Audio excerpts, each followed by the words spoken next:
Stand the brave Parnell and taught him well and truly persecuted. Where are the stares and jeers that you proudly let us hear when our heroes of 16 were executed? Come out, you black and tans, come out and fight me like a man. Show your wife how you won medals down in Flanders. Tell her how the IRA made you run like hell away from the green and lovely lakes of Killashandra.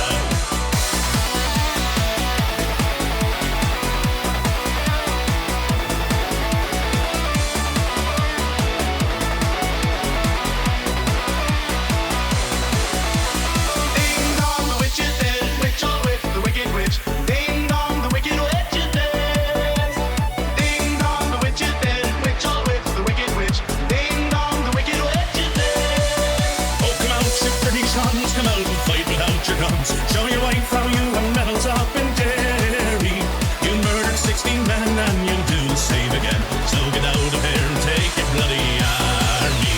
Come out, you black and tans, come out and fight me like a man. Show your wife how you won medals down in Flanders. Tell her how the IRA made you run like hell away from the green and lovely lakes of Killashandra. Oh, come out, you black and tans, come out and fight me like a man.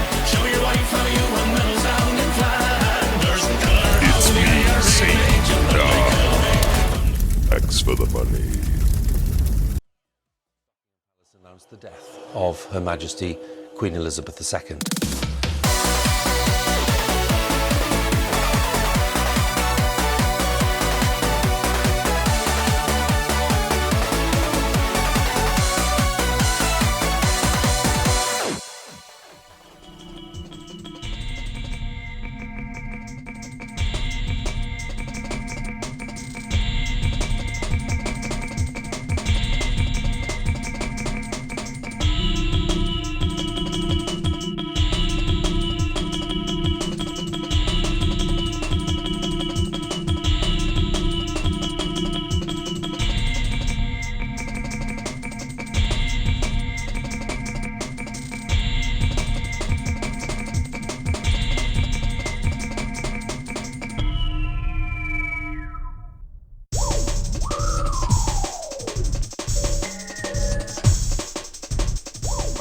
Well, chat.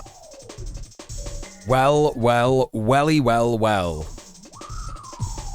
What's happening? How are we? What's going on? It's Wednesday. Already starting strong. We got a £6.66 dono from Steph. Thank you very much. Thank you very much. Thank you for subbing off Twitch. Thank you for supporting the stream. Let's fucking go. Good job. Good job. That means we only need 9 more £5 donos to hit the dono goal for today. Unlocking the Tom Cam. and all that kind of stuff. Yeah, it looks a bit different. It looks a bit different here today. Basically because my green screen is not broke. Because my green screen is not broke. That would be inaccurate to say. My green screen would still work if I had a light. Essentially, I got this ages ago because I knocked over one of my softbox lights, right? And I looked at the bulb in the other one. I was like, and you know, the one that was broke, it basically fell over and it broke the bulb. So I looked at the bulb, yeah, and Mule reporting from his closet. Well, yeah, I mean, you know, this is where I stream every fucking day. You just don't see it because I have a green screen. Anyway, so, you know, I looked at all the different things and I thought this was the correct bulb. But ever since I put it in and screwed it into the softbox light, it just didn't feel right, you know what I mean, going in and everything. And I never really thought about it because it still worked, and I was like, all right, that's all I need. I just need it to work, right?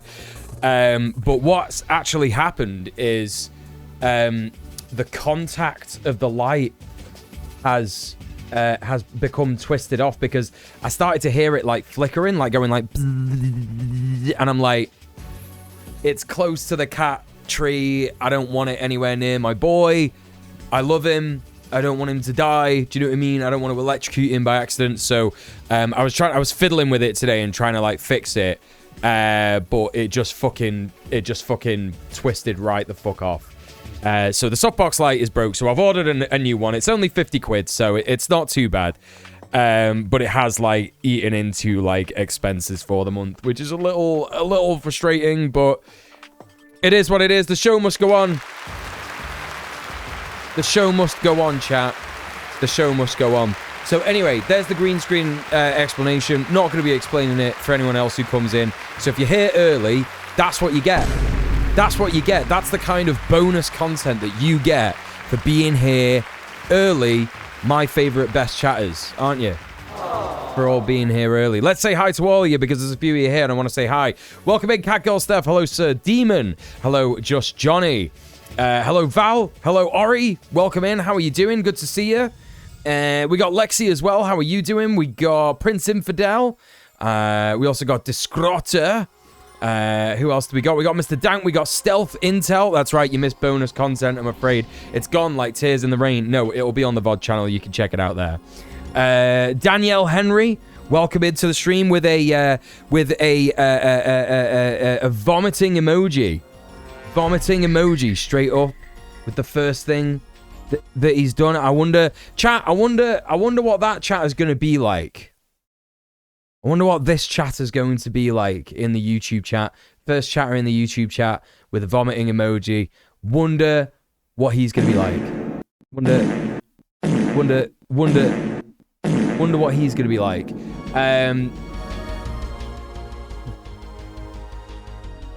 Just got done with some homemade Chinese scran. Let's fucking go. This Dungeon Sub-Boss, how you doing? Welcome in. Doing okay. How are you, Mule and chat? Been a while. It's been a little while. Yeah, I hope you're doing all right. I'm doing great. By the way, Ori, doing really good. Thank you for asking. Rob Warrior, how's it going? That's right. Get the fucking popcorn out. Yeah, how are you all doing? It's good to see you. Ready to get lost in Goblin Lands? I'm always ready to get lost in Goblin Land. I'm always ready to do that.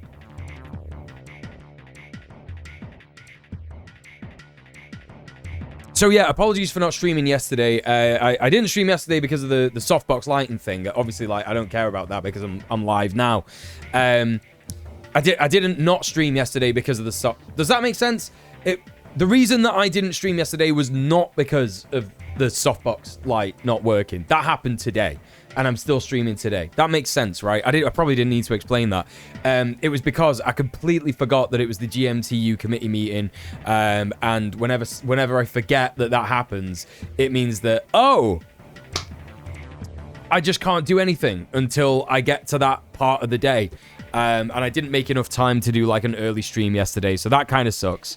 But I'm here today, and we got a lot of stuff to talk about. I'm going to try and stream for a bit longer tonight, just so everybody is feeling good about the fact that I didn't stream yesterday, and no one hates me or resents me for taking a day off when really I didn't need to, but I could have streamed for like 2 hours, but it just didn't feel like... I don't like doing like a short, tiny 2-hour stream. I just don't like doing it. I know I've done them in the past, but it's like, yeah, I don't know. I like to like sit in, settle in, do like a whole bunch of stuff.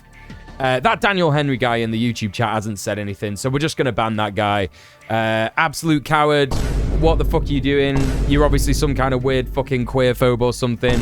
You didn't like the fact that you could see the words like bisexual and Palestine there and like the bisexual flag or something. So here's your dad farting out all of my cum, and now you're banned from the chat. There you go. See you later. In a bit, you stupid fucking idiot. You little piss boy. Piss hound.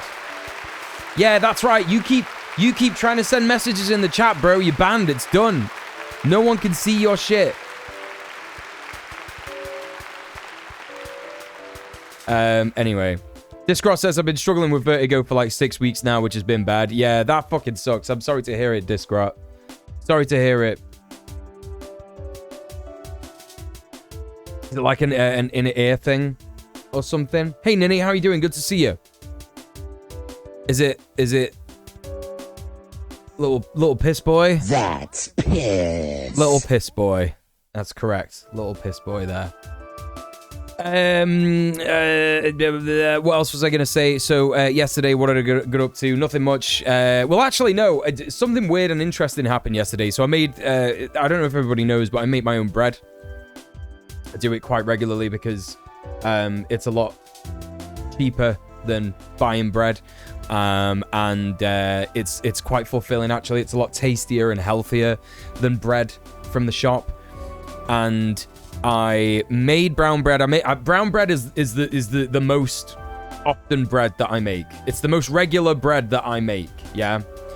And I never normally have problems with it or anything like that. I know exactly how much flour to use, water, whatever, like the yeast, the salt, all that kind of stuff, yeah? Hey, Solar Juice, how you doing? Welcome in.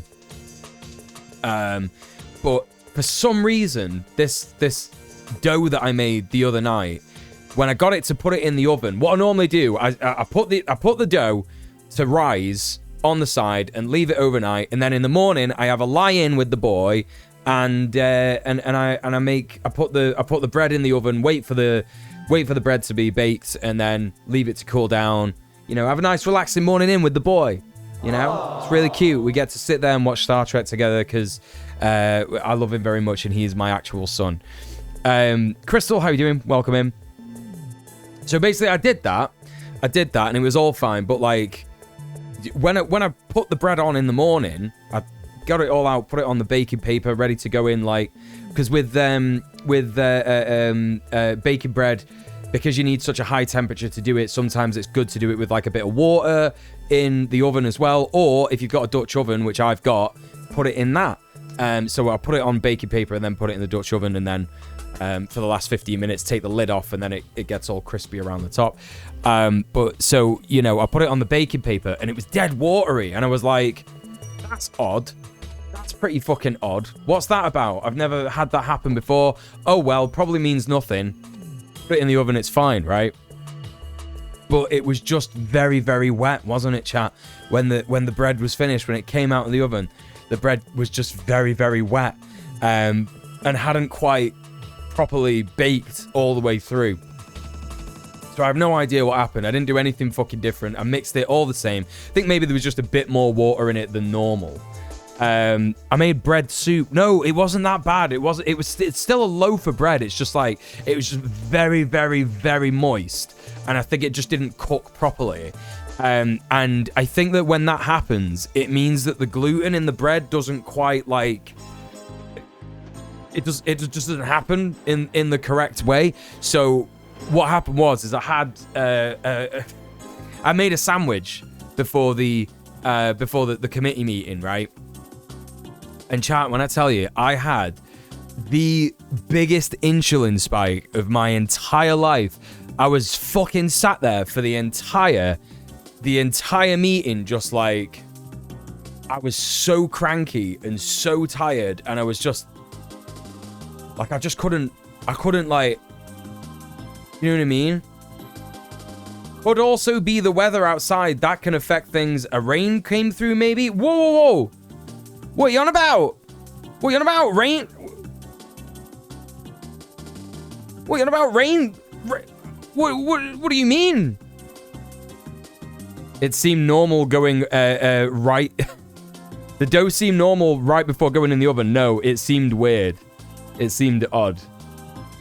This Daniel Henry guy is back, and he's just doing more like vomit emojis. He's got like a different account. It's like, yeah, okay, bro, just like keep making accounts.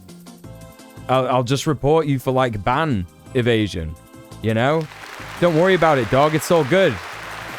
It's all good. We'll literally just report you. It's fine. Like, he's a coward. He can't even like actually say what he wants to say. He's just like emoji, emoji, emoji. Yeah, okay, bro. Yeah, all right. Yeah.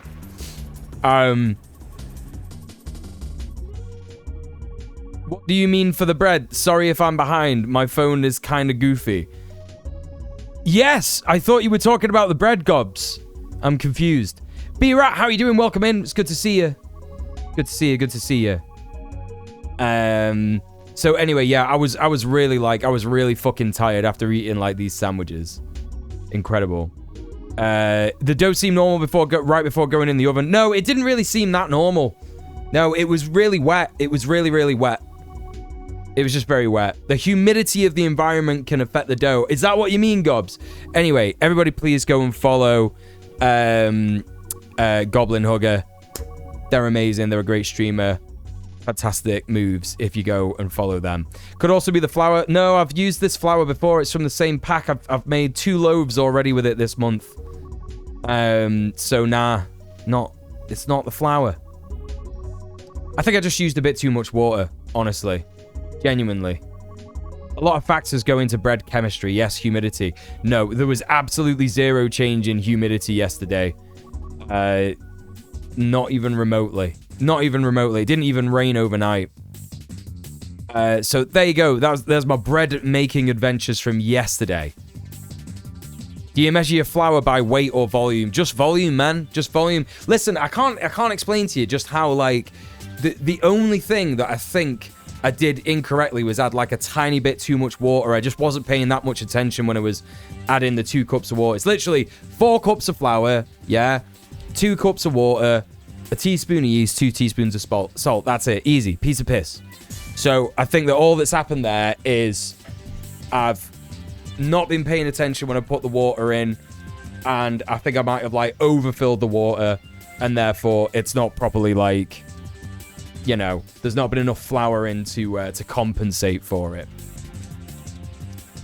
B-Rat says, being a nerd today, like always, I'm thinking of standardizing how I take notes for theory and history books going forward. That's great news. That's great news. Yes, correct. This Dungeon's sub-boss says, do not judge the bread for their wetness, lest ye be judged. You are like 75% water. It's true. It's very, very true. I haven't made bread in ages, but I might have to do some tomorrow. That's right. Make bread. It's good for you.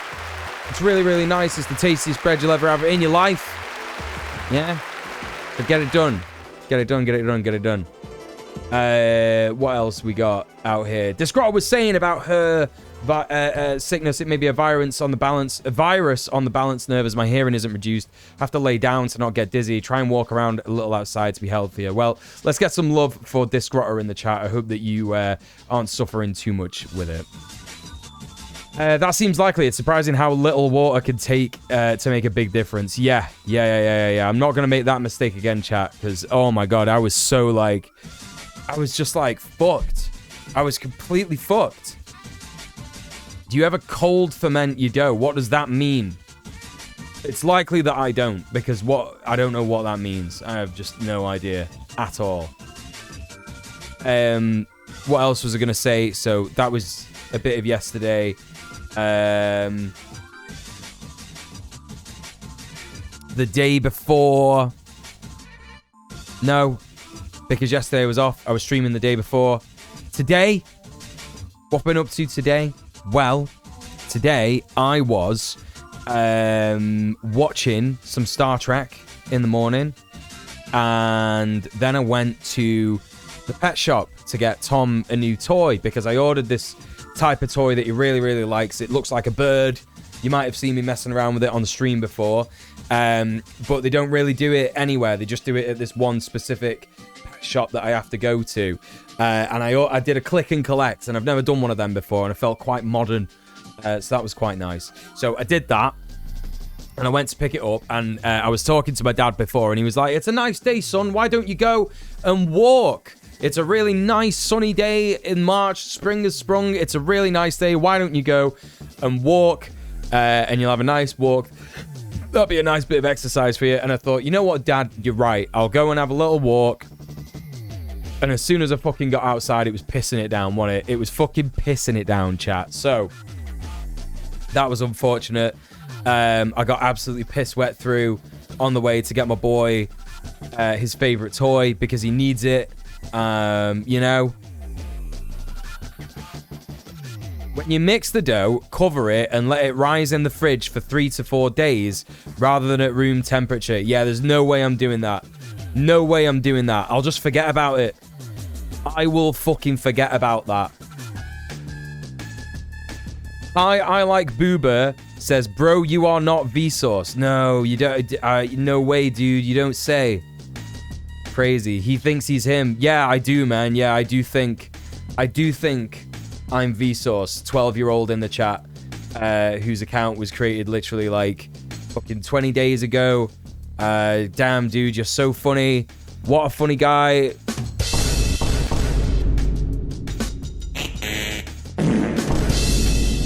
Cool. Wow. Everybody's... You're L-sauce. You're L-sauce, he says.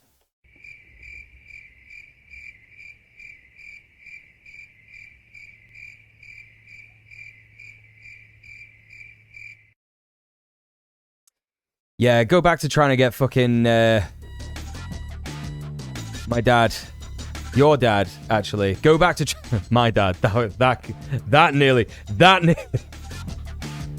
That nearly went wrong. Yeah, go back to trying to get your dad to stop calling me, dude. I'm sick of him. Anyway, next. The people really do need to touch grass. I just think that guy's a child. I just think he's a kid. Not even in the politics category yet. No, I reckon that... what's with all the crap weirdos? I just think it's probably like the same guy from YouTube. Dad loves the L sauce. Yeah, he does. Hi, Middle-earth Marxist. How are you doing? Queen Pip, how are you doing as well? Good to see you. There's a lot of just straight-up experience that goes into bread making, getting a feel for the texture and elasticity and such at various stages. I've been pretty good at it. I'm not going to lie. I have been pretty good at it. Good to say hi to Alejandro Brujo. How are you doing? Easter's coming up soon. Some schools might be off this week. Yeah, they probably will be. Yeah, they probably will be. Do 12-year-olds even know Vsauce, let alone is Vsauce still around? Yeah, Vsauce isn't really... He's not really doing videos too much nowadays, right? He does that stuff with, like... What was the thing? He had, like, a series on YouTube Premium or whatever to, like, promote YouTube Premium or something. Thank you for the follow, by the way. Gotta get to the hot tub category. Only got 2 sweet days of bootcamp meta left. Wait, what do you mean bootcamp meta? Yeah, I did notice that because, you know, I do follow some hot tub streamers in it. Like, I do follow some of them. I'm not gonna lie. I'm not gonna sit here and say that I don't enjoy that content. Yeah, I'm not gonna sit here and say that that's something that I've never looked at. Oh, I would never look at that stuff. Twitch changed the rules on March 29th. So they can't do boot cams anymore. I was wondering why there were so many... hot tub streamers who just, like, straight up, just, like, camera pointing right at the ass. I was like, holy fucking shit. Kind of rules. It's prudish. I agree, Alejandro. It's so stupid. Just let people show their ass. It's fine. It's literally fine. Twitch, just let people do porn when. Just let them do porn. You've got to be 18 to watch it. That's the end of it. That's all it is. You've got 2 days left to do a boot camp. You can do it. She can do it. I believe in you. God forbid viewers see a clothed ass. Yeah, literally. It's not like you know, people are sitting on dildos or anything. Do you know what I mean? It's not like it's graphic. It's just like, it's just a bit of butt cheek. First Amendment, baby! Hey, PBP, how you doing? Welcome in. Good to see you. They banned that shit. Wait, for artistic purposes, they banned that too. Only nudity, though. Yeah, nonsense. So anyway, that's what I did today. I got piss wet through going to the shop to get the boys' new toy. But I spoke to one of the guests that we're going to be having on Red Planet this Sunday. Very exciting. We're getting someone on, one of my friends, one of my comrades, in terms of you know, what she's in the union with me. What she was doing last year, she was doing the Don't Pay campaign. If anyone in the UK knows of the Don't Pay campaign, there are various different copycat campaigns that have sprung up that are like a little bit petty bourgeois. So don't get it twisted. It's not those ones.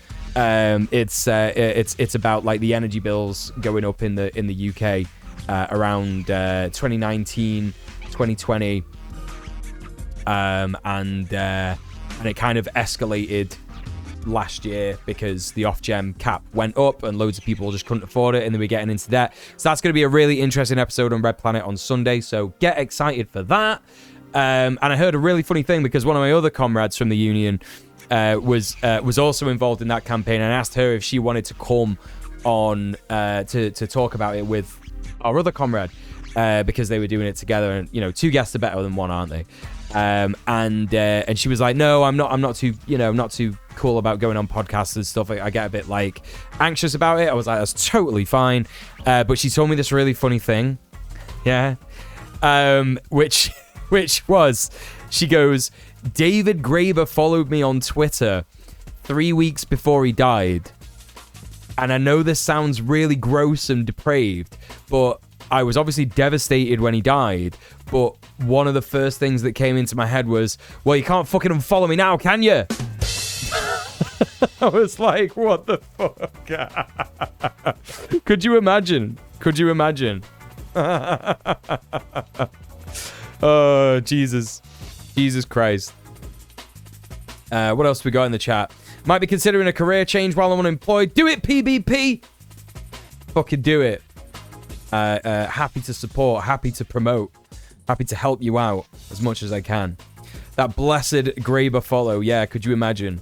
Well, we started talking about Graeber because we were talking about Don't Pay and how it was like, well, people were talking about, you know, how capitalism is turning into just like a debt machine. It's like, instead of claiming what little wages you have right now at the moment, it's claiming next year's wages and the year after that and the year after that and the year after that. So we're in this constant debt culture. And so instead of like, oh, I've got my bills to pay, it's like, oh no, I got next year's bills to pay. Oh no, well actually my gross debt, my gross debt for life, for living, is this particularly, you know, it's this particular amount, and you have to pay off a certain amount each month, which is stupid because that's just the exact same as what we've got now. It's just a different way of explaining it, right? You know what I mean? Because if you think about it, us having to pay you know, money for having used services of privatized utility companies and all that kind of stuff. Literally, finance capital making industrial capitalism look utopian. Yeah, but at the same time, like I'm saying, it's literally like, you know, we're having to pay off a debt for having used services. That's what bills are, right? Like, you don't like go, right, I'm going to turn on the light. That's a little bit of energy bill I'm going to pay now. Right, I'm going to pay 10p to put the fucking thingy on. I mean, you do if you're on like a prepayment meter or whatever, but at the same time, like the way that most people have it is that like, okay, well, you use a certain amount of energy a month, then you pay for it, right? You live in a house for a certain amount of time, and then you pay for it. So it's like, that's what we have already. They're just going to be turning it into a completely different thing. But it is worse because it means that they will be able to enforce it in a different way, right? So yeah, it's still fucked up, but it's just like, it's the same thing. Nonsense. Absolutely fucking nonsense. God, I wish anyone here read Graeber. I've gotten people to read some of bullshit jobs, but barely anyone engages with anything. Yeah, it's difficult for people. It's difficult for people to actually, see it, right? It's been a bit tricky figuring out how to start. I want to be a paleontologist. Let's fucking go. That sounds amazing. Paleontologist, looking at dinosaur bones and all that. Digging up, that is what that is, isn't it? When you dig up dinosaur bones, dust them off, have a look at them, see what they are, date them. That's what that is, isn't it? I'm not being stupid. Yes, okay, good. Good to know. Risk Averse, how are you doing? Good to see you. Your future becomes a crushing weight instead of potential. Yeah. Well, I mean, a lot of us are already there, right? A lot of us are already actually there. I've read some Graeber. It's all really good, though. That's what I've heard, yeah. You've wanted to do that since you were a wee thing. I believe in you, PvP. You could do it. You could do it. It's going to happen. So, yeah, that's what I did today. Anything else to talk about? No, I think it's time that we probably get into the news. We got lots of stuff to be talking about today. So, yeah, we're going to be going into the politics zone on Twitch. Please get your hazmats on. It's time. Even though we've already had some bizarre, weird, cowardly idiots in the stream alluding to the fact that I am a queerman, trying to trigger me, trying to troll me, or whatever you want to call it. Quite embarrassing, really. Cracked Pyrex, how's it going? Long time no see. Good to see you. Got a shiny new copy of On Kings at the thrift store the other day for $3. Let's fucking go. $3. Holy shit, that rocks, actually. Right, okay, so let's jump into the news. What do we got? Well, content warning for sexual assault, queerphobia, genocide. We're going to be talking a lot about Gaza and Palestine and stuff today. So we got a little report from Democracy Now! About the UN Commission report laying out evidence of Israeli genocide in Gaza. We all knew it was going to happen. We all knew that this was the case. So what do we got here? Let's have a look. UN Commission report lays out evidence of Israeli genocide in Gaza. So this was March 26th, actually. So yesterday. UN Human Rights Council published a draft report Monday that found reasonable grounds to believe that Israel is committing genocide in Gaza. UN Special Rapporteur Francesca Albanese writes, the overwhelming nature and scale of Israel's assault on Gaza and the destructive conditions of life it has inflicted reveal an intent to physically destroy Palestinians as a group. Now, I thought it might be Francesca Albanese because I've been following her quite a bit. But what that means is that we don't have to go through this article. We can actually just watch her talk about her report because I found the video. Here she is. Let's watch it. Let's see what she's got to say. This is Francesca Albanese. It is with the heaviest heart that I appear before you today to deliver my fourth report as the Special Rapporteur on the occupied Palestinian territory. Fourth report. Following nearly 6 months of unrelenting Israeli assault on occupied Gaza, it is my solemn duty to report on the worst of what humanity is capable of and to present my finding. That sounds like a really interesting book, Ori. The Anatomy of a Genocide. History teaches us that genocide is a process, not a single act. It starts with the dehumanization of a group as other, and the denial of that group's humanity, and ends with the destruction of the group in whole or in part. The dehumanization of Palestinians as a group is the hallmark of their history of ethnic cleansing, dispossession, and apartheid. In the words of Edward Said, Palestinians were made orphans of a homeland by the creation of the State of Israel and its continuous policies, intended to erase their presence from their land. Genocide is defined in international law as specific sets of acts committed with intent to destroy in whole or in part a national, ethnical, racial, or religious group as such. It is often referred to as the crime of crimes due to its complexity and because of the challenge of proving the specific intent as the Convention requires. And yet, this complexity is not about the creation of a hierarchy among atrocity crimes. It's rather a reflection of a different nature and scale. The heightened threshold for intent, namely to destroy a group as prescribed by Article 2 of the Genocide Convention, must be proven directly or inferred from facts which admit of no other reasonable inference. Oh, I didn't know it was But two when separate genocidal books. intent is so They both sound pretty good. so ostentatious as it is in Gaza, we cannot avert our eyes. We must confront genocide. Yeah, a process, not an event, is such an important point. Events are more digestible for many people. Well, but people forget that the Holocaust was not just like one event.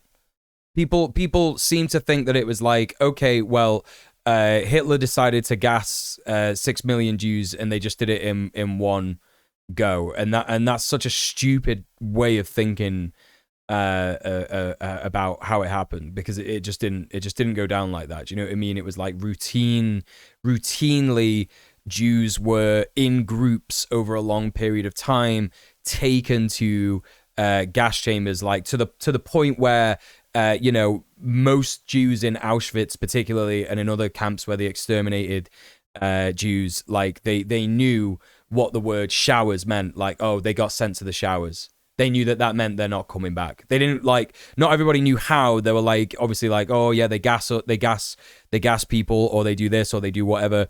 But it's like, they knew it was a death sentence waiting for them in Auschwitz and all that stuff. Yeah, that's right, Middle Earth. Yeah, I think that's a really important point to point out. The Nazis starved the Jews first. Like, there are so many accounts of Red Army soldiers. We read some on stream a few months ago who came in and liberated Auschwitz. They came in and liberated all these camps in Eastern Europe. And the first thing that they saw were like people who they were skeletons with skin on. And they were like shocked, and these like soldiers were like crying because they were like, oh my God, we didn't know it was this bad. We had no fucking idea that this shit was going down. It just completely fucked up. Hey Vod, how's it going? Recommending people read Mouse if people want to learn details on that period. Yep. You should. It's good. These events are not only events in retrospect because we can see the clear beginning and end, but they're protracted processes with lots of structure and logistical support. Yep. A lot of extermination that happened by bullets is also underrepresented. Yes, because that's being framed as war, right? It's being framed as war. But if you are shooting an unarmed civilian, that is not war, is it? It's a war crime. It gets brought up years before the end of the war, even before getting arrested. They already knew what it meant. Yeah. They knew what it meant. Yeah. We must prevent it, and we must punish it. The catastrophic situation I investigated is known, as it has been broadcast to the world in real time by its victims. Astoundingly, rather than halting its momentum, a minority of powerful member states have provided military, economic, and political support for the atrocity, compounding the devastation it has wrought for the Palestinians. In this assault, the sixth and most egregious in 16 years, Israel has killed more than 30,000 Palestinians, including... I'm glad you said more than, and I know that's probably because the official count is more than, but I wonder if she's going to mention people under the rubble. 13,000 children, more than the children killed in all conflicts worldwide in 4 previous years. Journalists, doctors, nurses, artists, academics, engineers, scientists, and... Like, people, I don't know, like, 13,000 children, like, I don't know, like, the right way to try and get people to truly understand that number, because I think even us, who are anti-imperialist, we're anti-genocide, like, actual leftists who are paying attention to this stuff, I think that even we have become numb to the number, and we don't quite understand what that number looks like, right? In our heads. Like when you see one person, whether it's a child, whether it's an old person, whatever, your heart should be filled with sadness that they've been snuffed out, you know what I mean, from this world. Yeah. And these are kids. These are kids who have had no time. It is different when it's kids. It is. Like, every person counts, but it is different when it's kids. Because these kids just they've not had a life. Do you know what I mean? Like, I can't imagine what it's like to be born somewhere like Gaza. Mental. Just absolutely mental. I don't even personally know 30,000 people. It'd be like losing every friend and family member plus much more. It would be like losing everybody in, like, in the city that you live in. It would be like, entire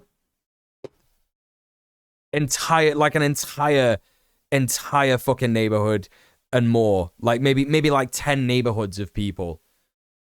It's just insane, like, to try and think about it. Not neighborhoods. Neighborhoods isn't the right word, but, like, I guess areas, right? Yeah, like losing everyone around you for several miles. Like, it's such a vast amount of number, and that's just like, like,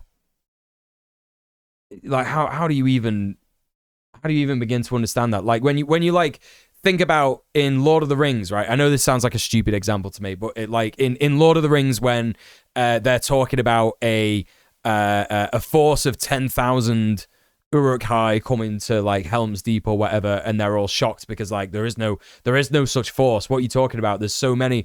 And it's like they have this, like, big fucking reveal of all the fucking Uruk-hai, like 10,000 of them. And it's like flabbergasting how many there actually are. It's like a crowd in a football stadium, innit? Like, that's how many people it is. It's absurd. And that's kids. It's kids. That many kids.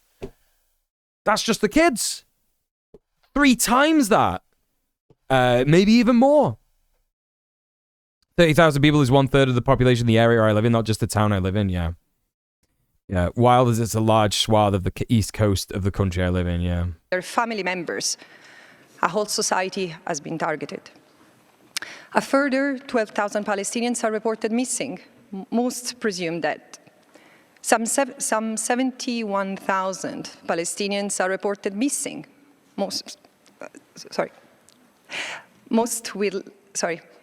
Some 71,000 are injured, most with life-changing wounds, made worse by the decimation of the healthcare system and overwhelming unsanitary conditions created in Gaza.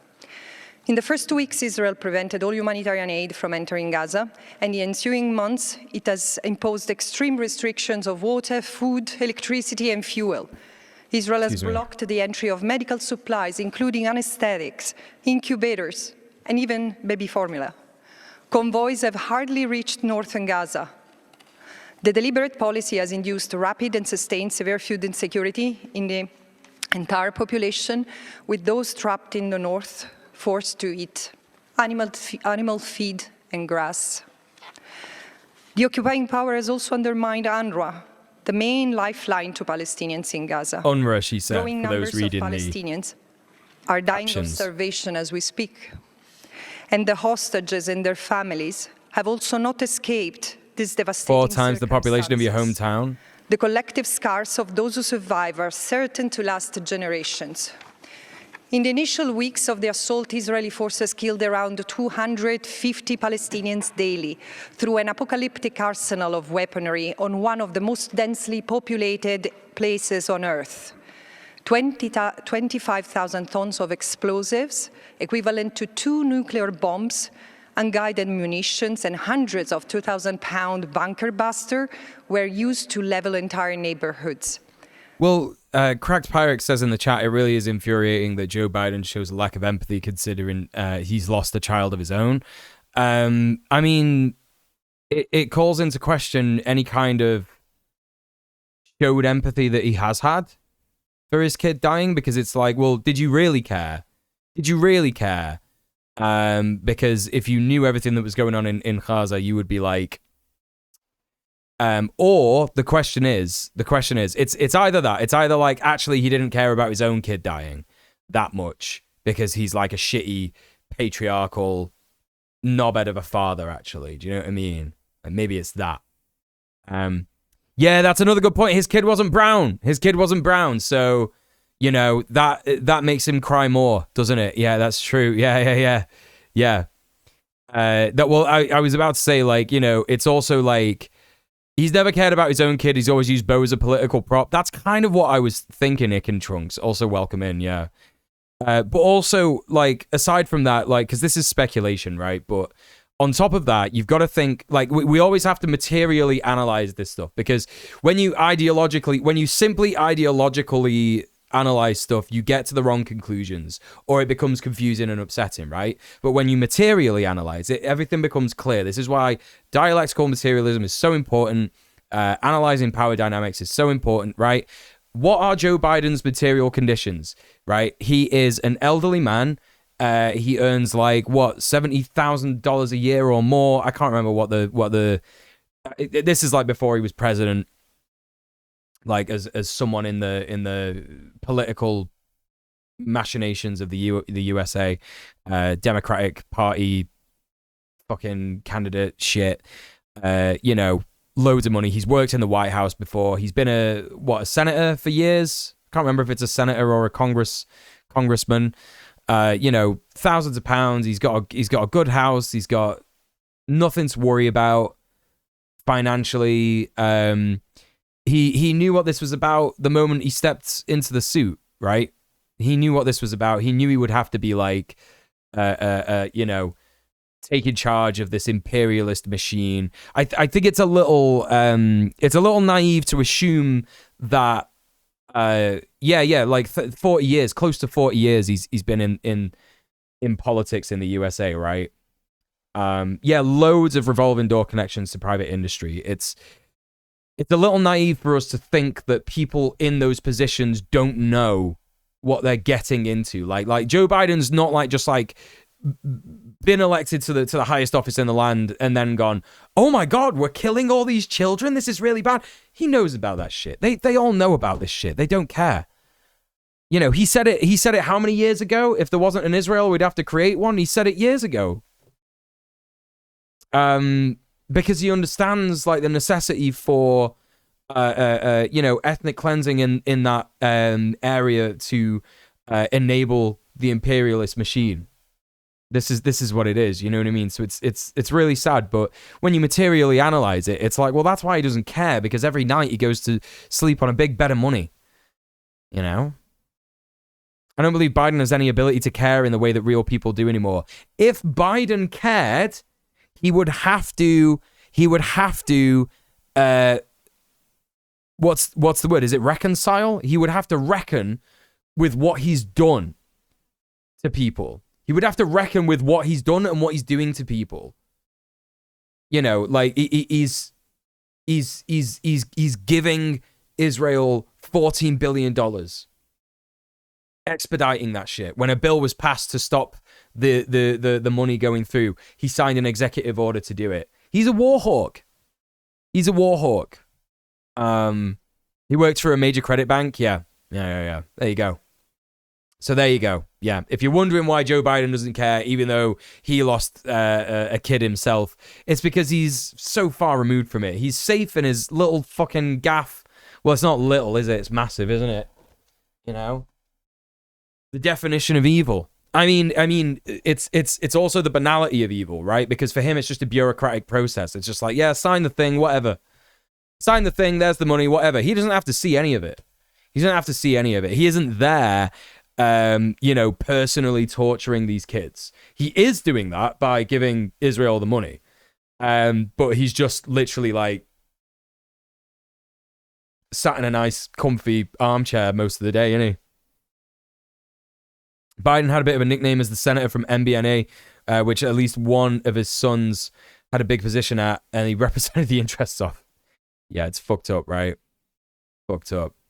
Biden made over $100,000 a year as a senator, pulling over $579,000 before taxes. As a president, he's paid $400,000, a total over $600,000 last year. There you go. There's the numbers. Thanks for doing that, Prince. Thanks for getting us that. Yeah. Biden's a bastard. He really is. Hey, co-host. So fucked. So completely fucked. The ground offensive changed the pattern, but not the scale of destruction. In less than 6 months, Israel has destroyed Gaza. Just imagine, listen, just imagine 400 grand, 400 grand, 400 grand a year. Could you imagine? And you're in office for 4 years. So it's like you're set for life after that, aren't you? You're not, it's whatever. But, if you were paid that much money to do it, you would just do any working class person would do a much better job, wouldn't they? Because they would be like, okay, how much money does the US budget come to every year? Well, okay, it's like $1 trillion, yeah? Okay, so let's pay off everyone's medical debt. Let's pay off everyone's student debt. Give everyone free healthcare, dead easy. It's just dead easy, innit? When you've got that much money, it's like, yeah, just do that. Just do that. More money than I've earned in my entire life so far. Yeah. Yeah, I was about to think about it and try and do the maths, but no, yeah, absolutely. Of course it is. Every year he gets that. Free executive level jobs for your Nepo babies, yeah. Yeah, your kids are sorted, you're sorted, your family's sorted, nuts. Erasing or severely damaging almost all civilian infrastructure and agricultural land, most of homes, healthcare facilities, telecommunications. If you want to radicalize people, chat, say, for example, if you're talking about someone, if someone starts complaining to you about their job, this is one technique that I've started to do. I do this on dates so that people know exactly what kind of thing they're getting into, yeah? If they complain about the jobs, I'll be like, where do you work? Oh, this company. And then I'll just Google CEO salary of X company. And then I just say to him, yo, that's how much your fucking CEO earns. And then one or two things will happen. They'll just go, oh, well, he deserves that. At which point you should just walk off. Fuck it off and just leave. Because that's going to be like a good few years of de-radicalization you're going to have to put into some effort in that relationship. Or they're going to be like, that sucks. Fuck that guy. I should unionize. Yeah, that's just the money he's declared. Yeah, it's naive. It's naive to think that he's not swindling some backdoor dough. These fuckers are all corrupt, aren't they? They're all corrupt. This is the thing. You know what else is depressing? Despite all of this, Biden's administration still manages to be the most progressive since Jimmy Carter. That's where we are as a culture. Yeah, it's fucked up. Completely fucked up. Infrastructure, every university, most campaign slush funds, yeah. Municipal services, mosques and churches, and innumerable cultural heritage sites, which are integral to the social fabric of Palestine. Israeli soldiers have published footage boasting about their killing of families, mothers, children, the bombing of homes, mosques, and schools. Self-incriminating videos show them sadistically mocking and humiliating their Palestinian victims, not only by violating their physical integrity and right to life, but also their dignity, their most intimate possessions and spaces that the soldiers have entered and looted, and by desecrating cemeteries and places of worship. Reday, let's keep it to English in the chat, please. When the ground offensive started, the number of daily casualties seemed to reduce, but in fact, the level of atrocities increased. Mass disappearance and arbitrary detentions, widespread and systematic torture. Oh yeah, kudos to Hitler, yeah? You're just in the chat and you're so much of a pussy that you can't even say it yourself. Glory to Ukraine. Slava Ukraini. And kudos to Hitler. Okay, all right, dude. Yeah, enjoy having your account banned. Yeah, I'm gonna report that motherfucker. My man said Slava Ukraini, and kudos to Hitler. Okay, gotcha. I'm with you, dude. Torture and inhumane treatment add to the experience of endless death and loss. Desperate people had to search through rubble with their bare hands. Many have been unable to bury and grieve loved ones. These acts of genocide have been motivated by vehement anti-Palestinian discourse, which characterizes the entire Palestinian people in Gaza as enemies to be eradicated or forcibly removed. This rhetoric has been pervasive across all segments of Israeli society. That Israeli high-ranking officials with command authority routinely called on soldiers to annihilate the people of Gaza is compelling evidence of explicit and public incitement to commit genocide. Evidence further indicates that this genocidal incitement has been internalized and acted upon by soldiers on the ground.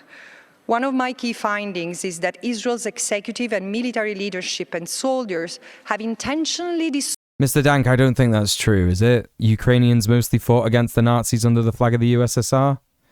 I don't think that's true, my dude. I'm afraid to say. distorted rules of international humanitarian law, distinction, proportionality, and precaution in an attempt to legitimize genocidal violence against the Palestinian people by deliberately stretching the definition. Hey, Wabagong, what's up? Got shouted at by a Zionist today. Let's go! Warnings, safe zones, collateral damage, and medical protection. Israel has used their protective function as humanitarian camouflage, with the effect of concealing patterns of conduct from which the only inference 80%. Oh, so 80% of Ukraine like actually did fight against the Nazis. Is that true? Yeah, because I'm just reading here like between 1941 and 1945, between 800,000 and 1 million Jews were killed in Ukraine. Included the assistance of local collaborators. So hold up. Need a tool or bot in chat to auto-translate other languages? Like, I don't want to do it, innit? Do you know what I mean? But, like, I feel like if people just come in and say Russian... Like, I got fucking, like... Some people were really upset with me about 3 years ago or something, yeah? Because I dared to say, I just freak out. It was so stupid. It was so stupid. People were freaking out because I said, when people come into my chat with Cyrillic, I just feel like I have to ban them because they're always fucking homophobic, yeah? Ukraine was occupied by the Nazis, and there were definitely those who sided with them. Probably why my grandma used to talk about them the way she did. Right, okay, I'm with you. Ukrainian Soviet Socialist Republic from 1922. And so it was invaded, was it? Right, okay. I don't know much about the history of it, but I do know, like... I do know that, like, a lot of the Holocaust was, like, enabled in Ukraine.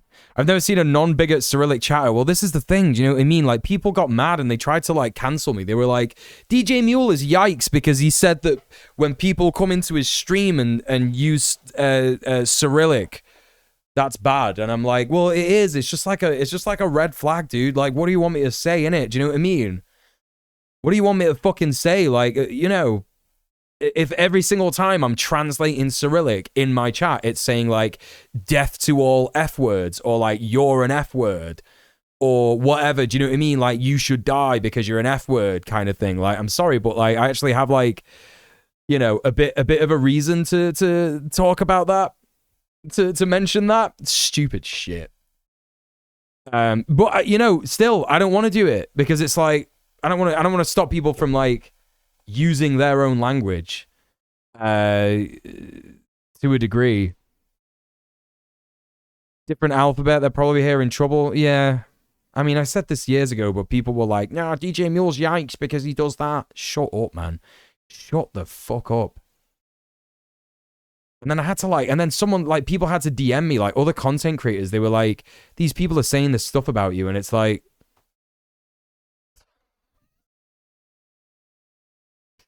what do you want, man? Like, what do you fucking want? Anyway, whatever, dude. Oh, sorry. Let's read what Wabagong was saying. So nuts encountering these people in real life. Foaming at the mouth, screaming about beheaded babies in tunnels. Yeah, they're just wrong, aren't they? It's so fucked. They know most of us don't understand Cyrillic, so they use it to say awful shit, right? This is the thing, right? This is the thing. Like, anyway. Sounds like a them problem. That's right, one who reads. How you doing? Welcome in. Right, this is the thing. It's not the actual letters or the language. Like, I don't take umbrage with the language or the letters or where these people are from. It's like, you know, I can read Cyrillic. B-Rat, maybe we'll have to make you a mod. I don't know, man. I don't know. Maybe we'll have to make you a mod in that regard. B-Rat can be my Cyrillic bodyguard, my queer Cyrillic reading comrade from Slovenia. Yeah. You can read it too, Wobbegong? Holy shit, dude. Well, there you go. There you go.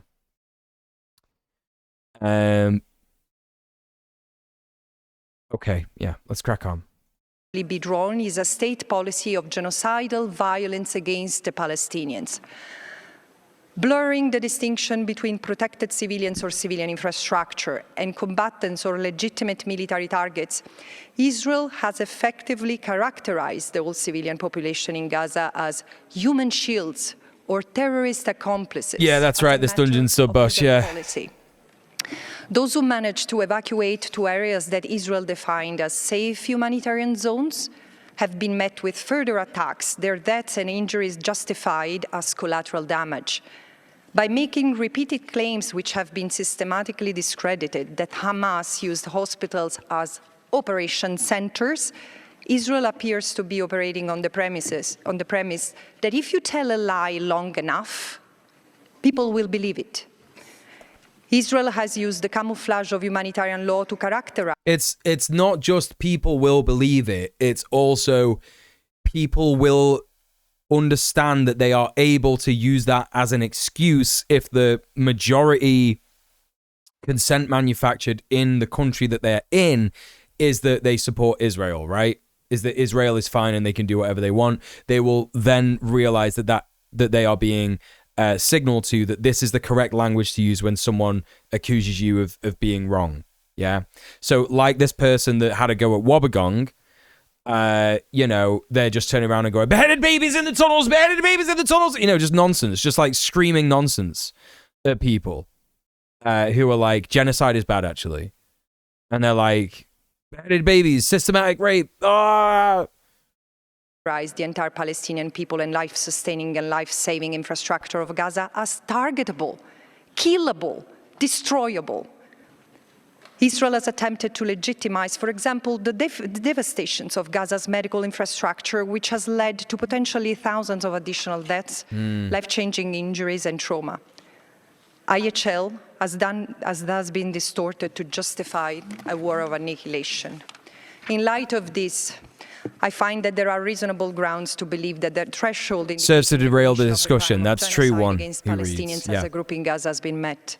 Specifically, Israel has committed 3 acts of genocide with the requisite intent, causing serious bodily or mental harm to members of the group, deliberately inflicting on the group conditions of life calculated to bring about its physical destruction in whole or in part, and imposing measures intended to prevent birth within the group. The genocide in Gaza is the most extreme stage of a long-standing settler colonial process of erasure of the native Palestinians. For over 76 She didn't say overage, she said operation. years, this process has oppressed the Palestinians as a people in 76 every years way mentioned, chat. imaginable, crushing their Big up, Francesca. right to self-determination demographically, economically, territorially, culturally, and politically. Yeah. Yeah, Israel has she's right. attempted She to should say displace it. them, expropriate their land and other resources, and ultimately replace them.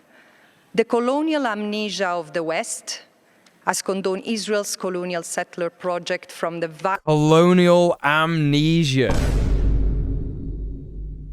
She's so based, actually. She's like one of the most based people who works for the UN. violent history of the very birth of the State of Israel to its oppressive occupation since 1967. Colonial the complete amnesia. closure of That's Gaza what it is. Since 1993. That's what it and is. Its military assaults on Gaza since 2007. And you know, colonial amnesia in the West is the reason why that Sir Edward, whatever his fucking name, there was a statue of him in Bristol for so long in the UK, right? There was a statue of him for fucking yonks just in Bristol in the harbour. You know? And he was a slave owner, wasn't he? He was like a slave, not just a slave owner, but like a slave trader. Edward Colston, that's the guy's name. Yeah. And that's colonial amnesia. It's like, oh, you know, well, yeah, we did all that stuff, but forget about it. Like, I learned this shit the other day. I follow this page on Instagram that's really good. I can't remember the name of it, but it does a lot of, like, talking about Black history in the UK. And I did not know this, but, like, in 1830 or 1840 or whatever, because the UK sort of, like, said, right, we're not doing slavery anymore. We're going to free all the slaves in the empire. But and there was a big but involved, right? Because they wouldn't just force the slave owners to make their slaves free, right? What they did instead was they bought the freedom of the slaves from the slave owners, yeah? And so actually what happened was the slave owners were compensated for losing their property, which ended up, you know, with a lot of people getting very, very rich, essentially. So what actually happened was not, like, abolition in terms of, you know, a good sort of, like, you know, situation. Yeah, literally paying reparations to slave owners. It's messed up, Woodborg. Hi, Woodborg. How you doing? Good to see you. Like, it's so fucked up. So completely fucked up. Like, they paid one guy, I think it was like 100, no. It was like £84,000. And at the time, that was like 40 million. At the time, that was what we would know as 40 million pounds to free all of his slaves. Nuts. It's just nuts shit. Yeah, Edward Colston is the one who got dumped in the harbour, yeah. Yeah. The wokes! Can't have any statues of slave traders anymore! Because of the wokes! Somehow they find the money to do that. Yeah, this is it. Well, they borrowed the money. This is the other joke thing about it. It's like, they borrowed that fucking money. It's not like they found the money. It's like they borrowed it. So they were like, so, you know, if you're talking about, and this is before the NHS, this is before any kind of, like, social institutions in the UK. This was like Victorian UK shit, right? And they just decided, like, okay, we're just gonna borrow £100,000 or I can't remember how much it was, like £200,000 or something like that, in order to pay all these slave owners. And these people will tell us that slavery wouldn't have ended if not for the British Empire. Yeah, no, it's bullshit. Slavery wouldn't have ended if it weren't for the slave uprisings. Actually, that's the correct take. You know, I wonder how many MPs. It's Rob.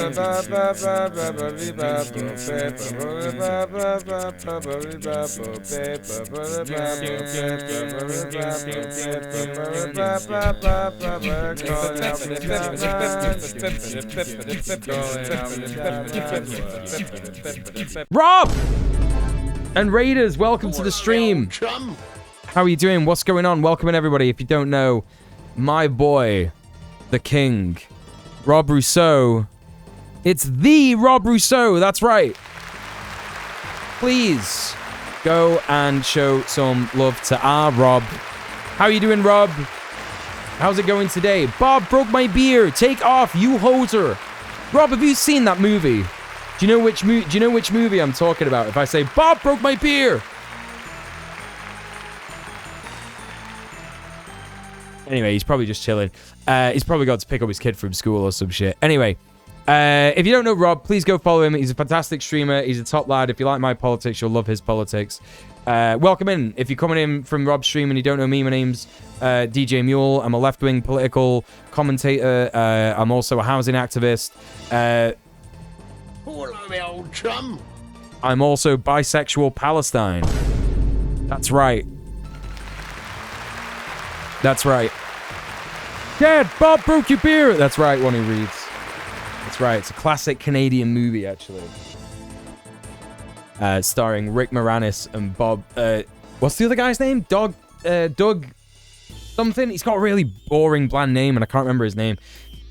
Anyway, welcome in. Yeah, we're just having a look at the UN Special Rapporteur, Francesca Albanese, doing her report. Dave Thomas, that's the guy's name. Dave Thomas.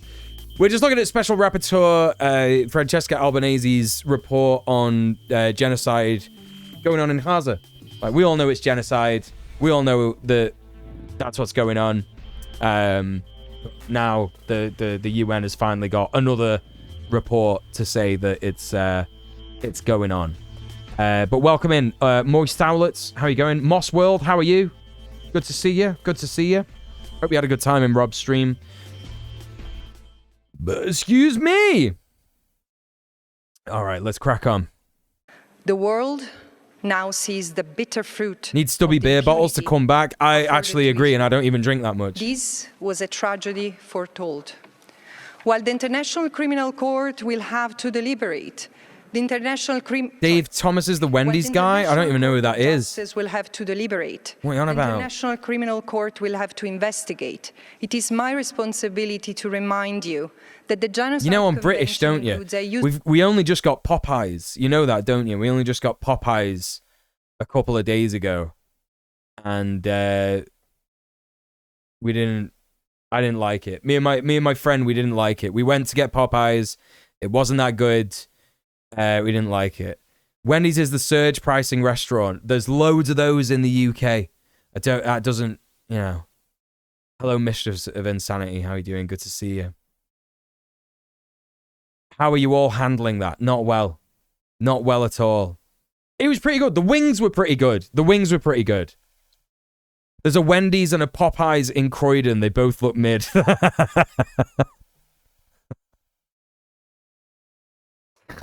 Oh, Jesus. Finally, more freedom in the UK. That's right. I'm doing well. How are you? I'm doing great. Thanks for asking. UK Popeyes isn't good. That makes me sad. It's not that good. Much better than KFC. Yeah, KFC over here is better than Popeyes. Sorry. I still won't go KFC because it's on the BDS list, but, you know. Popeyes is, like, not so good an alternative, I'm afraid. In the UK, though. Might be good in the US. I don't know. Never been there. It's fast food. It's designed to be made. That's true. But KFC still manages. That's the only fucking thing that I've missed during, like, you know, boycotting as much stuff on the BDS list as I can is KFC. Fucking love KFC. Holy shit. Like, I hate it. I hate it so much. But some things are more important, aren't they? You know what I mean? Some things are more important. Like, Starbucks was an easy one in the UK, because if we're going to talk about mid food chains, coffee chains, Starbucks is so shit here. It's probably the same in the USA, to be honest. But, like, in terms of, like, places to get a coffee, Starbucks is just so bad. So easy to fuck that one off. Popeyes fell off. I would like a fast sausage that's not on the BDS. Distinct advantage in boycotting in that I'm poor. Yeah, but, like, I'm poor as well, but I still can't resist getting a takeout every now and then. Do you know what I mean? It's one of them, innit? It's one of them. Like, they tell us not to have the avocado toast, but the avocado toast is pretty good. The coffee tastes like cigarette ash. It's true. It's true. Yeah, they burn it. They burn the coffee. That's what it is. They burn the coffee, innit? That's the shit. It's so bad. I like their iced coffee, but that's about it. Yeah, but the only reason that the iced coffee is good is because it's fucking loaded with sugar in it. That's all it is. It's just loaded with sugar. Yeah, they're anti-worker bullshit as well. It's fucking dog shit. Get yourself some nice fair trade coffee from the shop and learn how to make coffee at home. It's very, very good. Very, very good. Very fulfilling, making a nice cup of coffee in the morning. Anyway, there you go. Let's crack on. Kogan's norm and their government's obligation to Wendy's smells genuinely awful. Genocide.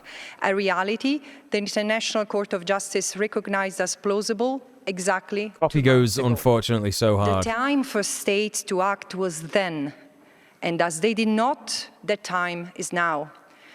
In this darkest hour, the international community cannot continue to ignore that it's Israel's project to rid Palestine Succulent of Palestinians French in press defiance coffee, of yeah. international law and the world's failure to call Israel to account that has led to genocide laid bare in Gaza. Denial of the reality and the continuation of Israel's impunity and exceptionalism is no longer viable, especially in light of yesterday's binding Security Council resolution. I implore member states to abide by their obligations, which start with imposing an arms embargo and sanctions on Israel, and so ensure that the future does not continue to repeat itself. Thank you. All right. Okay. Yeah, she said it. She said it. I mean, Francesca Albanese has been, like, saying stuff like this over the last however many months anyway, right? So we got something to read from Electronic Intifada. Israel accelerates land theft in the West Bank. Hopefully this won't take too long to read through. So, Palestinians in the occupied West Bank have been subjected to a constant saga of Israeli slaughter and land grabs since the 7th of October. Israeli occupation forces demolished nearly 460 Palestinian homes last year, leaving more than 1,000 children without a safe home. This figure does not include other structures belonging to Palestinians destroyed by Israeli authorities. Now, Israel is accelerating land theft in the occupied West Bank, conducting assassinations of resistance fighters and killing children across the territory, despite repeated warnings that continued Israeli aggression would bring about an eruption. Israel approved the seizure of one of the largest chunks of land since the Oslo Accords were signed by Israel and the Palestine Liberation Organization in the mid-1990s. Bezalel Smotrich, the ultra-far-right Israeli finance minister, declared nearly 2,000 acres of Palestinian land in the occupied West Bank as so-called state lands. We're promoting settlement through hard work and in strategic manner all over the country, Smotrich said last week. The announcement was made on the eve of the arrival of the U.S. Secretary of State Antony Blinken in Israel. The US is enabling all this shit, chat. The size of the area designated for declaration is the largest since the Oslo Accords, Israeli settlement watchdog Peace Now said. The year 2024 marks a peak in the extent of declarations of state land, the group added. Declaring Palestinian land as state land is a legal maneuver aimed at confiscating land belonging to the Palestinians by interpreting an Ottoman law that was utilized in a completely different context nearly 2 centuries ago. This legal tactic enables Israel to circumvent the technical legality of land ownership, as most privately owned land in the West Bank is not officially registered, Peace Now said. This declaration follows the US imposing token sanctions on 3 additional Jewish Israeli settlers earlier this month. I mean, these sanctions, by the way, like I commented on these when Joe Biden made this announcement. It's nonsense. If you are going to revoke the dual citizenship of an Israeli settler who was moved from the US to, and here's the key word here, chat, right? The key word is settle, yeah, in Israel. Actually, you're not doing anything, are you? You're not doing anything. That's nothing. You've done nothing. There is no consequence for someone who is in the USA who decides, I'm going to utilize my birthright privilege to go and settle and do land theft in the West Bank, right? It's nothing. It's a nothing punishment. Literally, token sanctions is the right way to put it. This is in addition to the 4 settlers sanctioned by the US last month in an apparent attempt to divert attention from its complicity in Israel's genocide of Palestinians. That is exactly what it is. Including France and the UK, other countries, including France and the UK, followed suit. These sanctions falsely convey the impression that settler violence is caused by a few bad apples and sidestep the reality that Israel's illegal state-directed policy of settler colonization is inherently violent. The settlers are not acting as individuals, but on behalf of the state, whose goal is the theft and total control of all the land in the West Bank. Yes, it's true. Meanwhile, the Palestinian gunmen opened fire on a bus near the Israeli settlement of Dolev in the occupied West Bank on Thursday. Mujahid Barakat Mansour was chased by Israeli troops for hours before being killed by a missile fired by an Apache helicopter. Mansour fled towards the nearby village of Deir Ibzi, his hometown, as Israeli troops arrived. Despite relentless pursuit by Israeli forces for hours, he managed to find refuge in a densely planted area, evading capture. The Israeli army later released footage depicting the aerial assault on Mansour. Israeli forces eventually resorted to an Apache helicopter which fired 2 missiles at him, killing him, after which they attributed the several-hour manhunt to cloudy weather conditions. One Israeli soldier was killed and 7 others were wounded during the operation. The settlement of Dolev was established in 1983 on lands from the nearby Palestinian villages of Jania, Ain Kinia, and Deir Ibzi. Mansour previously worked at the Palestinian Presidential Guard before he resigned more than a decade ago. He was reportedly arrested in 2015 on suspicion of security violations, Tel Aviv Daily Haaretz reported.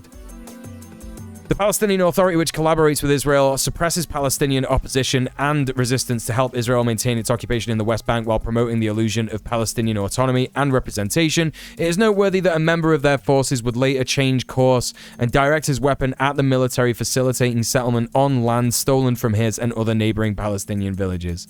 Israeli authorities now plan to punitively demolish Mansour's family home. It's sick, chat. It's absolutely sick. Fucking depraved. Depraved bullshit. Israeli troops invaded the Nur Shams refugee camp on 20th of March and killed 4 Palestinians, including... Wait, is this a new story? Increase in resistance. No. Israel has escalated its lethal attacks across the occupied West Bank under the guise of targeting emerging armed resistance.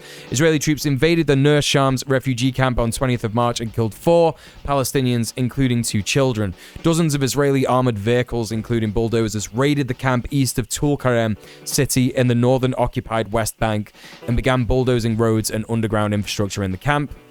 The Israeli army does this under the pretext of an increase in makeshift explosive planted beneath roads to target invading Israeli armored vehicles. We're seeing IEDs in Bethlehem and Hebron, contributing editor John Elmer recently said. From the southern tip of the West Bank to the northern tip of the West Bank, armed struggle, qualitative increases in armed struggle. Israeli troops caused extensive damage to the Nur Shams refugee camps and infrastructure, including the complete destruction of the square adjacent to the camp's main entrance. Israeli forces also damaged public and private Palestinian property in the camp, as reported by Wafa news agency. Pictures circulated by local media show uprooted roads around the refugee camp, causing a massive destruction to roads in commercial and residential areas. They're just using it as an excuse to just completely flatten these areas in the West Bank. It's exactly the same kind of excuses that they use to flatten shit in Gaza, right?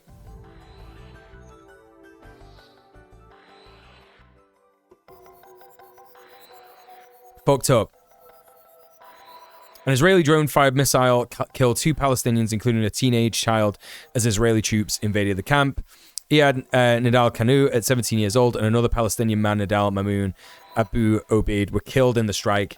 Israel then deliberately delayed a Palestinian ambulance's access to them for 2.5 hours. This is what they do all the fucking time, according to a field report by Defense for Children International Palestine. Israeli forces fatally wounded another Palestinian child in the camp by shooting him in the head hours later. Just shooting a kid in the fucking... in the head. The most moral army in the world, chat. Abdullah Mahmoud Kaisi was allegedly participating in confrontations, thank you for the follow, against the Israeli invaders in the refugee camp when soldiers shot him from a distance of 50 to 60 meters, then prevented ambulances from reaching him and another injured man, DCIP added.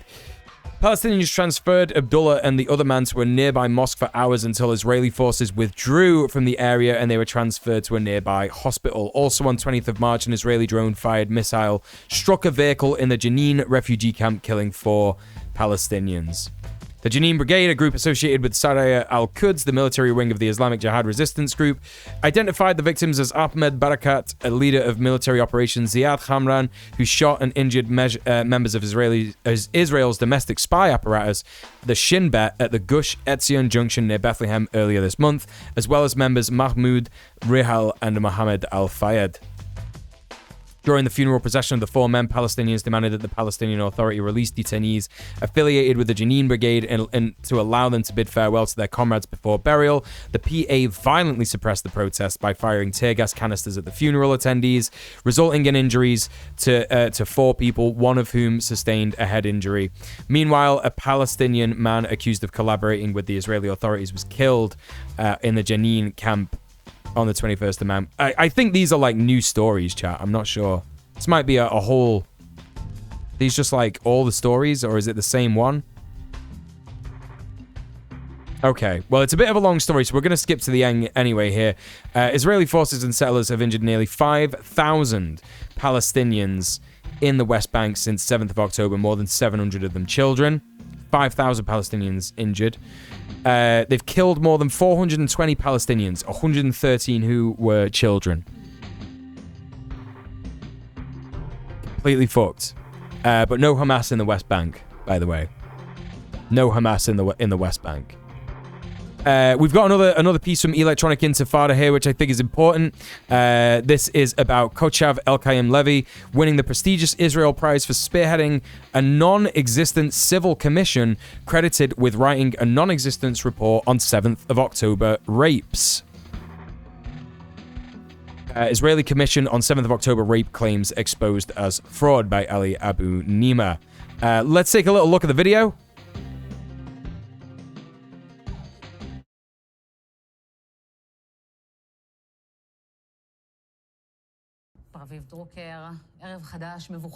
Hang on a minute. Get this a little bit louder. סביב סאגת פרס ישראל, והפעם... כן, דוקטור כוכב אלקיים לוי עשתה עבודה... What's going on? Why is that not fucking working?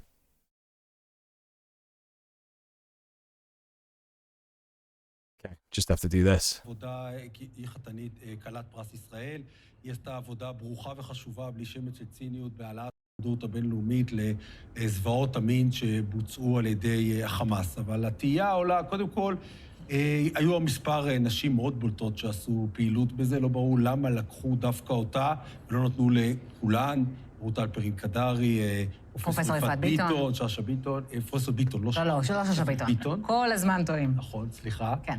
ועוד כמה וכמה. הנימוק שנותנת הוועדה המכובדת בראשות יורם גאון, הוא שהיא חיברה את דוח הזוועות, אלא שפה אנחנו מגלים שאין דוח זוועות. פשוט אין דוח כזה, לא נכתב דוח כזה, לא על ידה ולא על ידי אף אחד אחר חוץ מגופים בינלאומיים דווקא. יש איזה מכתב שהיא שלחה שבועיים אחרי האסון, אחרי הטבח של 7 באוקטובר, שהוא ריכוז כותרות מהעיתונים, מכתב של כמה עמודים בודדים, ואין דוח כזה. אנחנו שואלים אותה הערב על הדברים האלה, וגם על הקשר המשפחתי שלה, היא אחייניתו של יעקב ברדוגו. הנה הדברים שהיא עונה. בטח שיש דוח כזה. הדוח הראשון שיצא כבר ב-20 באוקטובר. דוח שספר הקשיים שראינו, את המידע הכי מהימן שיכולנו לתת ברגע הראשון לגופי האו"ם. אין לי עוד מה לומר בנושא, חוץ מזה שאני גאה במשפחה שלי. So she's being questioned about the legitimacy of the report by other Israeli news reporters. And she goes, yeah, I'm not going to talk anymore about this, actually. Not going to talk anymore about this. So there really is such a report. That was some really overwhelming evidence there, chat, wasn't it? She just said, yes, there is a report. Yes, there is.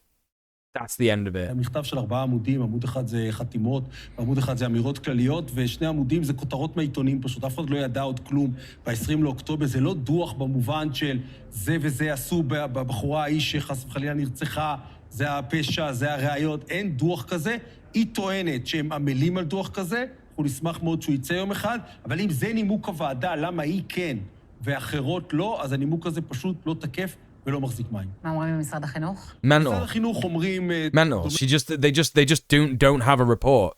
She's been given an award for reporting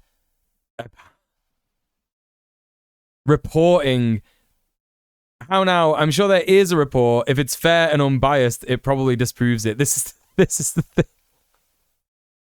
It's just so bizarre. Like she's literally like, God. כנראה זהה לתגובה שלה, שהיה דוח קודם, והיא עומדת על דוח חדש. So, they've selected, a biased journalist to make this report about supposed sexual violence from Palestinians on October the 7th, when they've blocked investigations by the UN Special Commission on such atrocities.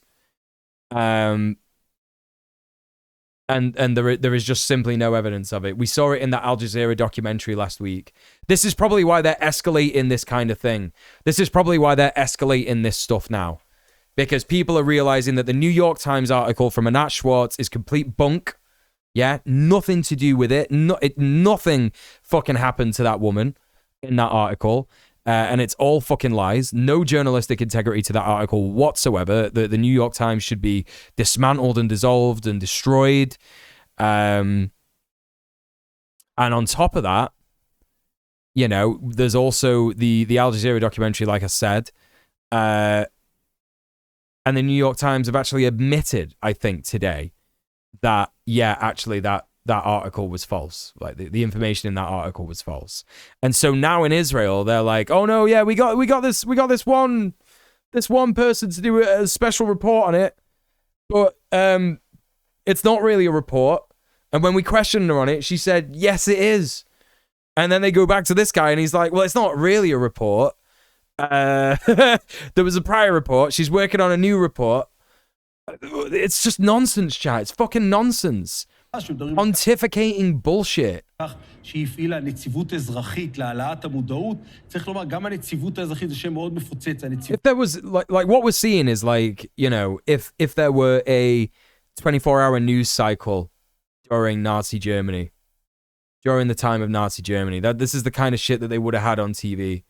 Do you know what I mean? It would have been like, oh yeah, well we're making investigations into Jewish men raping young German women. And there is a report, but it's not exactly a report. But we got this one German guy to do this report about it. But it's not really a report. But he's doing another report.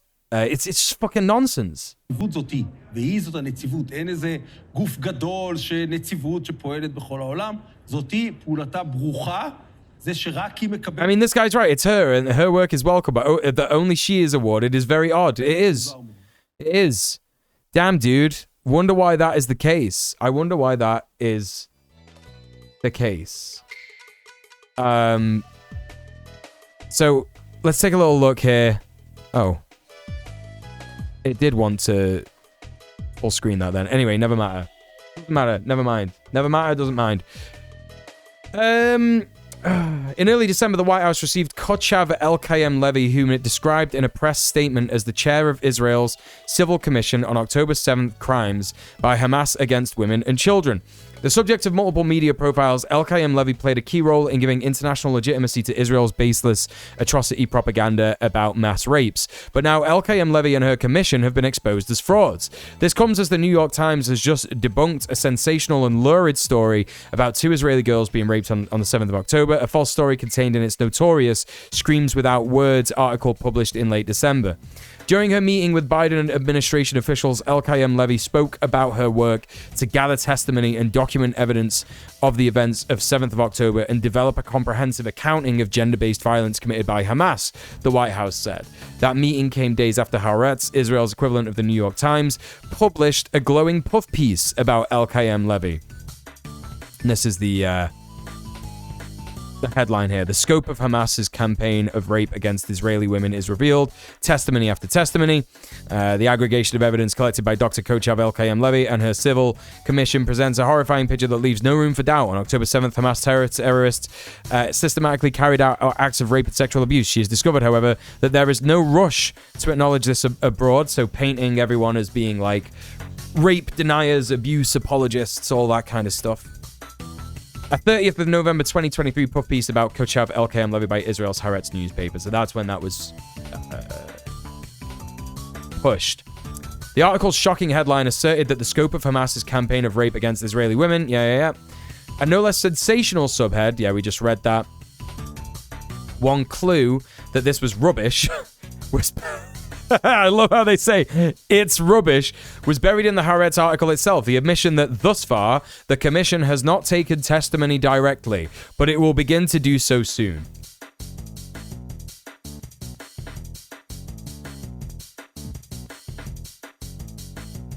You know, it just makes me sick, man. It just makes me fucking sick.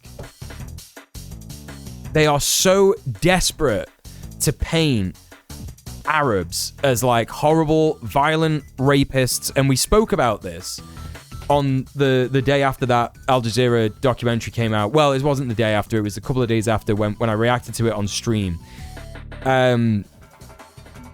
About how what they want to paint Arab men in this fashion because it's this Islamophobic trope, right? Where it's like, obviously they want to do it to justify a genocide. That's why they're doing this.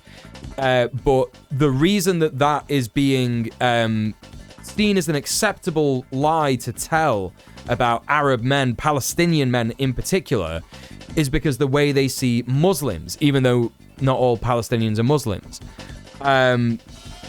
they're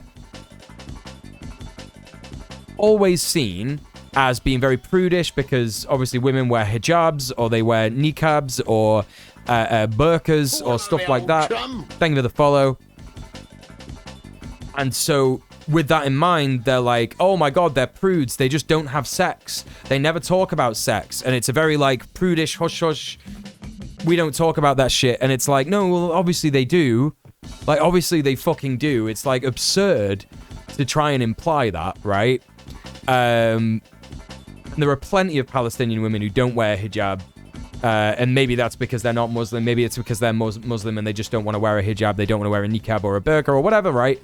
You know, it's all this fucking shit. It's just this like completely Islamophobic, white supremacist bullshit. Well, particularly in Israel, it's Zionist supremacist, and you know, this super Islamophobic, anti-Arab sentiment. And so they're like, oh, well, yeah, they never have sex and they're not allowed to have sex. So, you know, they're just these like completely foaming at the mouth, ready to just do sexual assault at any point. Kind of people. That's how they're being painted. But it's just not true. It's just not true. Like I saw a big thread on it last night, and you know, some people have said, oh, it may sound like Orientalism, but it is just kind of true in Arab communities. Like rape is like seen as so shameful, not just to do, but to have done to you, innit? That like people just do not talk about it. Like they do, if it happens, they don't talk about it. And it's not just shame for the women who are raped, or if you're a man, the person who's raped. It's also shame for like their partner for not protecting them, right? So it's just something that is like seen as so shameful, like the height of shame. Do you know what I mean? Height of shame. Hey, Riolan, how's it going? Yeah, literally nonsense. You know, I'm not going to bring up that article that I always bring up when we talk about Israel making another accusation that is, you know, quite clearly an admission. But it's nonsense. Yeah, it's literally nonsense. It's Islamophobic misogyny. The goal is to play off the perceived ownership of their women to attack Muslims. Right. Chat, I'm just going to quickly change my water because it's got a funky smell to it. And I don't know why. I'm just going to be back in a sec.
Have we got cat cam yet? We have not. We've only got one donation of £6.66 today so far, Discrot.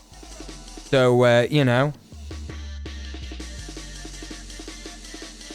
Gonna need another £54 at least, I'm afraid, before we see cat cam. So, you want to see some cat? Get donating. I got some fantastic music videos for us to watch. If we get an unofficial hype train today. From Chumbawamba. So, just think about that, yeah? Anyway, welcome to the stream, London Cheesehead. How you doing? Socialism is bad. Boomer on the radio said so. Yeah, this is why you need to believe that socialism is bad. Big prize for non-existence report. LKM Levy has hit the headlines again after winning the Israel Prize, the highest cultural honor bestowed by the self-described Jewish state. Israeli Education Minister Yoav Kish, who ministry administers the prize, hailed LKM Levy's work in the international arena to expose the atrocities of Hamas as a crucial pillar in our ongoing struggle for justice and in our efforts to confront the perpetrators, i.e. doing genocide to people in Gaza. The people of Israel deeply value your work and extend their heartfelt gratitude to you, the minister added. That's insane, considering that her work is nothing and she's done nothing. That's actually fucking mental. Hebrew University, where LKM Levy is postdoctoral fellow on gender conflict resolution and peace, added its congratulations as well. But not everyone in Israel is quite so appreciative, and is so often the case, these damaging omissions are emerging in the context of infighting among Israelis. Recriminations that LKM Levy got the prize at the expense of supposedly more deserving individuals. Unreliable. It turns out that LKM Levy's civil commission, described by the White House as if it were an official Israeli body, does not even exist. Cool. That's very cool, isn't it? And nor has the imaginary commission produced a long-promised report documenting Hamas's supposed sexual violence. People disconnected from her because her investigation is not accurate, a government source told Ynet, the media outlet affiliated with Israel's mass circulation newspaper, Yerioth Aronoth. The government source cited how LKM Levy disseminated a story about Palestinian fighters slicing the belly of a pregnant woman, a story proven to be untrue, and she spread it in the international media. It's no joke, little by little, professionals have begun to distance themselves from her because she is unreliable. The source added, citing the damage such false accounts do to Israel's already battered credibility. Yeah, no worries with Discrot. Thank you so much for being here. It had previously been exposed that LKM Levy also tried to pass off an old photo of a deceased Kurdish female fighter in another country as a victim of the October 7th violence. I remember that shit. That was like at the end of last year or some shit. Collecting money. There's also a strong suggestion of financial opportunism. According to Ynet, a proposal to fund the Civil Commission estimated that it needed a cool $8 million for its work in 2024, of which $1.5 million would go to management and administration. At first, she really was very active, and it was very nice, the government source told Ynet, and then she started calling herself Civil Commission. People got confused. Members of the US Congress turned to people who work with Israel and asked what this was about. Did Israel create a commission? It's a confusing name. And to the question of, is there such a thing at all? Is there such a body? The answer is no. The source added, she is the body. She is this civil commission. In nonsense. LKM Levy does run something she calls the Devorah Institute for Gender and Sustainability Studies, but in spite of an impressive-looking website, the outfit is a one-woman operation asking for $1 million donations, according to the government source. She took donations from loads of people and began asking for money for lectures, the government source told Ynet. The Devorah Institute is soliciting tax-deductible donations in the United States through the Jewish Communal Fund of New York. Cool, that's really normal, isn't it? It's really normal, that chat. Israel's Channel 13 also took up the story in a report you can watch at the top of this article with English subtitles. Yeah, we watched that. Yeah. On its website, the Devorah Institute names 9 people as members of an advisory board for the Civil Commission, but is ambiguous about whether they are members of the commission itself. This is just literally what happens when you have an entire society based on lying. This is what fucking happens. Realan, thank you so much for the gifted subs to Comrade Social Distancing and Fab Forward. I would ask every single one of you, though, to please consider, if you are going to donate to the stream, please consider subbing off Twitch. Why do I ask people to sub off Twitch? Twitch is a terrible platform. You know, it doesn't really like people talking about Palestine. It bans people for doing that. You know, yeah, I'm not really in the business of giving them any money that they don't really deserve. It also means that if you sub off Twitch, it means that 100% of the dough that you spend on the stream comes to me, your boy. I can spend it on my rent, my bills, and also the boy. And unfortunately, subs do not go towards the dono goal for unlocking the cat cam. Sorry, I'm sorry. That's just how it works here, but I do appreciate the subs anyway. Thank you very much for the 2 gifted subs. Realan, enjoy your ad-free viewing and, well, not that I run ads, but enjoy your subs. Enjoy your remotes. You won't have to watch ads when you join the stream, I guess. Anyway.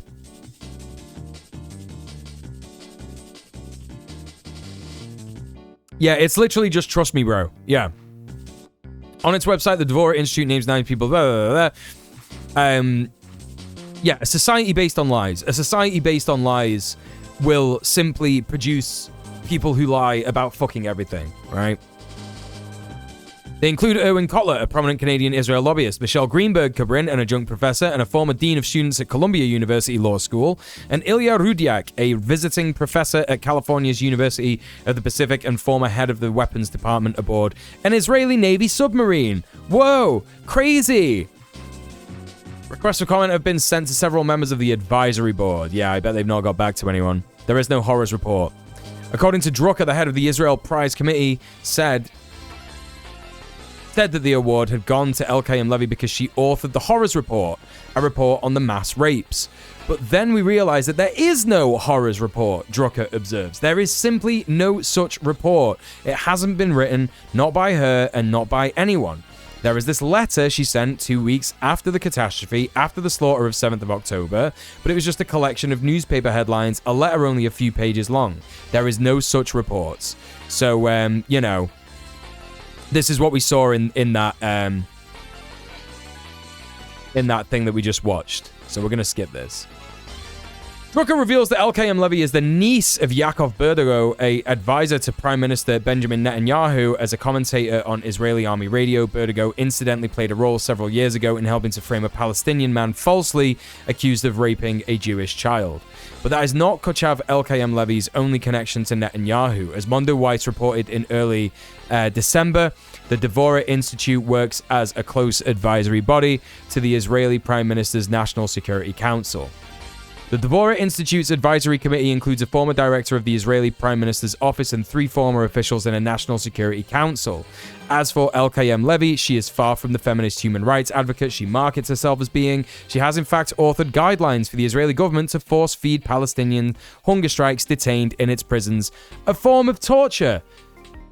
Cool. What a normal person. What a normal person. I'm sure she understands human rights and war crimes and atrocities and torture.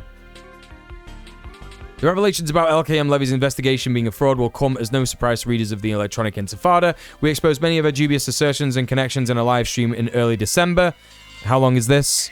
But first we wanted... Oh, this is 42 minutes, so we're not going to watch this. New York Times debunks its own reporting. The exposure of LKM Levy comes as another key element of Israel's mass rapes narrative has been debunked by the New York Times, the same newspaper that helped spread it in the first place. In their fraudulent Screams Without Words article published on the 28th of December, purportedly a 2-month investigation corroborating a broad pattern of sexual violence on 7th of October, reporters Jeffrey Gettelman, Anat Schwartz, Adam Seller included a horrifying story told to them by a paramedic in an Israeli commando unit.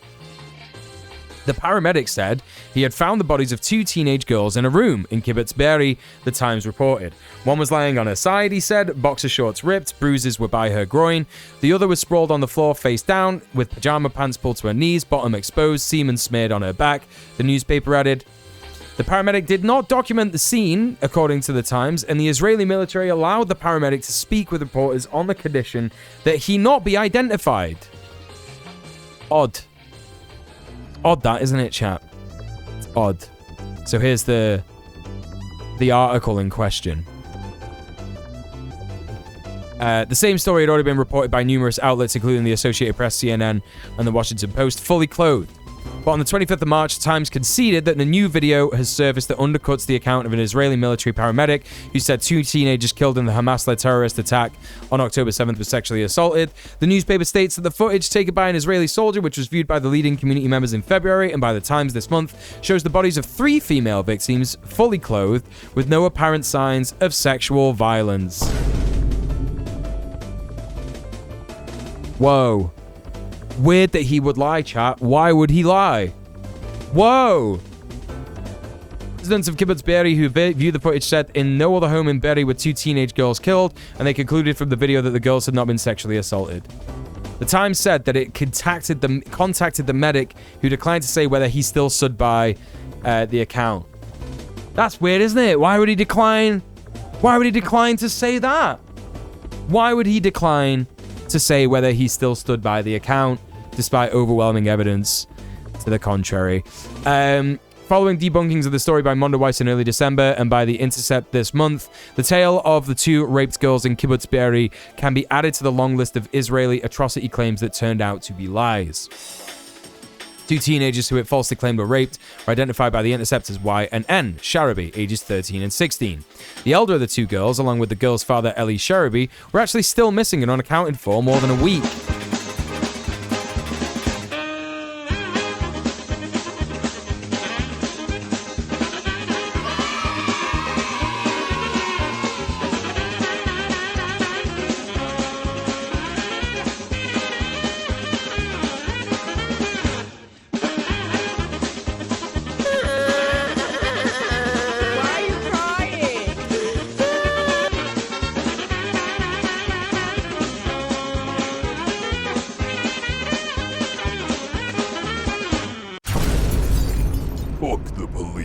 That's right, Philotas Hammer, thank you so much for the 1312. ACAB includes the IDF. Free Palestine. That's correct. Thank you so much, Philotas Hammer. Thank you so much for subbing off Twitch, supporting the stream. Thank you for the 1312. Song is a bit funny for the topic. Whoa, what's this?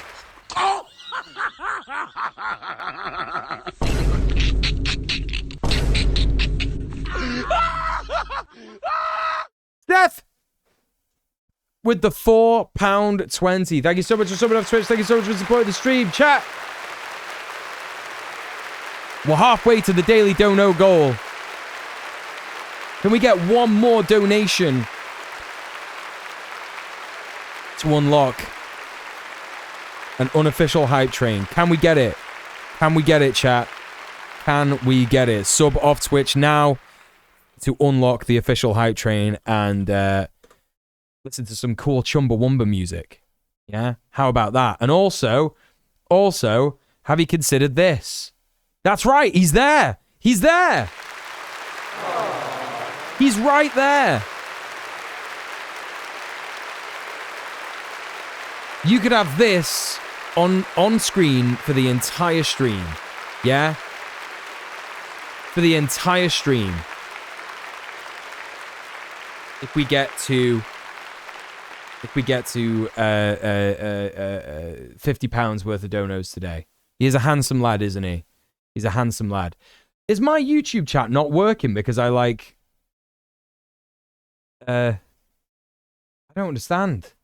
Oh, he's gone. Oh, he's just fucking gone. I think it's because I put this in his bed. I put it in there to tempt him to come in there. It's one of his toys, but I'm just gonna move that. Anyway, that's not his new bird toy. No, it's not. It's something different. I think it's one of them like Zaza twigs. You know about them Zaza twigs that they like mashed it up. They mashed it all up and compressed it into like a little dragonfly. Anyway,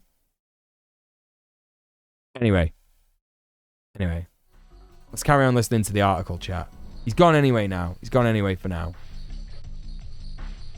They weren't even paramedics. They're just first responders. Yeah, it's bullshit. It's fucking bullshit, honestly. Mr. Piece of Work, I can see you in the YouTube chat, but for some reason the YouTube chat just isn't working, so I'm just going to try and refresh that. real quick. MSE stream! MSE stream with the £5. Boy. That's right. Consider the boy. That was so close. So close to unlocking the boy for today's stream. We just need another £22. We just need another £22. Thank you so much for subbing off Twitch. Thank you so much for supporting the stream.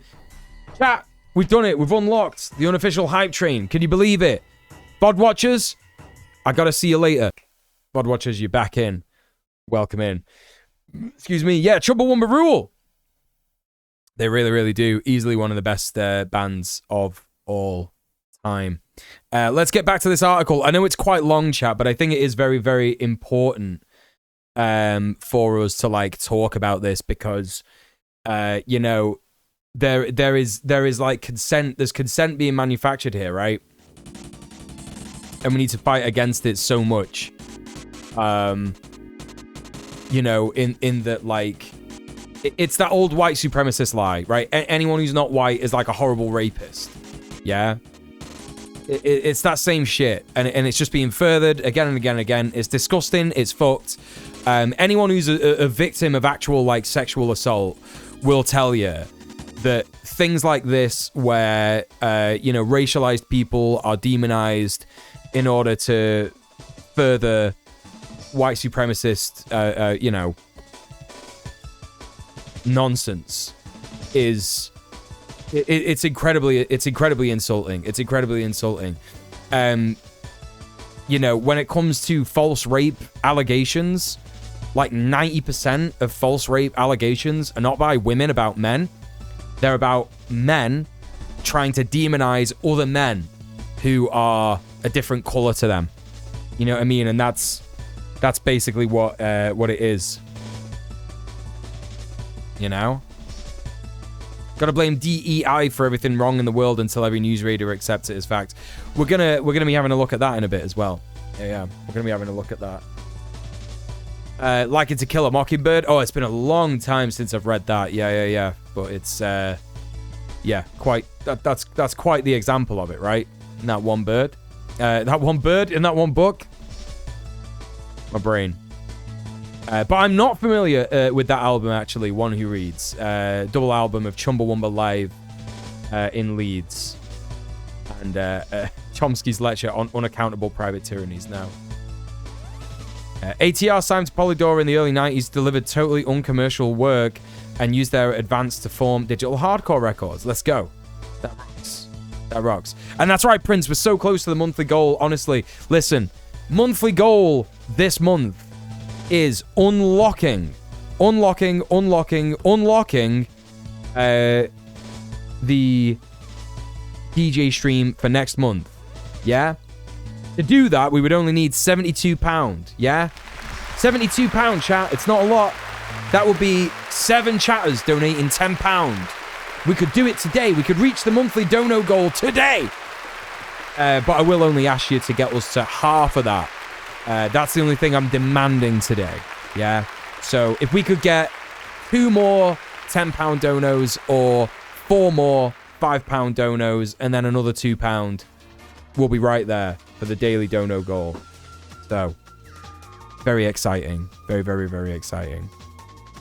This is not the thing from the Netherlands, not Lorcan. No, this is a piece from Electronic Intifada about the lies about the October 7th systematic mass rape by Hamas.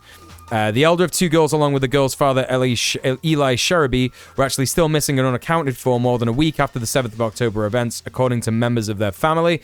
The BBC reported on 22nd of October that the 16-year-old's body had finally been identified. These facts, which were already public when Screams Without Words was published, should at least have caused the Times to question the consistency and plausibility of the Israeli army medic's account and to seek further corroboration before publishing it. Unfounded. Even a UN report, whose authors relied largely on Israeli government sources, concluded earlier this month that at least 2 allegations of sexual violence, widely repeated in the media, that supposedly took place in Kibbutz Be'eri were unfounded. Yeah? It must be noted that witnesses and sources with whom the mission team engaged and adopted over time an increasingly cautious and circumspect approach regarding past accounts, including in some cases retracting statements made previously, the UN report says. Some also stated to the mission team that they no longer felt confident in their recollections of other assertions that had appeared in the media. Overall, the mission team was unable to establish whether the sexual violence occurred in Kibbutz Be'eri. The UN report concludes. By now, almost every element of Screams Without Words has fallen apart, along with the rest of Israel's mass rapes propaganda, and yet the New York Times continues to back an article that should, by any minimal standard of ethical journalism, be completely retracted. It should be completely retracted. Yeah? It's particularly reprehensible and inexcusable that the Times is standing by the atrocity propaganda it's published, as all these lies are being used as justification for Israel's ongoing genocide of Palestinians in Gaza. So, with that in mind, chat, what you've got to remember about the New York Times, right? So, moving on from this Kochav LAM Levy story, the New York Times have actually done some other stuff that goes completely against their journalistic integrity that they, well, quote-unquote journalistic integrity they display in the Screams Without Words article, which is Tara Reid. Tara Reid's testimony of Joe Biden raping her. And they go back decades to her college records to question her credibility, talking to childhood acquaintances to deny the fact that Biden raped her. Right?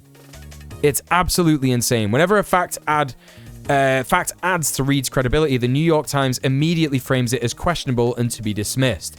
She told her story to someone during the period it happened. That guy's pro-Trump now, so it's meaningless. Ignore it. Shameless propaganda. Hey, New York Times, what are the politics of the Israeli woman you just gave a 4,000-word profile to, mustering every resource at your disposal to turn into the most credible, trustworthy person in human history? What are the politics of those doctors she told her story to? Tell us. You spent paragraph after paragraph detailing Tara Reid's entire political history from when she was in college to the present, as if it mattered to her testimony of Biden raping her. What are the politics of Amit Susanna? This is about a news story that the New York Times has published, I think yesterday as well, by the way. And apparently this is Amit Susanna. Let's have a listen to this. We want to see it in our own eyes, not from television point of view. They chose Hamas to rule them. It's their fault. They got it to where it is now, not us. No, this isn't Amit Susanna, sorry. This is just like general Israeli society opinions on Gaza. But don't you think you'll get worse by bombing them? No, I think that's the only solution. I think they should just clear off all the city. Just take it off the ground. Yes, I'm a little bit fascist. That's not the first person that we've seen on TV from Israel admitting that they are a fascist, is it, chat? Is it? Who is surprised? And you can see another rocket going in from Israel, slowly making its way, presumably a precision-guided missile coming into the northern part of the Gaza Strip, and it seems as though Could you imagine saying that? I'm just a little bit fascist. You know, and what you have to remember, chat, is that actual fascists, especially in the West, are terrified of admitting that they're fascists. They're cowards. They're actually cowards, right? So when it comes to, you know, someone actually admitting that they are a fascist, holy shit, man.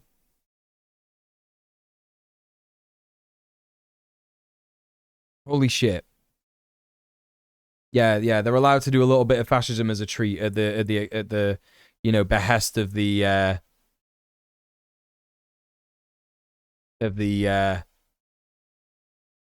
whatchamacallit.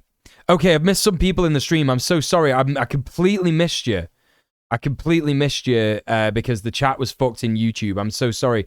Phoebe G, welcome to the stream. Mr. Piece of Work. Young Black Economist, let me know if you're still there. Show me a signal. Really apologize for missing your chat messages, but because I banned someone, my chat was fucked. So yeah, apologize for that. Okay, hold up a sec. All right, I think I've fixed it. I think I've fixed everything.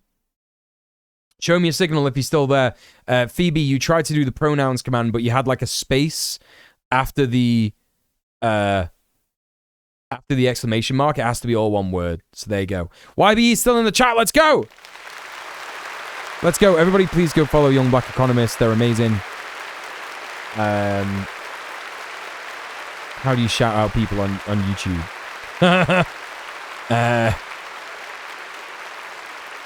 Hang on. There you go. There you go. Go give them a follow. Go check out their stuff. Thanks so much for being here. Okay. All right. Let's crack on with this. The bombardment has been very much in Beit Lahia.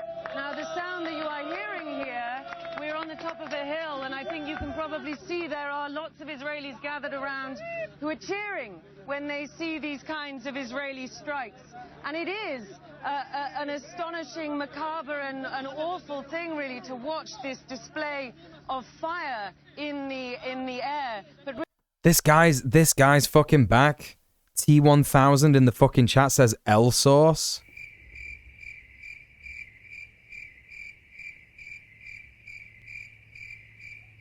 Dude, just so fucking funny, man. Everyone is laughing. Everyone's fucking laughing, dude. It's so funny. It's such a quality, relevant, pertinent joke. It's so clever. Now you're banned from the YouTube chat. Good night. This is your dad farting out all my cum. There you go. What a shame. Anyway, Mr. Piece of Work, welcome. He's still in the YouTube chat. Hello. My man's obsessed with me. I feel like I have actually like deleted that guy's comments of one of my videos once before. Like the name T1000 like rings a bell. really, it is what is going on in the ground. My man's just like a butthurt Debate Bro fan, probably. My man's a butthurt Debate Bro fan that I was, you know, correct about everything. Correct about everything. I was right. Vindication. Anyway. Wolf that is significant. All right, so that's that. The New York Times poured over Tara Reid's blog post about politics and Russia and totally irrelevant topics to make her appear as a crazed pathological liar, but that was their job. They destroyed her life intentionally. They ripped it apart, but Amit Susanna was painted as a holy saint. She's a lawyer who understands the plight of Palestinians when bombs went off. She loves people. She feeds stray cats. She gives to the homeless. She's actually the reincarnation of Jesus. So every word she says is 100% pure fact about those dirty, backward Palestinian animals. This may work on your depraved genocidal liberal base who gleefully participated in the public lynching of Tara Reid, looking into every inch of her life from when she was a baby to present to frame her as a liar, but it doesn't work on those who aren't in your genocidal cult. No one in the media class will bother to give Amit Susanna the Tara Reid treatment. And remember, Amit comes from a genocidal, systematically racist apartheid society where the dehumanization of Palestinians is ingrained in the very culture, so she actually must get that treatment. That is the standard of the New York Times and all the good liberals have when it comes to every other racist apartheid society where lurid genocidal atrocity propaganda and allegations against its victims are rife, except Israel.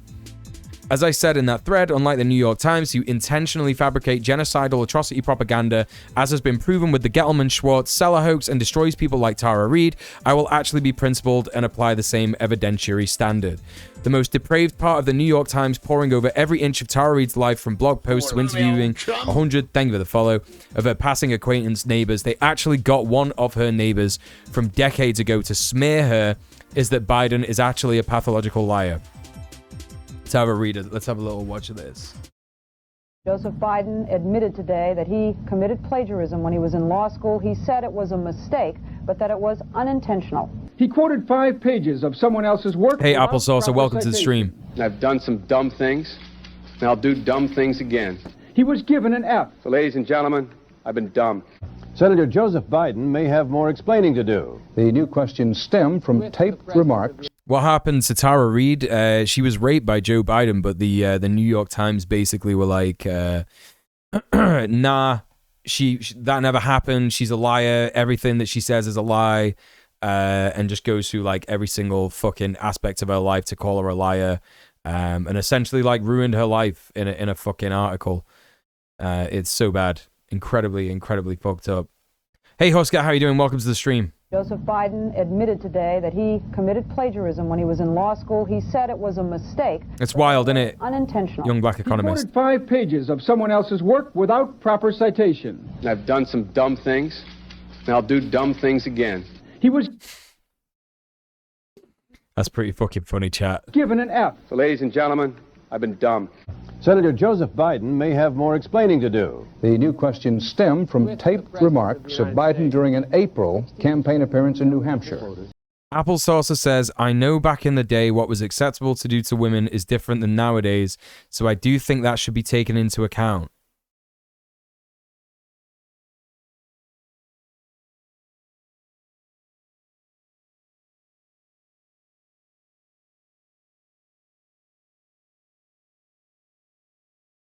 So 4 years ago. You're talking about 4 years ago. This was in fucking 2020, dude. That this article came out. You think that this was acceptable in 2020? Is that what you're saying? I'm gonna give you a genuine.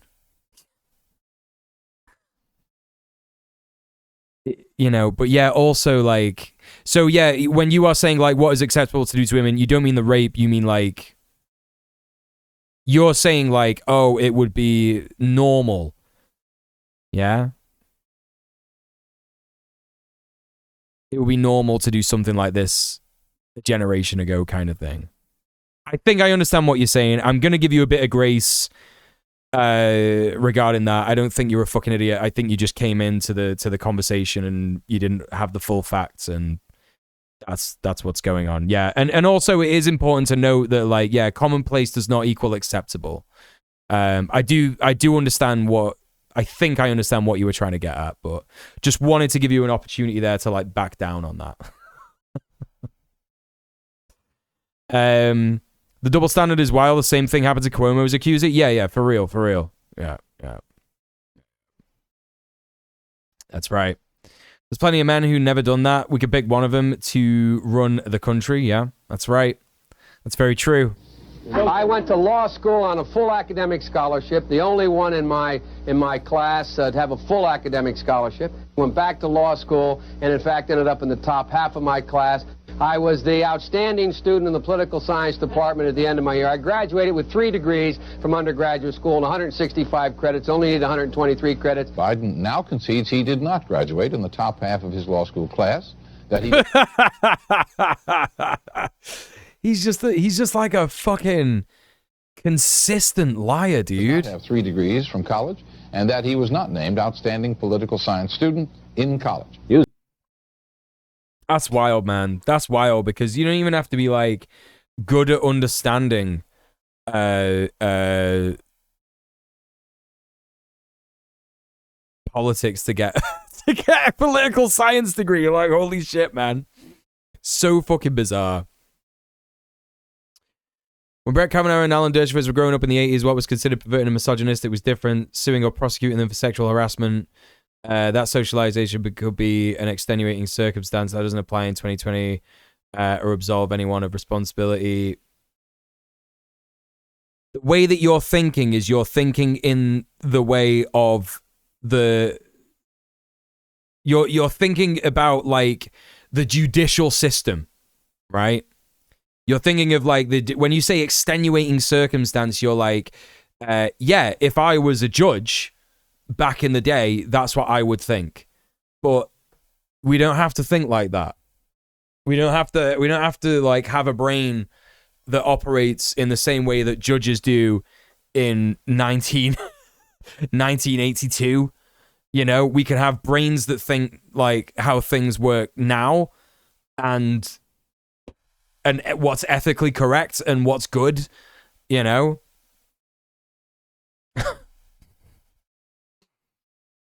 Another reason to curse Obama, BN would have never got anywhere near the presidency if he hadn't used his KKK clout to win over the racist Dems, yeah. Trouble begins when you start lying about shit that's easily verifiable. The editing on this news story is exceptional. I think it's just like it might be a video that Zay Squirrel did. Week says Biden actually went to school on a half scholarship, ended up near the bottom of his class, and won only 1 degree, not 3. Joe Biden ranked 76th in a class of 85. Yeah, exactly. We could be more moral. Moral? The word's starting to not make any sense. We could be more moral. I'm losing my mind. Is that how you say that? Moral. We could be more moral than a 2024 judge. Yeah. Losing my fucking mind over here. Fuck me. Fuck me, man. At the University of Syracuse Law School. I mean, this guy... We can be more moral than a 2024 judge. Correct, yes. Comes correct. off this whole thing as a flyweight. Now Biden says Newsweek is right. His memory had failed him. And I'd be delighted to sit down and compare my IQ to yours if you'd like, Frank. Joe Biden was I've been delighted to sit down and compare my IQ to yours. Oh, shut up, dude. Shut the fuck up.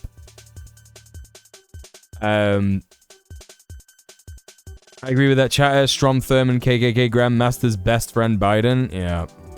Do you know that Biden lied about how his wife and child died, blaming a drunk driver, even though he wasn't at fault at all, just so he could have a good, dramatic story to tell the press? He destroyed that man's life. Who were we talking to? Yeah. There was a chatter earlier. It was Cracked Pyrex. It was Cracked Pyrex was talking about Beau Biden. He even lied about his son. My God.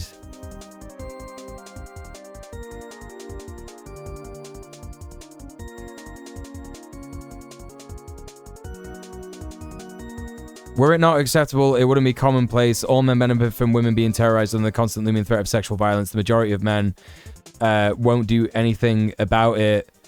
You're not, one who reads, you do this quite often, yeah? I don't think Cracked Pyrex was saying that. You're reading too much into, like, not even a full sentence there. Really don't think Cracked Pyrex was saying that shit.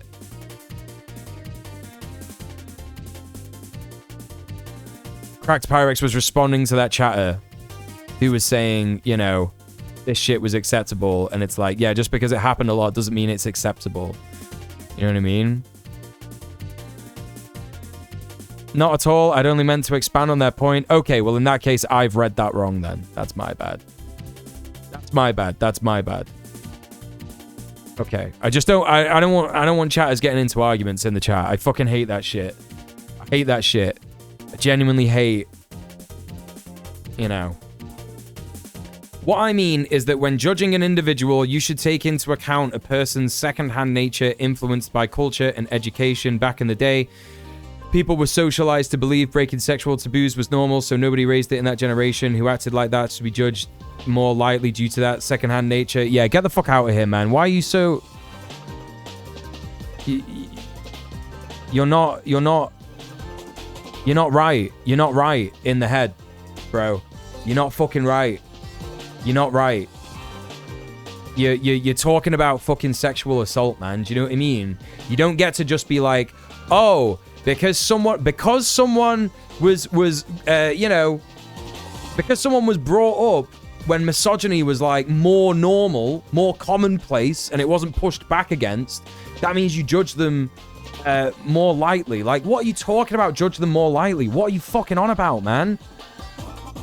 No, you judge them in the same way that everybody who does sexual assault does. You don't just like just let them off because it was normalized back then. Shut up, get out of this chat. You're not a safe person to be around. Fuck off. Fuck me, man.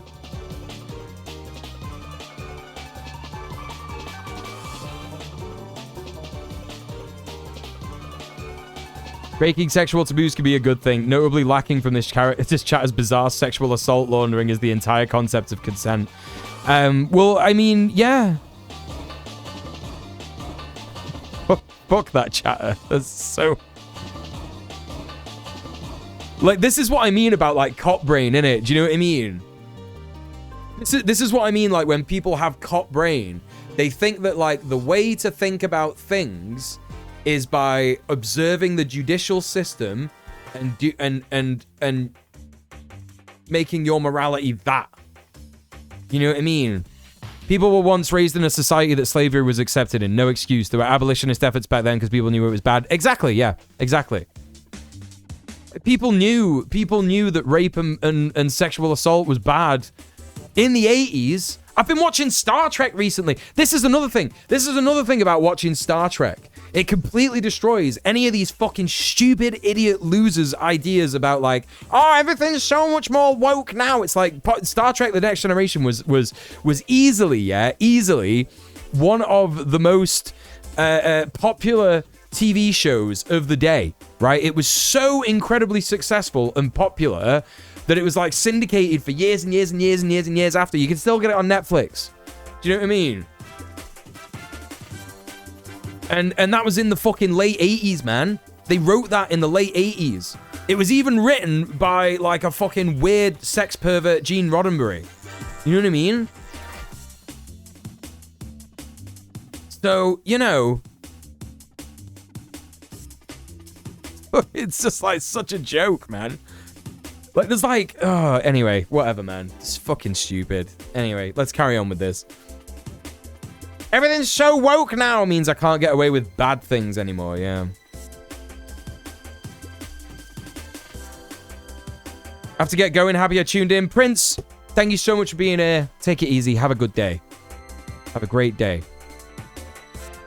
80s Reaganite films still portrayed rape as bad? Yeah, it's true. It's true. Honestly, how people still peddle this notion of morality of the time, like people now are inherently more moral than at a different time, it's completely wrong. It's completely inaccurate. It's completely wrong.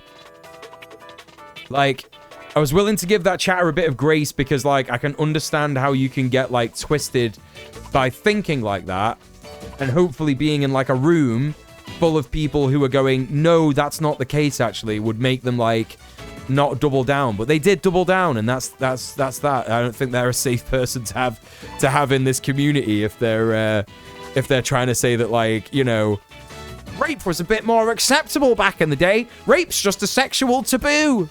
Like, shut up, dude. What are you on about? My man was saying, what is it with like men coming in this chat and just like admitting to being rapists recently? What is that? I'm not saying that guy's a rapist, but what he's saying is pretty sus, innit? You know what I mean? Like, he's saying that rape is a sexual taboo. Like, what the fuck are you on? Breaking sexual taboos is more commonplace. Rape is not a sexual taboo, it's rape. Fuck me, man. Shut up. Anyway, he has shut up. I banned him ages ago. Just fucking losing my mind about it, right? Joe Lieberman just died. Fuck that guy. He was my state senator for many years. Fuck that guy. He sucked. Well, if you don't like him, Husker, great. That's great news. That's great news. Buzzing. Buzzing.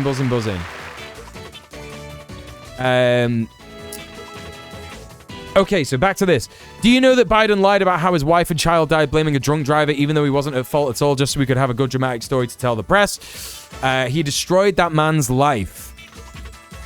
But the New York Times finds him credible. That's crazy, man. I didn't know that. More importantly, what the fuck does this have to do with Tara Reid's testimony that Biden raped her? Nothing. The New York Times set out to believe her, to annihilate her life, but with Amit Susanna, they've turned into believe all women again, and you're not allowed to question her. I'm sorry, New York Times, you're the actual rape apologists and deniers. In fact, you are the most depraved rape deniers in modern history, not just for Biden, but also Bill Clinton and other Democrats. You're the most depraved scum, filth, rag that has ever existed in human history. I love how sick Zay Squirrel is going here. Palpatine looking piece of shit Lieberman. Committed centrist piece of shit. I know who that guy was. Rip and piss. Lieberman was like the mansion of his day. Fuck yeah. Fuck it. It's good and funny that he died. Hell yeah. Just a final point. Do you know what a line is in the New York Times piece on Tara Reid destroying her life without poring over every inch of it? They say only two people in the world can know what happened, her and Joe Biden. Okay, so is that the standard for Amit Susanna too? Why not? But Tara Reid, the only two people possibly knowing, only two people can possibly know what happened, and we spent thousands of words destroying the life of one of those, so you'll all believe she's a crazed liar. But for Amit Susanna, her every word is pure, unimpeachable fact. Everyone must know and accept it. There you go. So some more stuff on Palestine.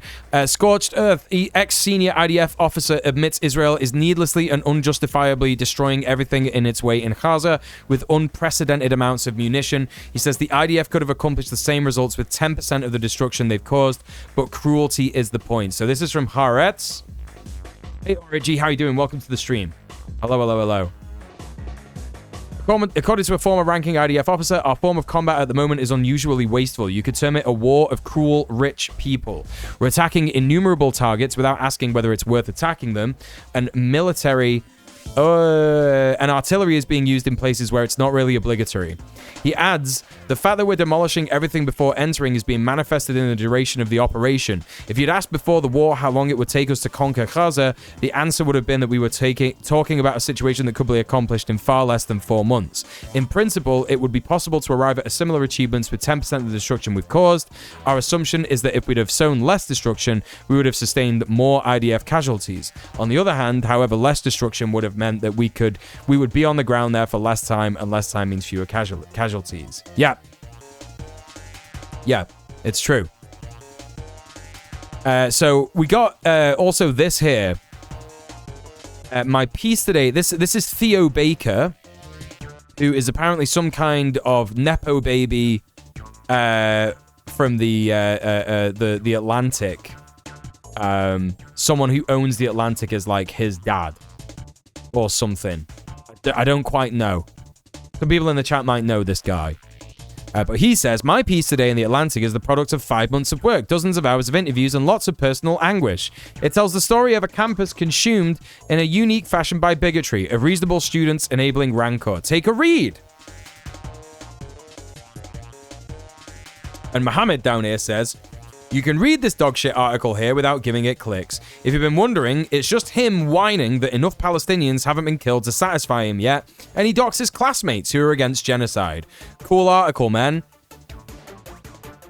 Let's take a look.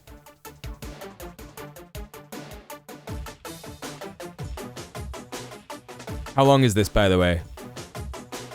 Oh, it's fucking long as fuck. Yeah, no, we're not reading this, chat. I've already read so many articles on the stream today. Fuck this. Yeah, we're not reading that. We're not reading that. Anyway, we're moving on from Palestine stuff, and we're having a look at this bridge collapse thing. Chat.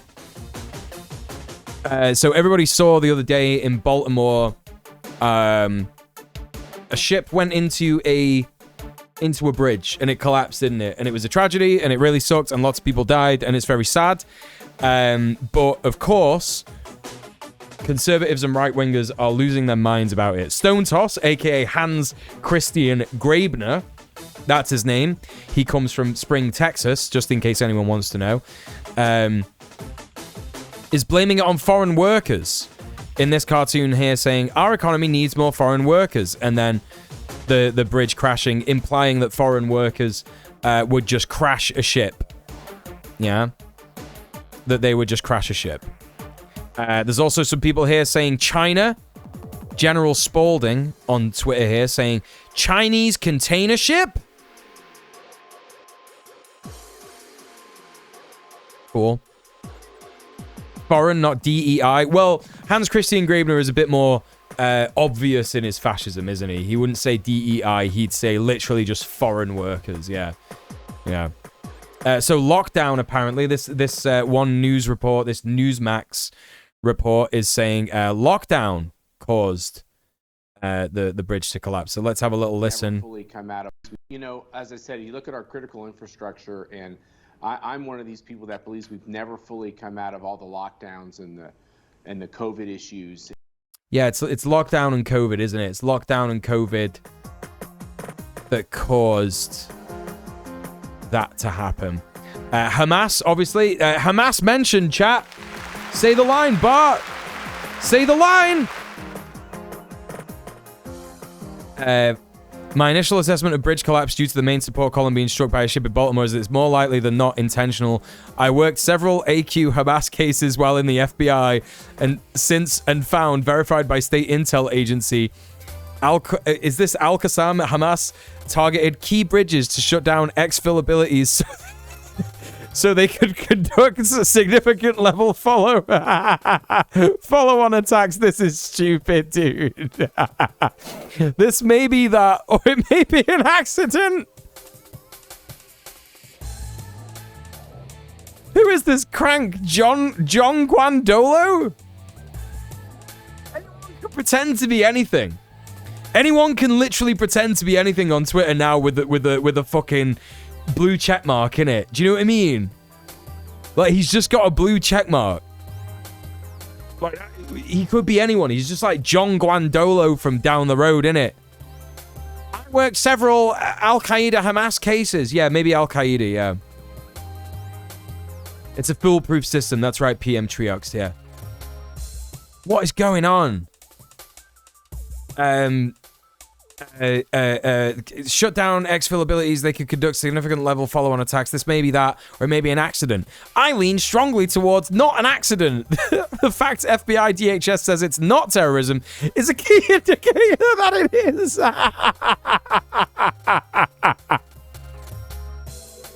That's fucking so good, man. That's so good.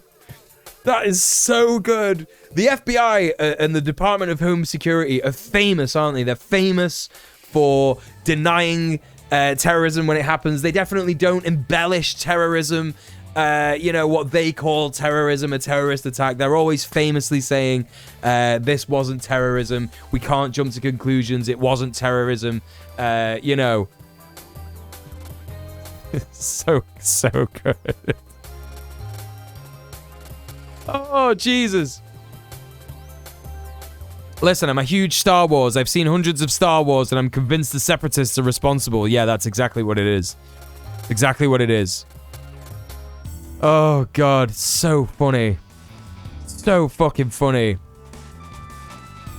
Okay, Russia. It's apparently Russia. The ship that struck the FSK bridge mysteriously lost electrical power. NATO dreams about collapsing the Crimean bridge. Did Russia just demonstrate its ability to bring down a bridge without explosions? What are you talking about? Was the ship disabled by a directed energy? A directed energy weapon? What do you mean? This motherfucker's living in Fallout. He thinks like he thinks.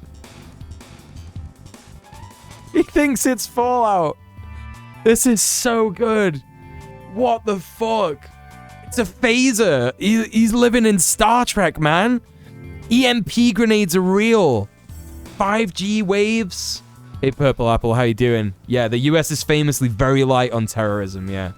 It's the same energy weapon that causes Havana syndrome. You know what? That's probably true. That's probably true. You're probably right, yeah. Fucking brilliant. Ukraine funding. Here we go. Breaking. A ship just collided. These are all blue check wankers on Twitter, aren't they? They're all blue check wankers. Like, not legacy blue checks that they paid for like £8 a month to have a blue check. Ukraine funding. A ship just collided with the Francis Scott Key Bridge in Baltimore, causing it to collapse and multiple motorists reporting missing. Maybe instead of sending billions to Ukraine, we should spending on our own roads and bridges instead. Incredible. I'm just waiting for trans people for bingo. Yep. DEI, incredible. Diversity, equity, inclusion. A shipping giant Maersk confirmed that the Dali ship, operated and managed by Synergy Marine Group, collided with the Francis Scott Key Bridge in Maryland around 1:27 a.m. Synergy Marine Group promotes DEI in their company. Did anti-white businesses cause this disaster?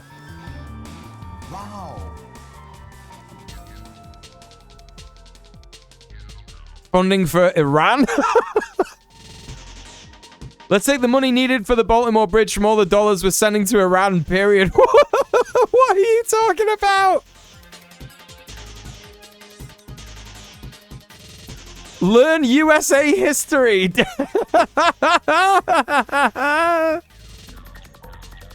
Sending all those dollars to Iran, chat. This person's definitely got their finger on the pulse of USA history, modern contemporary history. What is going on? The wide open border. Of course it's Fox News. Of course it's Fox News. Let's have a listen to these brainworms. You've been talking a lot about the potential for Can barely hear it. Hang on. wrongdoing or potential for foul play given the wide open border. That is why you have been so adamant. Why has the Republicans had such a hard time securing this border? The president says he's not going to take his executive action. They just go straight. They just go straight into, like, oh my God, I genuinely, this is nuts. You've been talking a lot about the potential for wrongdoing or potential for foul play given the wide open border. That is why They just skirt right around it and they just go, yep. Talk about the border. Talk to us about the border, dude. What are you talking about? So adamant. Why has the Republicans had such a hard time securing this border? The president says he's not going to take his executive action. You know that.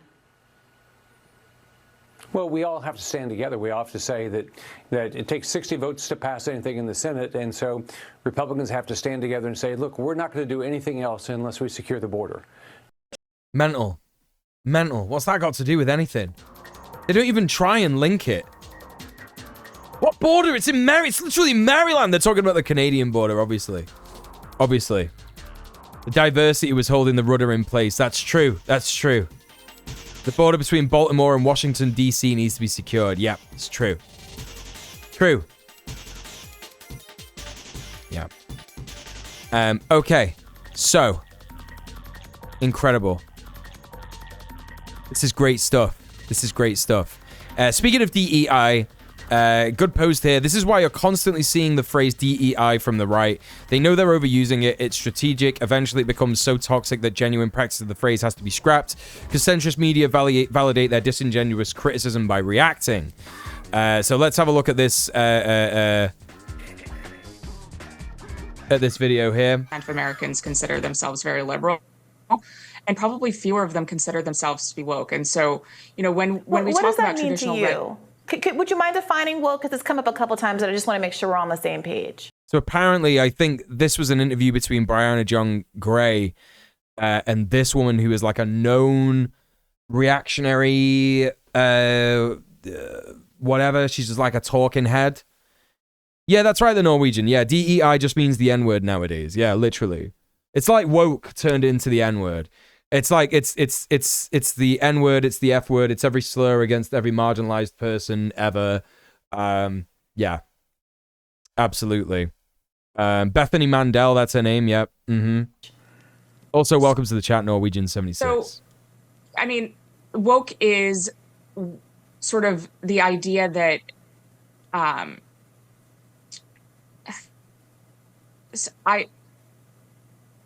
this is going to be one of those moments that goes viral. I mean, she was right. She was right. Wow. She was right. She was right about one thing, wasn't she, chat? Very funny.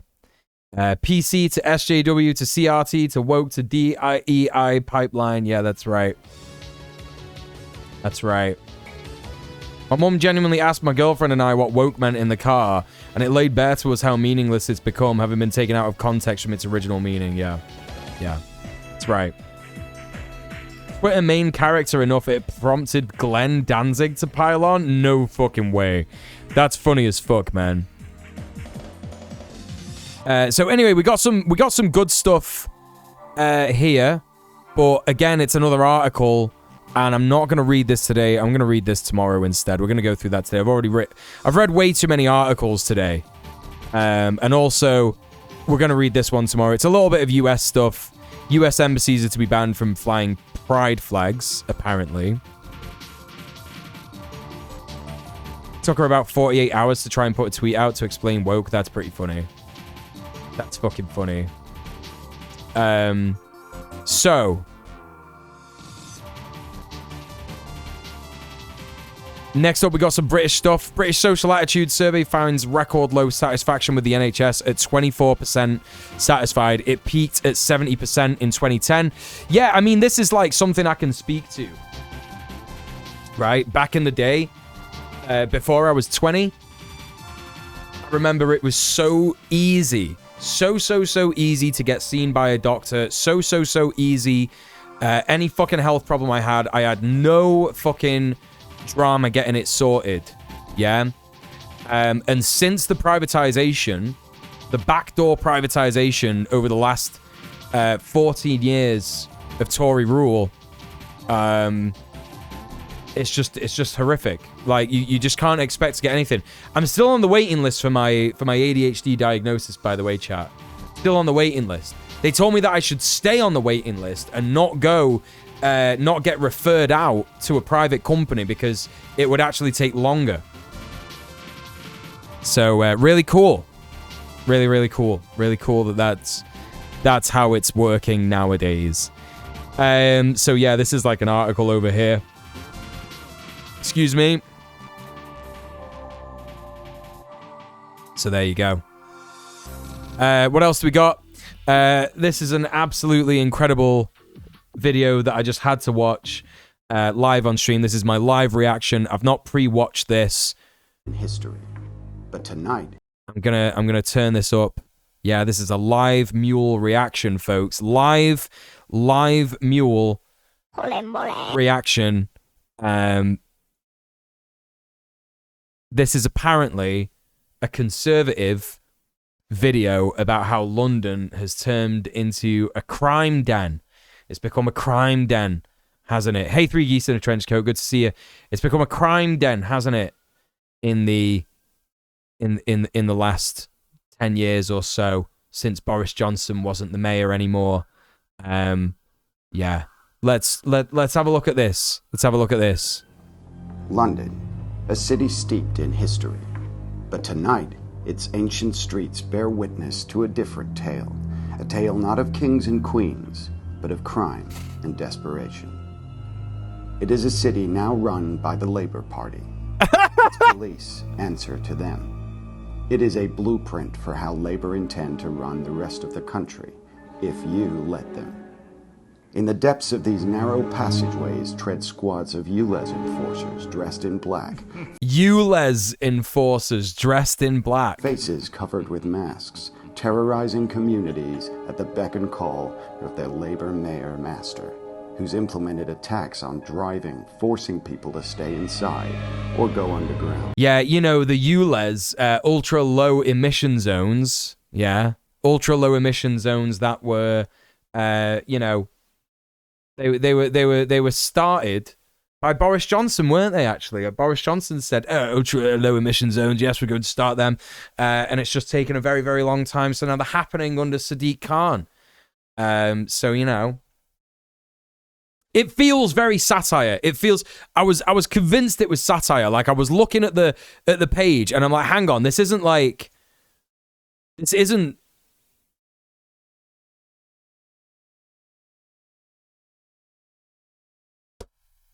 It even says, get a DM from the PM, and goes to like a WhatsApp channel.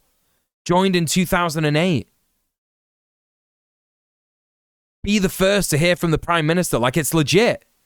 It's fucking legit, chat. I can't explain to you how incredibly bizarre this is. It's so bizarre that this is actually like an actual video. It feels like satire so much. Gripped by the tendrils of rising crime. Look at this graph!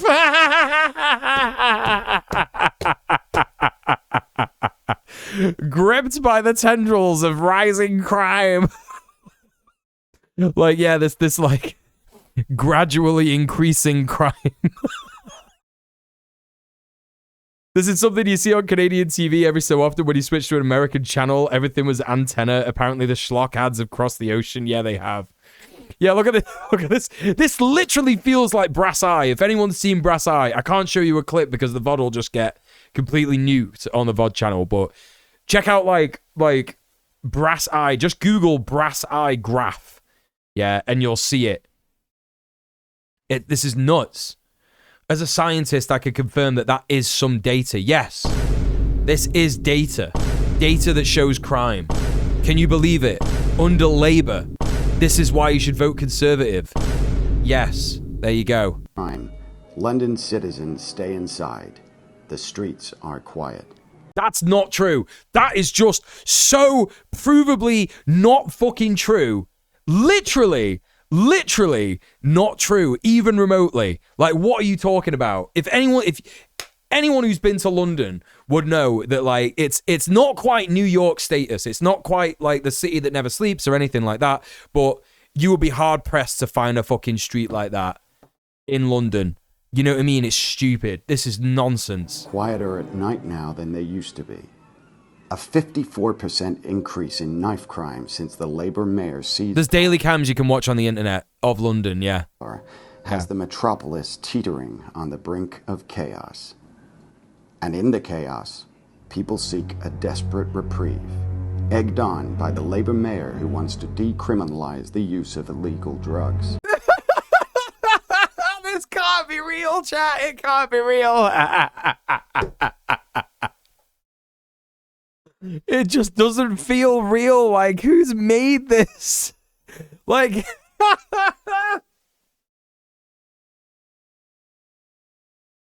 They're so desperate to paint London to boomers as, like, the most horrific place of all time. Like, oh, you can never go London. It's a hotbed of crime. It's fucked. It's completely... But it's just not. It's just like a normal city. It's completely fucking normal. London's drug death rate is at a record high. But this isn't just London, where Labour are in charge. Crime goes up, and justice goes down. For people living life under Labour, like the citizens of London. Why did it just, like, zoom out to the world? Is it trying to say that Labour controls the world? Like, what is happening? The scales of justice remain tipped in favour of the darkness, leaving them to navigate the shadows alone. I just can't believe that's real, chat. That's wild. It really feels like brass eye. It feels like Americans being consulted by Tories on their campaign, which they probably are. Yeah, you might be right.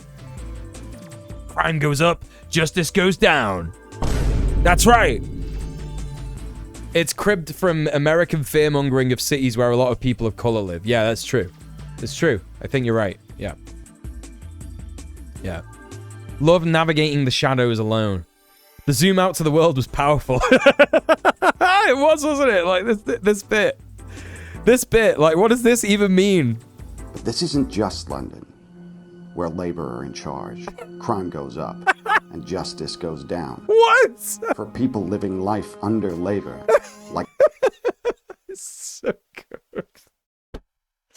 Oh, fucking hell. Funny as fuck. All right, so there you go. There you go, chat. Right, now listen. Listen here. Listen here. Now. It's second, yeah? This fucking second, while I rearrange some tabs in the background so that you can't see it in order to keep the integrity of the stream. The integrity of the stream. This is a show, and I do it for my job. It is my living.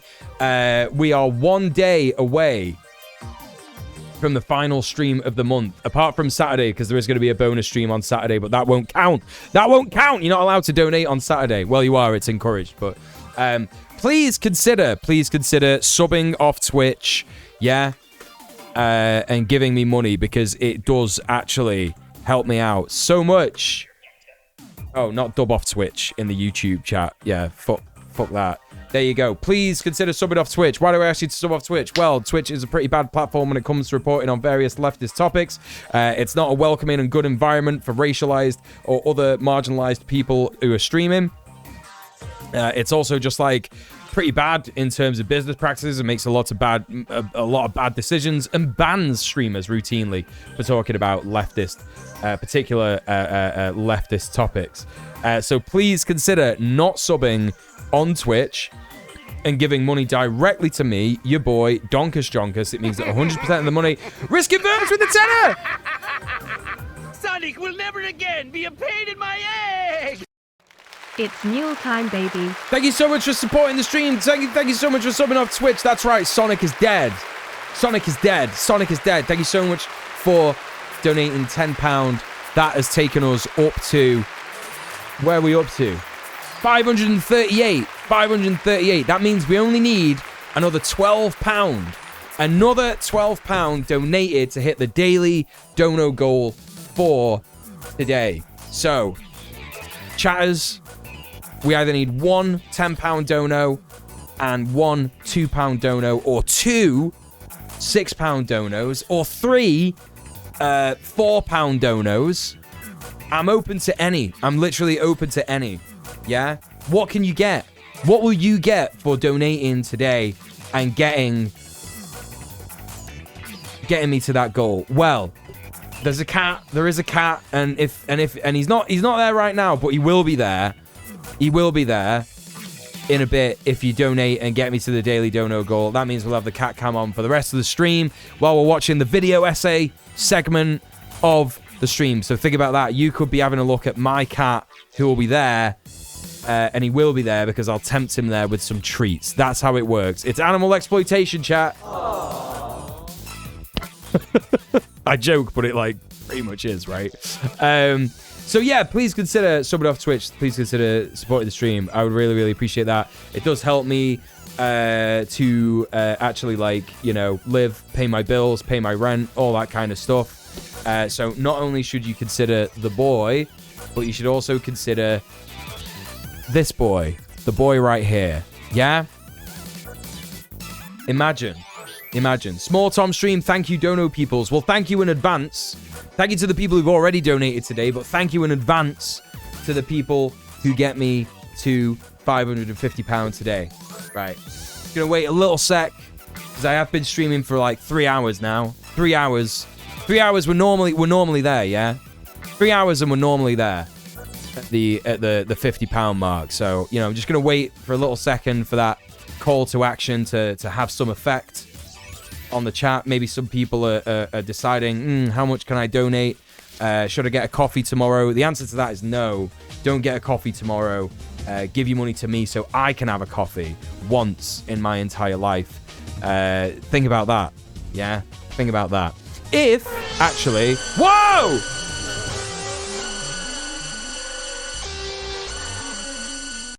Reelan!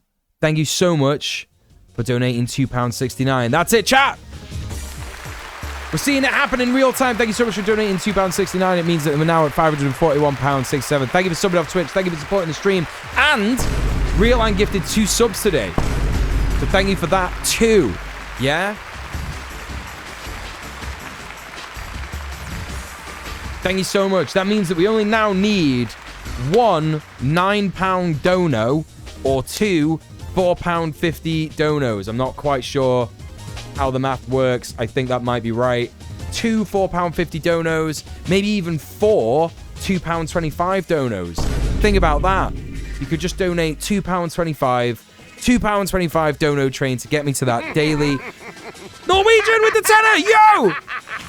Sonic will never again be a pain in my ass! Sonic is dead. He's dead. Sonic is dead. Thank you so much for supporting the stream, and thank you so much for subbing off Twitch. Chat, we got there in the end. Incredible. Thank you so much, Norwegian. Norwegian76, a new chatter. A new fucking chatter. Can you believe it? That is some great new chatter behavior. Yeah? Thank you so much for subbing off Twitch. Thank you so much for supporting the stream. Right, let's go and get him. Let's go and get him, chat.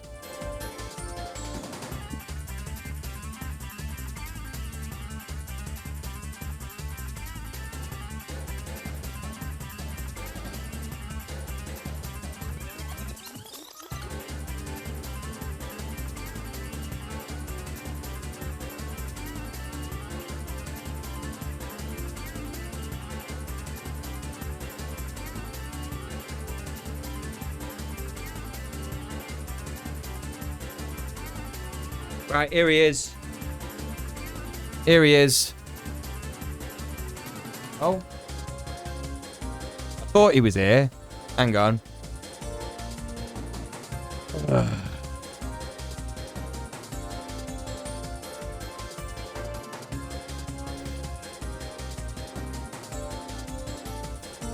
Please use English in the chat, Suchu Lee.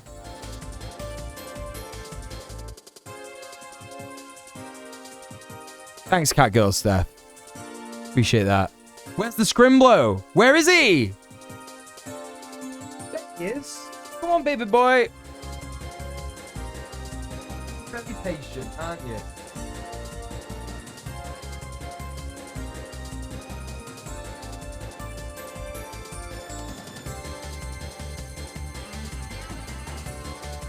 Come on.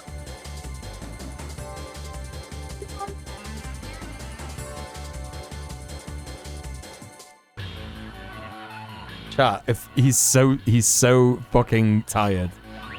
My cat's name is Tom. You're such a tired boy, aren't you? What a good fella. You just sat on one. Buddy, you just sat on one of your treats. Look at him there, chat. Look at him there.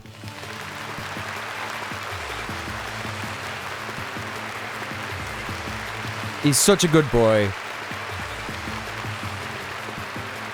Tommy, you're going to show the audience how you shake hands?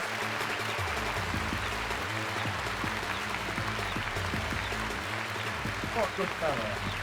He's a very good fella.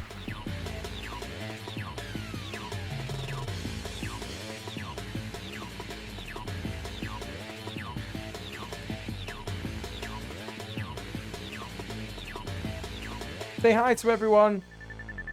Say hi. I'll have to. There you go. He's saying, hello, everyone.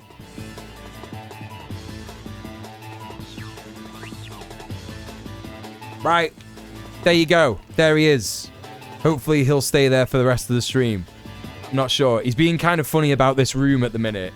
Because what he likes to do, yeah, is when he wants something, is he decides to try and annoy me as much as possible, yeah? And the kind of things that he does are like dangerous things. So he will like start messing around. I told you about this the other day, right, chat? Like he's been messing around with the fucking Ethernet cable. And it's like, I know that probably won't give him an electric shock, but it is still worrying. But it also means that I won't be able to stream. And I need that to feed him. Right? Oh shit, where's the Tom cam here? There you go. There he is, little Scrimblow. God, why is he so overexposed? I'm gonna have to sort that out. Anyway, chat, listen, we're gonna watch some YouTube video essays. And the first one that we're gonna be checking out is this one from Maggie May Fish. Yeah? Maggie May Fish, if you don't know. She's bloody great. We're going to be watching her video on Barbie versus Stanley Kubrick. Yay! He's going to learn how to turn off the stream, then he'll be unstoppable. I know, yeah. I know. Can't believe it. I like MMF. Me too. I also like Maggie May Fish. Me and you both. One who reads. He's breaking terms of service. He's nude. He's nude. Wow. He is. It's true. I can't believe it. I genuinely can't believe it. Okay, so who is Stanley Roblox? I don't know. We'll have to find out by watching the video, won't we? So anyway, Stanley. Yes, that's exactly what happened. Barbie landed on the moon. That's how that works. That's what that's all about. That's what this is all about. Okay. Okay, current bid. Let's pin that in the YouTube chat. Oh, for God's sake. Pin that in the YouTube chat. There we go. There we go. Okay, chat.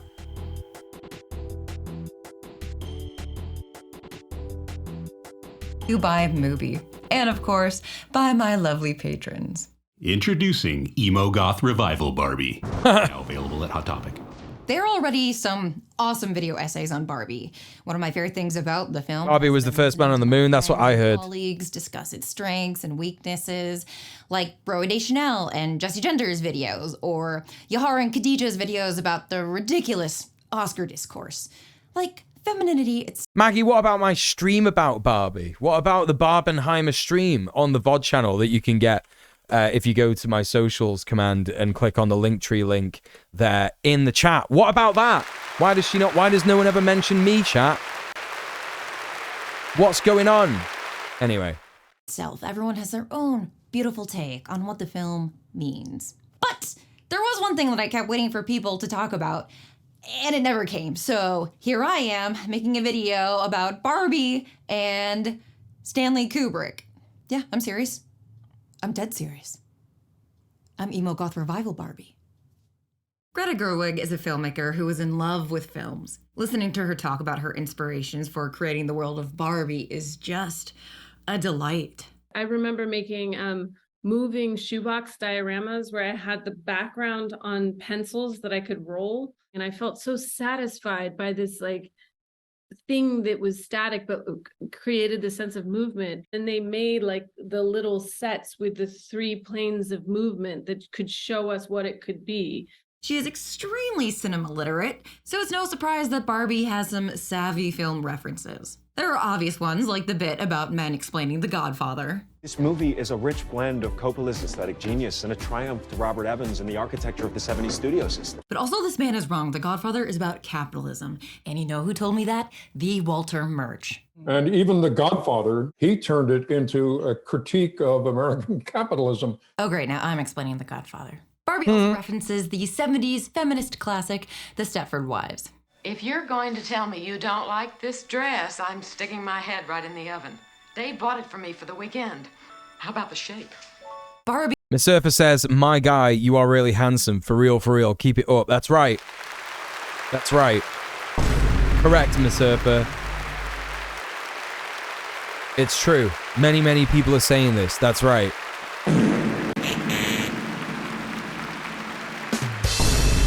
Anyway. Everyone enjoying the soundboard? No one's sick of that yet? Anyone sick of it?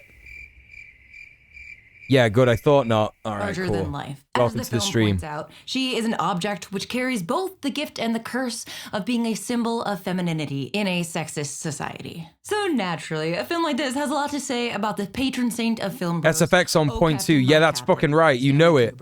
It's the place to be. Funny to me in that, like, he's also the paragon of a certain type of, masculine filmmaking. Let's quickly go through the checklist of Kubrick references. The opening is a reference to 2001. Yeah, of course. We'll come back to that later. And within that reference is a reference to Lolita. The doll and the mom are shining. Hello? Are you two, shining? Barbie meets a godlike creator in a liminal space in the same way Dave is transported to a liminal space by godlike creators. Ken being seduced by the patriarchy is a barrage of images like Clockwork Orange. Yeah, that's true.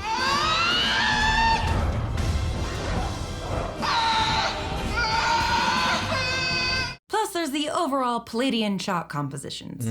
But references to Kubrick aren't just peppered throughout the movie. Greta is engaging in a deep conversation with Kubrick's work. Greta based the Mattel boardroom off of the Dr. Strangelove war room. In that film, a bunch of men sit around and essentially plot the destruction of the planet and all humans on it, despite being a bunch of clowns. Gentlemen, you can't fight in here. This is the war room. And they're actually perfectly okay with nuclear annihilation as long as they get to survive in underground bunkers with plenty of fertile women they can breed with. That's literally in the text. The women will have to be selected for their sexual characteristics, which will have to be of a highly stimulating nature. I must confess, you have an astonishingly good idea there, Doctor. And in the same way, the Mattel board members are perfectly happy constructing a version of womanhood, or even feminism, that places women in boxes. Literal boxes. Recently rewatched Doctor Strangelove with friends, and it's so good. I've never seen it, you know. Girls and women and non-binary and gender non-conforming people they hurt in the process. Also, can we just stop for a moment and appreciate the Warner Brothers logo and the Hollywood sign in the background of the boardroom's windows? Greta isn't just implicating Mattel here, but the very studio she's working for. And Hollywood as a whole. Yep. As a machine that creates unrealistic symbols of femininity. Upcoming movie night? No, the upcoming movie night is actually this Saturday at 6 p.m. UK time. So in the Discord, we're going to be watching I, Daniel Blake, a 2016 film about the perils of navigating the benefit system in the UK, and Heavy Metal, a 1981 psychedelic sci-fi movie. We're going to be watching that this Saturday. So get involved. Make sure you stop by if you if you're in the Discord. If you're not in the Discord, join the Discord. There's a link. And masculinity that women and men and everyone are inevitably compared to. Also, the upsettingly casual reference to smallpox. Oh my God, this is like in the 1500s with the indigenous people and smallpox. They had no defenses against it. Did remind me of Kubrick's backstory for the Overlook Hotel in The Shining. The site is supposed to be located on an Indian burial ground, and I believe they actually had to repel a few Indian attacks as they were building it. I didn't like Kubrick using genocide as background for his film, and I don't like Greta using genocide as an offhand comment in hers. Well, not every reference works for me. She's clearly... And also, like, the comment about the smallpox thing is not, like... it's not quite true. Like, they didn't have any immune system. Like, native people in America didn't have an immune system to defend against smallpox. It was literally that the British and all the colonizers, the Spanish, the British, the French, they all literally gave like infected blankets to indigenous people. You know, friendly reminder: Europeans are gross and need to wash more. Yep. Drawing from Kubrick's monolithic body of work. So I think this begs the question: why would this hyper-feminine film pull inspiration from the Stanley Kubrick? Well, Greta and Kubrick are both directors who explore the ways that media and the plastic world we're born into impacts everything from the way we dress, to the shape of our government, to how good our relationship is with our mothers, to the way we view ourselves. Yeah, Europeans weren't immune to smallpox, yeah. The first glimpse we get of Barbie is the 2001... That's not what beg the question means. Wait, what? I think this begs the question, why would this feminine film pull inspiration? That's the way I've always understood it to be used. From the Stanley Kubrick.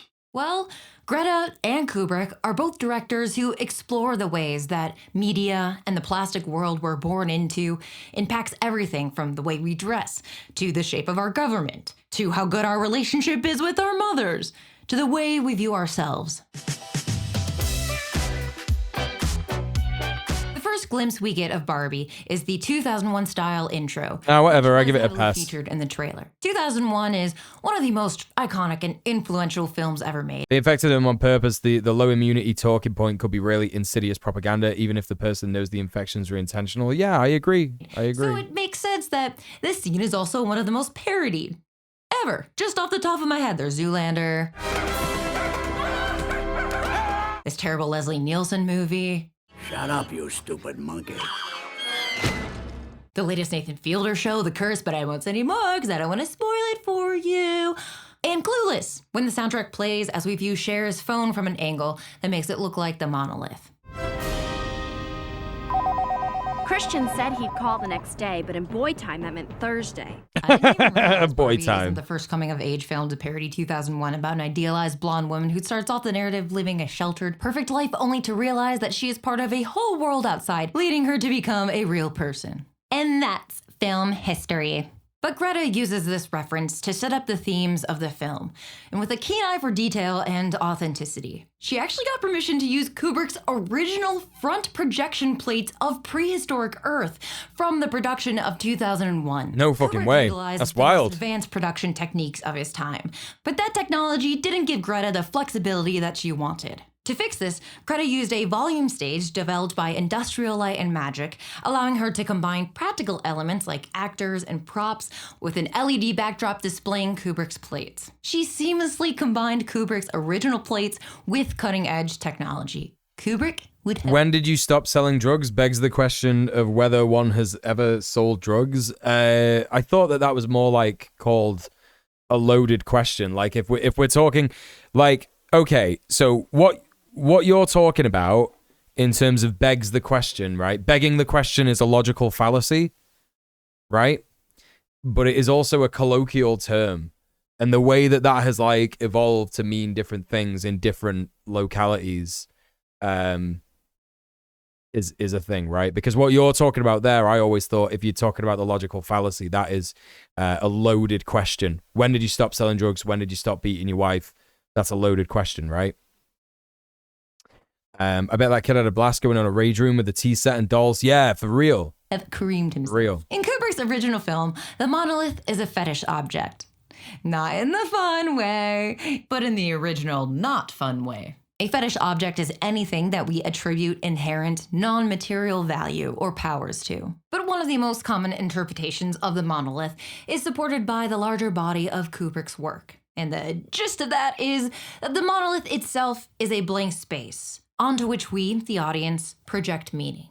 It's the screen in a darkened theater. It's that void that we stare into in the shower, filling it with our desires, fears, preconceptions, dreams. It's the ultimate fetish object in the not fun way, in that it really isn't anything beside the black box, so it becomes whatever we make of it. To put it simply, the monolith itself is a One loads the question by begging the question of conclusion loaded into it, right? Project meaning. Kubrick also makes a direct connection between the monolith and technology. In 2001, the monolith appears at various stages in human evolution, coinciding with major technological advancements, from the first human to use a tool to humanity's journey into space and beyond the stars. But according to Kubrick's vision, with technology comes violence. In the film, tools quickly become something else entirely when put in the hands of a human, a weapon. In the opening sequence, the bone becomes a club as the apes kill each other to form the world's first Kazamojo Dojo house. So anyways, Barbie. Barbenheimer, but for reals? In this opening, Greta places Barbie as the monolith, which is kind of perfect.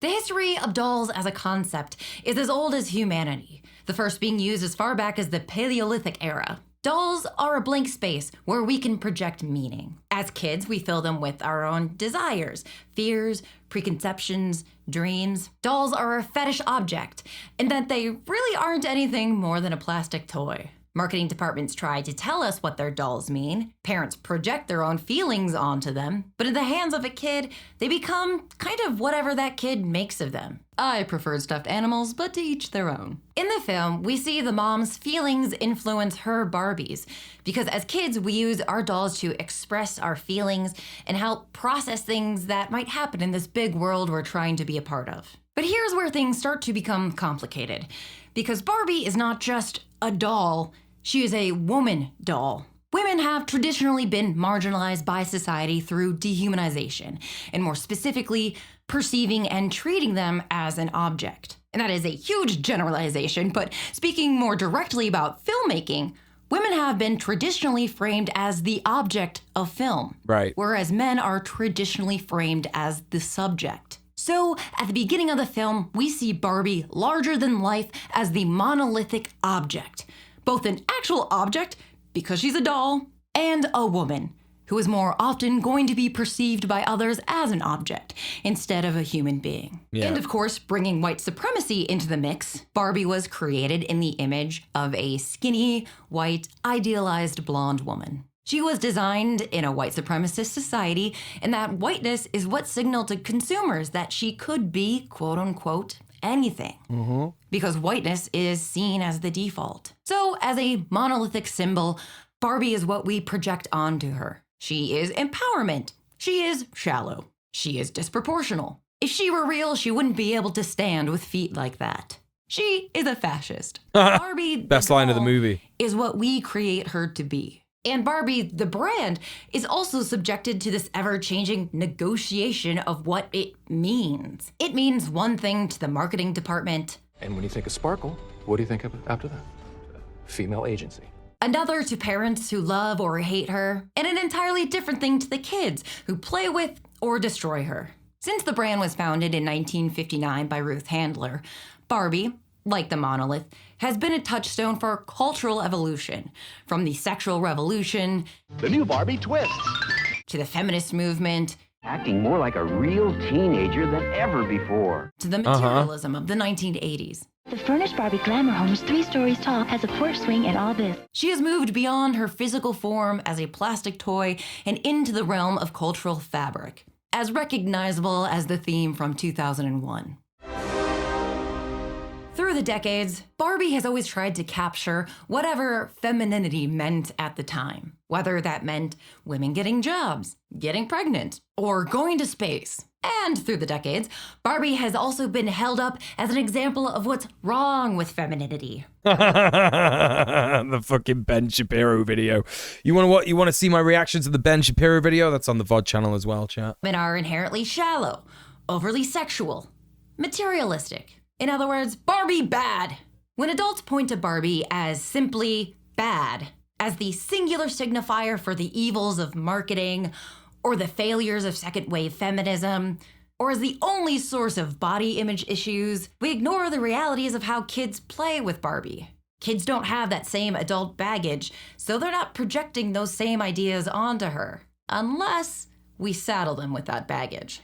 This changing idea of femininity is often a source of conflict between mothers and daughters. A generation gap between two women also includes a gap in how they express their ideas of what it means to be a woman. Kids are not the only ones who use dolls as a way to express themselves. Adults project their thoughts, anxieties, and prejudices onto toys, as well as onto the children who may or may not play with them. And my mom didn't like Barbie. My mom doesn't like lots of things. Barbie was like emblematic. Like we weren't allowed to wear like logos on our shirts because she was like, why would you advertise? Why would you be a billboard for a company? She was a She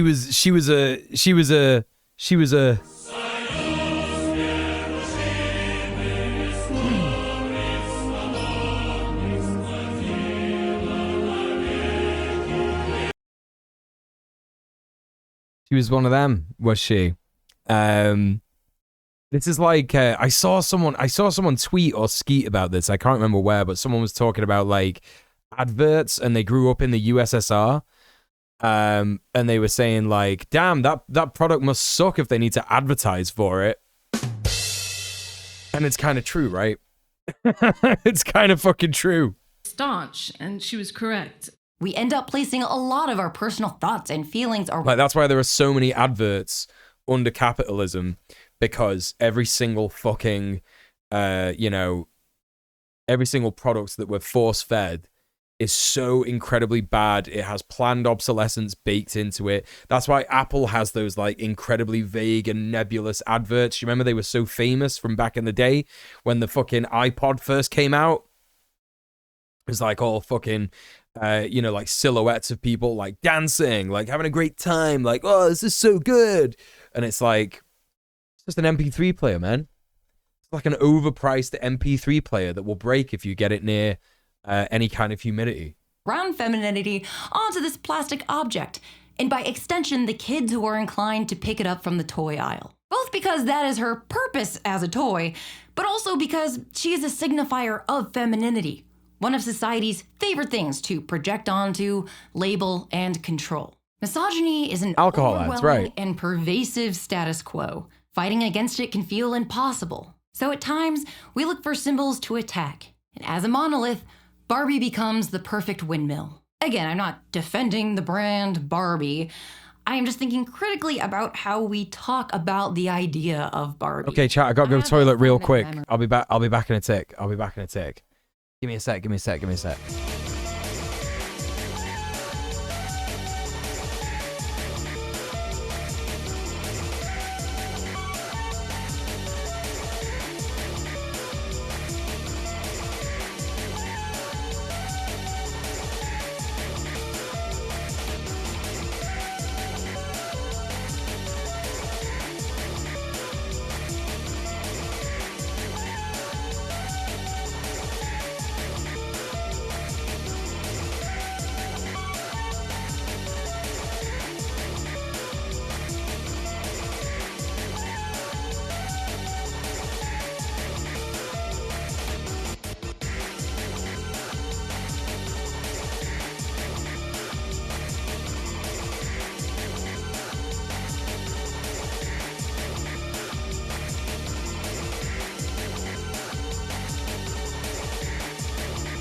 All right, I'm back.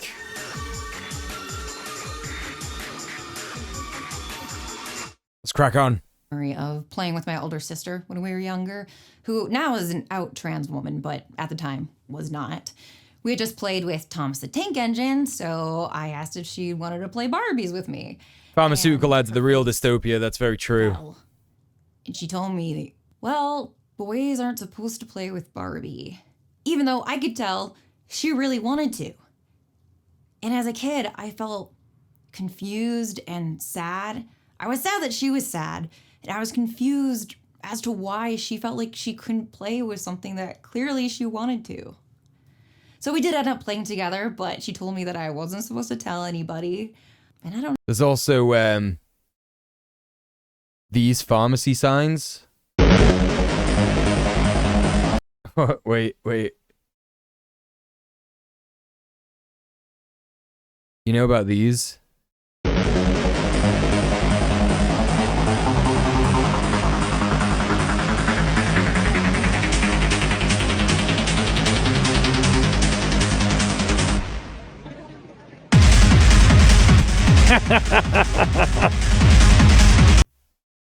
So fucking good. French pharmacy sign. I think that one's Spanish. They just get like nebulously called European pharmacy signs.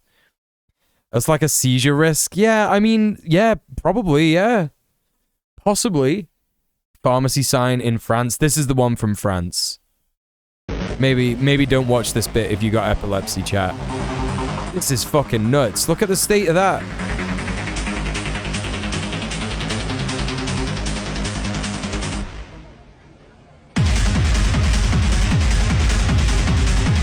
Yeah, that's what they're saying. They have a cure for seizures. Oh, is this giving you a seizure? Don't worry. We got medicine for that. Just all across Europe, they're like that. Yeah, this is truly bullshit because we just don't have this in the UK. It really sucks, actually. I've legit always wondered why they go so hard. Yeah, it's so bad. So bad. I don't even think she remembers this. And as an adult, now I found Not out in it was Belgium? actually pocket that she really wanted to collect. But besides the point. The way that some people talk about Barbie dolls. I like the flying through space, but instead of stars, it's pills. Yeah, it's funny. Freaking drones who do nothing but regurgitate Mattel. Wish my government spent more money on seizure pharmacy signs instead of propaganda. Self-hating misogynist stereotypes. Well, technically that is propaganda because it's not the government, is it? It's private pharmacies. Private pharmacies doing advertising, which is propaganda, isn't it? Come and buy our semi-effective cures. Do you know what I mean? They don't need that shit in Cuba, innit? I actually was reading an article the other night on how to get a Cuban vaccine, and it's apparently just as simple as like going to Cuba. You just like have to be able to get to Cuba, and I think it's difficult to do that if you live in the US, but not many other countries.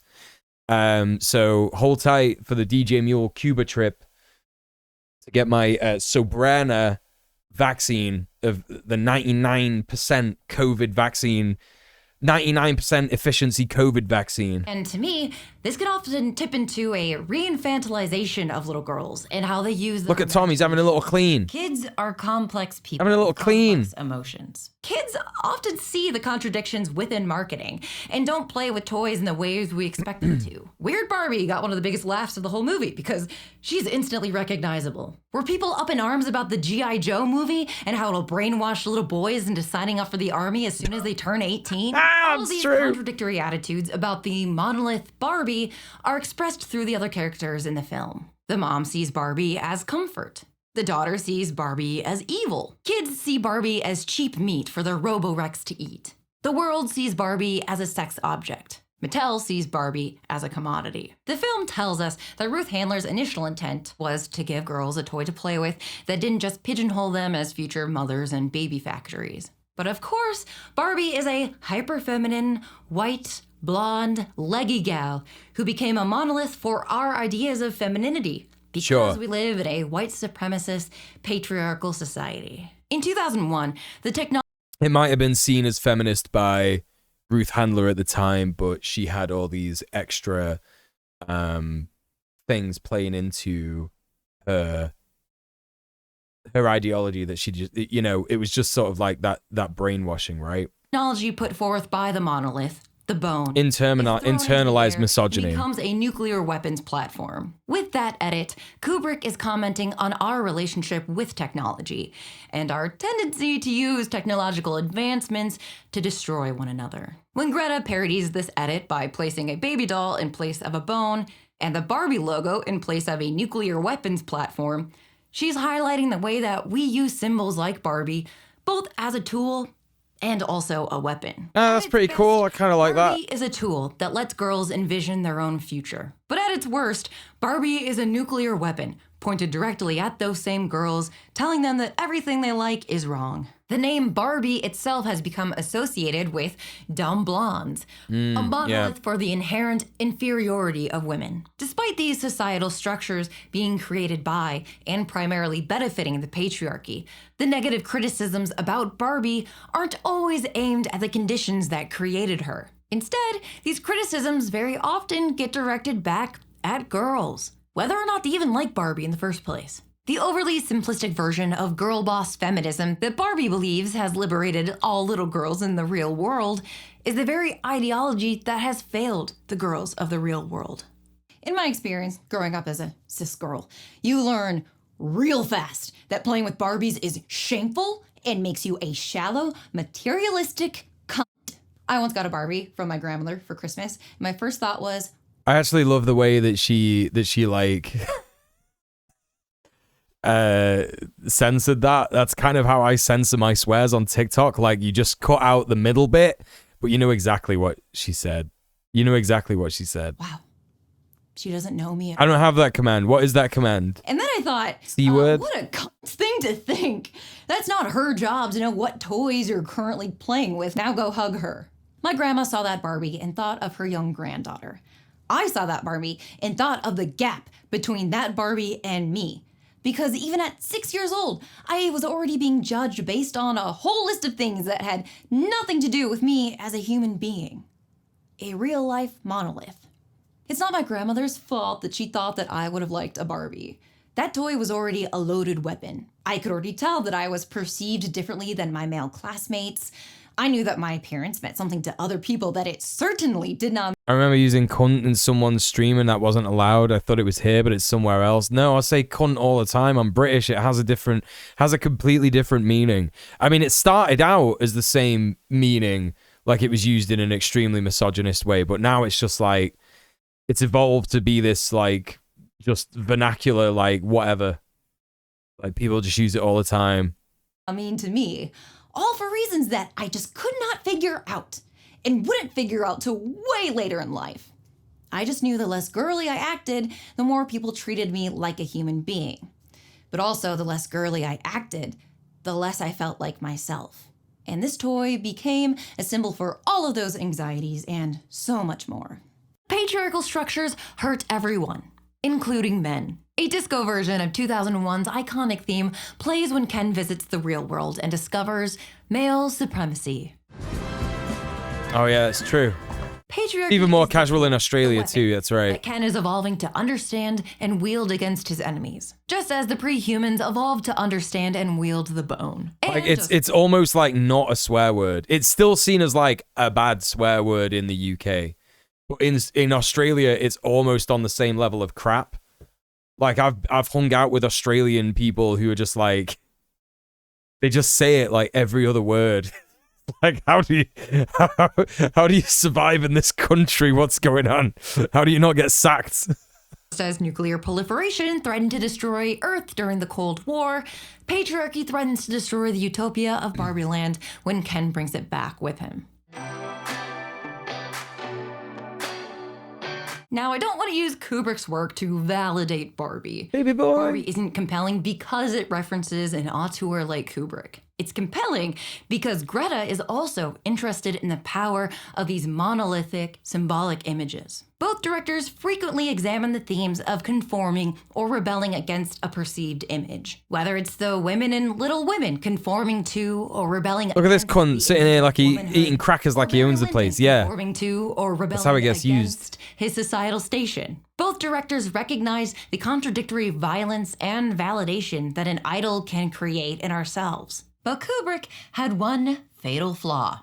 He was a man, lost in the sauce of masculinity. Yeah. Much of Kubrick's work concerns itself with masculinity and how it functions in our world. His interpretation of masculinity is centered on violence, power, and voyeurism. In each time period, the people in power and the people the narrative focuses on all just happen to be men. And he loves using a good old-fashioned phallic object to represent power. Yeah. That's a dick. That's a dick. That's a dick. That's a dick. Kubrick envisions the world as a man's world, filled with masculine symbols of power, which, let's not lie to ourselves, is one of the reasons film bros are so wet for this man. It's true. It's true. I've never been. I'm gonna be real, chat. You know I'm like a film nerd, right? Everybody in chat knows I'm a bit of a film nerd. That's why I'm always watching like either a completely dog shit movie on movie night, or we're watching like a fucking eclectic art film, right? And in terms of like Stanley Kubrick, I've just never really been like that fussed. I've not even watched 2001 the whole way through. I watched it with my dad years ago, and it was only because he really wanted to like basically boast about how good his new TV was. He was like, "Oh, son, the new remastered 2001 Space Odyssey's out. Let's watch it." And I was like, "Oh, I don't really want to do that." The Shining is probably my favorite film of his, but that's because it's a Stephen King book. I like everything that's written by Stephen King. Kubrick is mid. Mule. I mean, yeah, kinda. He's pretty overrated when you learn how he's treated actors. That's another thing. Like, I love Shelley Duvall. I would die for Shelley Duvall. I fell in love with her when I watched The Shining. I was like, oh my god, this is so good. And like, I heard that he was just like so nasty to her, and I was like, yeah, I don't fucking like this guy. Hot take, but Clockwork Orange is literally just bad. Like, Clockwork Orange it doesn't have like a very solid story, but then again, all Kubrick ever did was just adapt books, innit? Do you know what I mean? That's all he's ever done. He's just done books. If you watch Doctor Strangelove, it will become your favorite Kubrick. Well, I've heard people say that Doctor Strangelove is very good. I'd be happy to watch that. Like One Who Reads suggested, I would be happy to watch that on a movie night at one point in the future. But I just like, in terms of Kubrick as like, you know, in terms of directors, I just can't really get behind the hype. I've never been able to get behind the hype. Everyone's like, 2001: A Space Odyssey was like seminal. It was a seminal movie, and blah, blah, blah, blah, blah. You know, Kubrick's Jack and Wendy Torrance are very, very different to King's. Oh, well, there you go. You know, there's that too. But I guess like what I'm talking about is the overarching story and the, you know, the pretty fucking deep connotations of thingy. Because here's the thing, Kubrick didn't direct Dr. Sleep, did he? But I love Dr. Sleep, and that's like the continuation, prequel, sequel to thingy, to The Shining. The 2001 soundtrack is pretty cool. Yeah, I like the music. Yeah, the music's pretty good. I do like the concept of an AI, you know, going crazy and wanting to kill humans and stuff like that. You know, I think it's pretty good. But again, like it's an adaptation, right? Didn't he adapt to thingy? I've read Dr. Sleep a few times, never seen the film. It's a good film. I really liked it. I didn't think I'd like it, but I actually really did like it. Because it's just Stephen King. It's Stephen King shit. Do you know what I mean? Like, and I can't get enough of that stuff. I can't get enough of that weird coke sniffing, fucking freak, like 20 book a day writing madman. You know, holy shit. Like, this is why we watched Christine for the last movie night. Was it the last movie night? No. We watched Twisted Pair. Not Twisted Pair. We watched the new Neil Breen movie. We watched the Neil Breen movie for the last movie night. But anyway, we watched Christine, I think, the month before. So yeah, very, very, very good. Although I hate Clockwork Orange, I do appreciate Wendy Carlos' synth soundtrack. Yeah, Wendy Carlos is the best part of that film for sure. Yeah, that's my take on Kubrick. I did enjoy Full Metal Jacket, though, however. In terms of, like, other movies, I did enjoy Full Metal Jacket. Like, what movies of his did I like? Yeah, Full Metal Jacket is pretty good. The Shining is pretty good. 2001 is probably pretty good. I should probably try and watch all of it. But yeah, Clockwork Orange is pretty mid. It's stylistically good, but it's pretty mid in terms of a story, and the style doesn't really, like, do it for me, even though I am a style over substance guy all the time. Hal doesn't want to kill humans, is backed into a corner by contradictory commands. Right. I gotcha. Yeah. Okay. Anyway, let's continue with the video. And what is feminine should be kept way over there. Nope, further away. Don't look at me. Put it down. I like Paths of Glory. I don't know what that is. Walk away. Kubrick was never even heard of it. Female characters, and particularly the way that men objectify and perceive them. You just start your countdown, and old Bucky will be back here before you can say, blast off. Is that George Scott? Places the viewer at a distance from them, because women are human beings on the inside. George Scott was a great actor. Great actor. Kubrick stories usually view women at a distance, rarely asking the audience to identify with them, but instead to identify with the viewer, the perceiver. For all intents and purposes, the man. Lolita is probably the biggest example of Kubrick's failures when it comes to portraying women or capturing a feminine point of view. The point of the novel is very much to interrogate the way that men dominate, twist, and manipulate narratives about women. Yep. But Kubrick pretty much does away with the framing device that makes those themes land. His film ends up falling into the exact viewpoint that Nabokov's novel was originally trying to skewer. Oh, cringe. That's so bad. Like, I've seen a version of Lolita. I can't remember who directed that one, but it was quite obvious. 1997 one. It's got Jeremy Irons in it. Yeah, directed by Adrian Lyne. In that one, it feels more like closer to the book. Yeah, the Jeremy Irons one. It's like there's little bits where it's like it kind of tries to make out that what do you call it? That Lolita is, or what's her name? I don't even remember the kid's name. Was like sort of manipulating him a little bit. I think that's like later on in the movie, but actually I can't remember this film too much. I'm not sure if it is good, actually. I'll have to watch it again to find out. Not that I'm like, I'm not particularly like dying to rewatch it, but I seem to remember it was a pretty good like commentary on pedophilia, like in terms of criticizing it, but I can't remember anyway. The limited series Lolita podcast is really good and talks about this stuff. Well, that in Nabokov's book, he's like, this guy is a weirdo. He's a fucking freak. Do you know what I mean? And he's like fucking up this kid's life and shit, right? You know. But I did not know that Stanley Kubrick's Lolita was so bad. Kubrick's point of view was firmly planted on one side of the gender binary. And on top of that, the history of film criticism has also been unfairly dominated by men.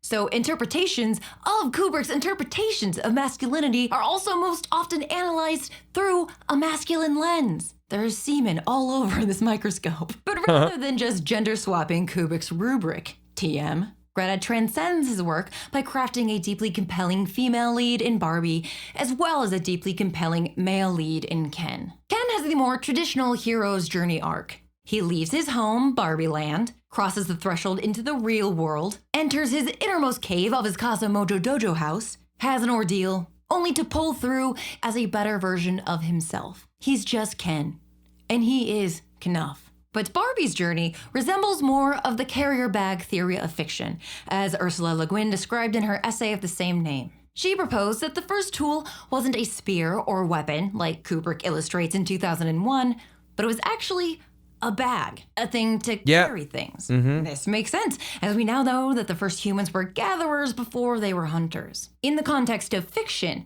Le Guin argues against the phallic fetishization of the weapon and a singular noble hero. Instead, the carrier bag is more about our collective experiences and community.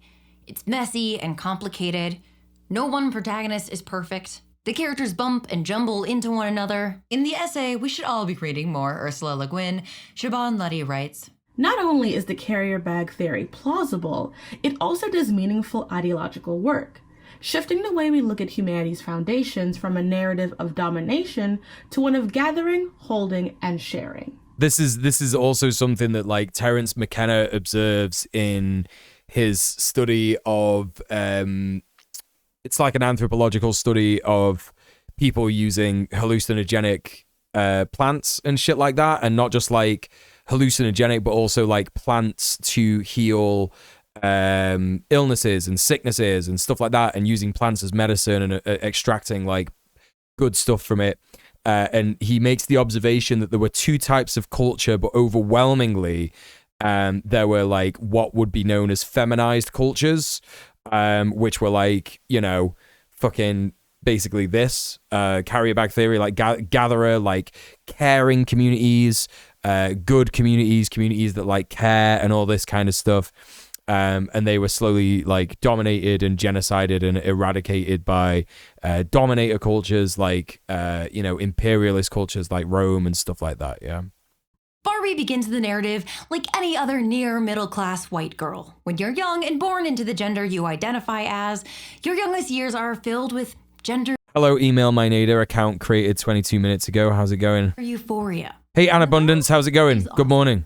Zero downsides, 10 out of 10, would do again. But sooner or later, and usually sooner, you are thrust into a world that suddenly does not agree. You find out that patriarchy has politicized your performance of gender, and the fantasy of your fictional bubbly world is popped. Real world isn't what I thought it was. For a lot of us who want to rebel against that rigid gender binary we've been tossed into, this is where the not like other girls phase takes place. Sarah Zed has a great video on the topic. When Barbie enters our world like a little girl growing up, she discovers that she's carrying a truckload of baggage that she had no idea she was lugging around. She is that monolith, and therefore carries all Maggie is a good time. I agree, yeah. Womanhood, femininity, gender constructs, misogyny. It's... Speaking of Star Trek, I'm going to need like a Star Trek. We're going to need like a Star Trek sound effect or something. Mr. Worf. Email my Nader said, I'd smash. You'd smash what? You'd smash what? What would you smash? Email my Nader account created 22 minutes ago. Engage. Yeah, that would be a good one. Engage. You'd smash Barbie, would you? Yeah? You'd smash Barbie. Uh-huh. Make it so. Yeah, that's right. Yeah, speaking of Star Trek, like not that we were speaking of Star Trek at all, but like yeah, Star Trek. They have the episode where Riker falls in love with a non-binary alien that is actually trans, right? Like Riker falls in love with a trans woman alien because like their society is like, okay, just no gender. But then people who are, you know, either, you know, they want to actually be male or female, they're like chastised, punished, whatever, right? That's fucking super fucking progressive thing to try and talk about in the 90s. Permission to clean up the bridge, Captain. Yeah. A lot to handle. I don't control the railways. But it's like it's such an interesting way to sort of like frame it, because it's like, well, yeah, if you have like a rigid gender structure in your society, there will simply be people who want to exist outside of that. No matter what kind of society you try and build and enforce. So if you have like a gender binary, or if you have like a single gender, right? It's just that, right? Attack Melavellan Creek, my fellow Helldivers. Yeah, look, man, your account was created 26 minutes ago. You, like, smashed the keyboard, like, the first thing that you're in. You're saying that you're going to smash Barbie. Like, just go and do your homework, kid. Do you know what I mean? This is an 18-plus stream. It's an 18-plus stream. Go do your homework. I'm really sorry that, like, you know, school holidays are boring and you don't have much to do, but, yeah, this ain't for you. Yeah? See you later. Okay. All right. Goodbye. So... yeah, it would just make sense. That episode was trans. It makes so much sense. Yeah, no, it absolutely is, because I think the way that some people read that episode is they read like, oh, actually, progressive people demanded that there was no more gender in that society, and it's like, yeah, kinda, but also like it's not that progressive to be like no gender expression allowed, right? That's not that progressive. That's just like change the gender binary into the gender singularity, right? And so by coming out of that gender and being like, no, actually, I want to be male, or like I want to be female, or like I want to be whatever gender expression I want, that is trans, right? Because that's the same as being in the enforced gender binary that we have, and then saying, no, actually, I'm not this gender. I'm, you know what I mean? I'm the gender I've always known I've been, in my head, kind of thing. Like she says it. She says, like, ever since I can remember, I remember I want to be a woman. You know what I mean? Through the flow of commerce. When Barbie. But the reason that I brought that up, the reason I brought that episode up, yeah, is because we're talking about smashing gender. It makes so much sense. Yeah, go back and watch that episode, because it really is like, yeah, I was so flabbergasted. I was like, this is from 1992 or 1991 or something. I think it's season 5. Season 5, and it's called like no, forget it. I don't remember the name. I don't remember the name of the episode. Compelling no gender does not equal compelling gender. I think I know what you mean, yeah. Barbie first encounters how the world views someone like her, she's so traumatized. And there's no The Outcast. That's the name of the episode. Thanks very much, Middle-earth Marxist. Yeah. undertone of violence. Mine very much has an undertone of violence. She considers getting back. Gender is something I don't want, but I don't mind other people having, right? That's the actual correct opinion, right? That's the actual correct opinion that most progressives have in our world. Safety of her box. Get into the box and you'll go back to Barbie Land and everything will be as it was. And then she runs away, back to her plastic childhood fantasy. Barbie's character arc is her slowly going through the bag she carries and discovering who she is to herself and discarding the ideas that others have tried to place on her. Of course it was Riker, though. Riker is...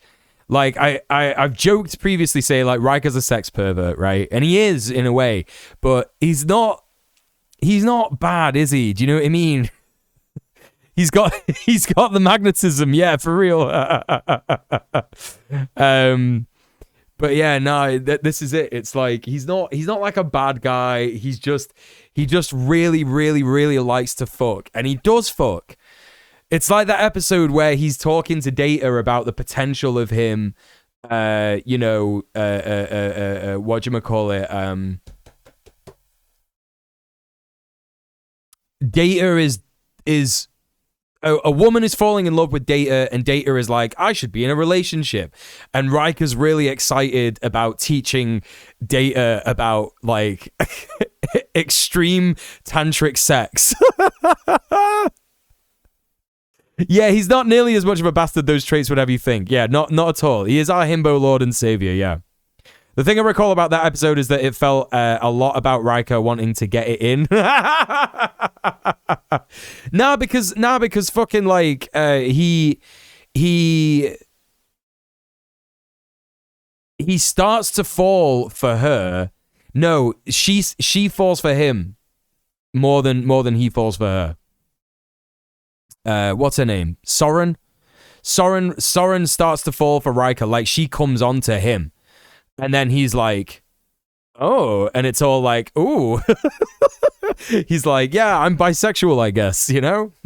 Stepford wife, deprogramming herself. Like, quite literally. The Barbies get... But then technically he's not bisexual because she's a woman, so yeah. But, yeah. Yeah, he's fully functional. Data's fully functional. And that got Riker really excited. It got him really excited. Yeah. Solemnly swear to rewatch it. I don't care if you do or don't. It's just one of them. I just thought it was an interesting episode. It's good aside from the fact writers didn't know they them pronouns. Yeah, for sure. Like I think that's the only thing that's missing, isn't it? Because they keep referring to like various different characters as like she or her in this like genderless alien race.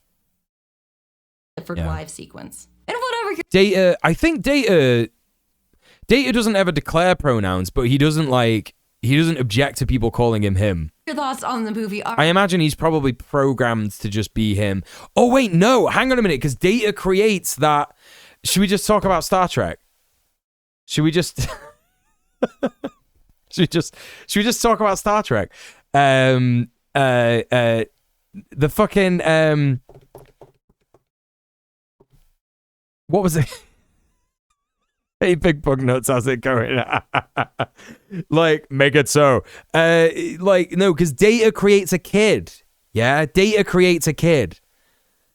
Star Trek, it's the Star Trek, listen, it's the Star Trek Stunlock. Yes, Data creates Lal and allows Lal to choose their own gender. It's true. He says, like, at this point, Lal is genderless and can choose any gender they want. Or any presentation they want. That's exactly what I was going to say, Mr. Dank. Yeah. So that is Data's kid. But Dr. Sung might have just made whatchamacallit, might have just made Data be him. Be a guy. This is reminding me, my brother was ranting to me about how woke the new Star Trek is and will never shut up when he's over. You just need to tell him to go back and watch The Next Generation, because it was one of the most popular fucking TV shows of all time. Like, of all time, at the time. All ratings clarify that, right? And it was in the 90s, the early 90s, and that was that. How does Data work sexually? Is he always ready to go? Yes, that's correct. Even in the 60s, it was progressive. Yeah, even in the 60s, it was progressive. I think your brother just has, like, a problem with marginalized people and doesn't want to be open about it, unfortunately. You'll know that more than anything. Yeah, Sung was a total narcissist. Almost all of his androids looked identical to him. Yeah, it's true. Yeah, it makes sense they present as male. Right. Yeah, Data is always ready to go. He's fully functional because... that happens in the first episode. It's not the first episode. I think it's like season 1 is fucking wild, man. See, it happens in like season 1 when they get infected with the thing that makes them really horny, and Picard is like going up to like Beverly Crusher, and he's like holding on to the wall, and he goes, Beverly. It's so good. And then like and Tasha Yar goes up to him and is like, she's like making out with various guys on the Enterprise, and then she finds Data and she's like, are you fully functional? Or she like accosts him in his room or something. Yeah, that's what he says. He goes, Doctor. Like, Tasha Yar finds Data in his room and then goes, I've always wondered, are you fully functional? And Data's just like, yeah. And then they just, fuck it. He just pounds her into oblivion, obviously. Do you know what I mean? And that's why Tasha, when she dies, like, has this little thing that she gives to Data. She has it ready for him. This is so you can, like, remember me if anything should happen to me. Like, I think they were in love. Like, and also, as well, we got to talk about, like, Deanna Troi. I should put some music on while I'm talking so fucking much about Star Trek, right? Like, we also got to talk about how, like, Riker is basically in just, like, an open relationship with Counselor Troi, with Deanna Troi. Like whenever he goes up to... whenever he's like has sex with anyone else, he's like, speak to Troi about it, and she's like, yeah, it's all fine, don't worry about it. we'll still be friends. And then they have like a mouth-on-mouth kiss. I can't remember what episode that's from. I think that is from like the Soren episode. And then when him and Ensign Rowe get their memories wiped, do you remember when they come across that one alien that like it just wipes everyone's memory? Yeah, it just wipes everyone's memory. And then Ensign Rowe and Riker forget that they hate each other, and they just fuck. Like Ensign Rowe's just like, this is fine. This is what I want to do. And Riker is like, I do too, but isn't it a bad idea because we don't know how we feel about each other? And they're both just like, we don't care. And then like they're all talking together. It's just wild. It's so good. It's so good. There's just like a lot of polyamory going on and like fucking all kinds of people. And the whole reason there's that game episode, the one where they all get addicted to that game, is because Riker is just like too into this one alien girl. Like he's just too into her and like goes to her like bedroom on Risa when he's on vacation or something, and is just like, yeah, who needs Risa? Yeah, who needs Risa? Like he's banging this one alien girl and she puts the game on him and he gets addicted and then he spreads it to everyone. Just because he can't help it. He literally can't help it. Data is fully functional and anatomically correct, but that's from season 2 when Roddenberry stopped influencing writing. No, I think that's in season 1, man. I think that's in season 1. I can't remember. Hey, Great Crab, how you doing? I heard infected with the thing that makes you horny and I was confused until Star Trek was mentioned. Yeah. Yeah. Data is a Riz machine. Yeah, he really is. He really, really is. I love Data so much, he speaks to my autistic experience. Yeah. First interracial kiss on television, that was Star Trek. Yeah. I think the game might be a metaphor for something. Is that right? Naked Now was season 1. Yeah, it was season 1. Roddenberry was like a sex pervert. Oh, Tom just woke up. Sorry, buddy. He's like, Dad, I can't believe you're talking about sex. What's wrong with you? Anyway, there you go. All right, listen, like, that's enough. That's enough talking about Star Trek now. I just had to talk about Star Trek for a bit. Because it is currently my, like... It's my current hyperfixation, yeah? So, anyway, let's carry on with the video. It was just a reuse of the original series episode's exact plot. Wait, really? No fucking way, that's crazy. Mental.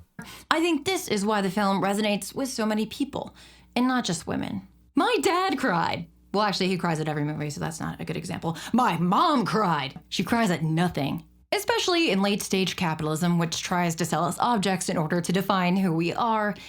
Every one of us has to go through our own bag. The original series was called The Naked Time. Assumptions that others have placed upon you, and discover who you actually are. What makes you happy? What your gender identity is?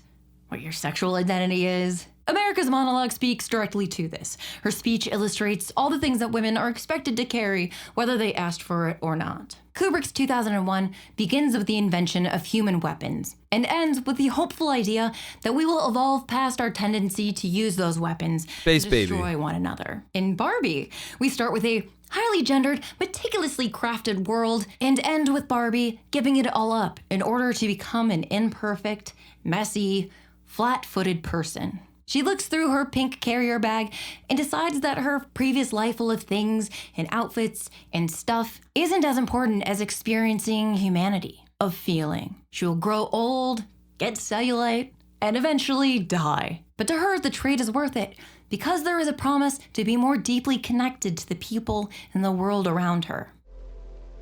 That felt achy, but good.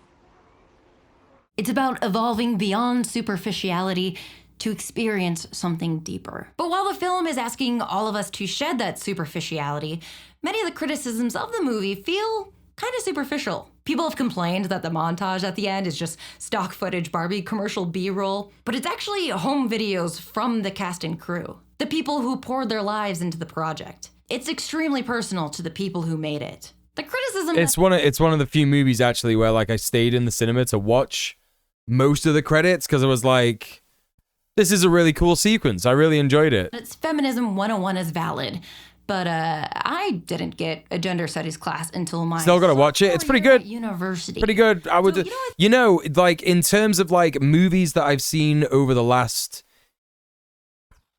10 years, it's way up there in the top 10. I don't mean movies that I've seen in the last 10 years. I mean movies that have come out in the last 10 years. It's way up there in the top 10 because it's just like very, very, very well produced, stylized, acted, directed. Everything about it is very, very good. There's very few things to criticize about it. And also, it was like super popular and it made a lot of conservatives mad. So all that together for me is just like 10 out of 10. 10 out of 10. Great movie. It's not a 10 out of 10, but it's very good. It's very, very good. Well done, Barbie. Well done, Greta Gerwig. Well done, Margot Robbie. Well done, America Ferrera. Well done, Kate What's-Her-Face. Everybody. I think having a film that could spark a discussion and awareness much earlier is great. I also think it's offering much more than Feminism 101. It's offering a way to look at yourself in a kinder, more humanistic lens. And while the literal dialogue might be Feminism 101, the cinematic language is beautifully complex and respects the audience's intelligence. And on that note... If you're wondering what Tom is looking at, by the way, he's looking directly at me. Aww. And he looked at my hand just then when I went to... Are you looking at my hand? Yeah, he's following my hand. And you know what that means, chat? He wants a little stroke. Aww. He's my baby boy. To think a woman or girl or anyone introduced to these ideas through the movie wouldn't be spurred to discover or learn more about it afterwards is just reductive and dismissive. That's not how people is. And there's the criticism that this film didn't end patriarchy, and that is right. It didn't. And also, that is the first joke that the movie makes, that Barbie didn't and can't. I feel left out of Barbie land. Good! You are supposed to. None of us are Barbie. Not even Barbie. That's the point of the film. Wait, people criticized this film saying I felt left out of Barbie land? Wait, what? Also, that is the first joke that the movie Tom is a QT, yeah. Didn't and can't. I feel left out of Barbie land. Good! You are supposed to. None of us are Barbie. Oh, big stretch. He's doing a big stretch. Not even Barbie. That's the point of the film. That we should be divesting ourselves from some nebulous and disingenuous and oftentimes misogynistic and white supremacist idea of suburban perfection. None of these characters measure up. And so, she leaves.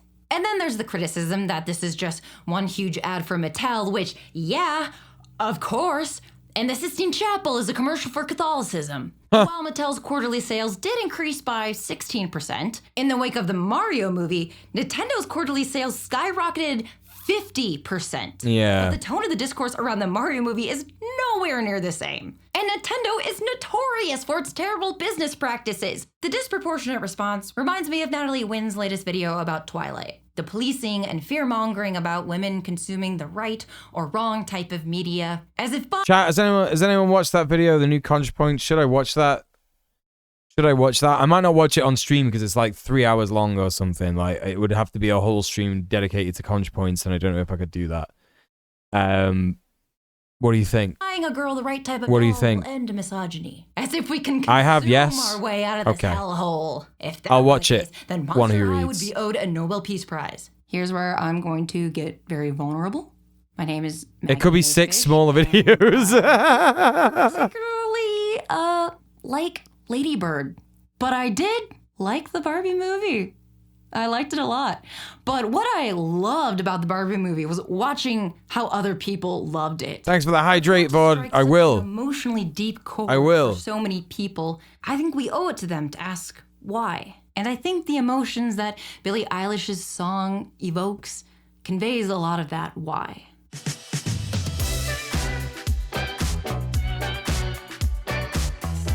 When 2001 came out, Kubrick's Russian counterpart, Andrei Tarkovsky, criticized his work for lacking emotion. Tarkovsky released Solaris, partly as a response to 2001. Whereas Kubrick created a cold world with perfect technology, Tarkovsky wanted to depict a lived-in world. You zoned out after a while. I feel like that's exactly how I'm going to feel about it because I am not I'm just simply not invested in Twilight whatsoever. I have no. It means nothing to me. But also conversely, that might be why I enjoy it, right? And their emotions were the centerpiece. And Greta's imagery of Barbie feeling the world around her is a powerful homage to Solaris, where the protagonist, Chris, wanders meditatively through nature as he questions his own identity and existence. These pastoral scenes are contrasted to the artificiality of the space station, just as the scenes of Barbie in the park are juxtaposed with the plastic world of Barbie Land. In Solaris, the main character meets a simulation of his dead wife, Hari. But, according to the men on the space station, she isn't real. А вы только ее повторение. Механическое повторение. Копия. Матрица. Tom's hacking. He's hacking away, yeah. Chris's memories of her. Her only existence is how she is perceived by him. The video's barely about Twilight. It's more about sexuality. She has no Gotcha. memories of Gotcha. her own. She's the image of his Excuse wife. me. A monolith. A fetish object. Projected from Chris's... One thing worth criticizing about Twilight was definitely a depiction of Native Americans, though. Oh, no. It's not really about Twilight. It's more about desire and the way we represent and think about it. Right. Okay. Gotcha. memories, anxieties, and regrets.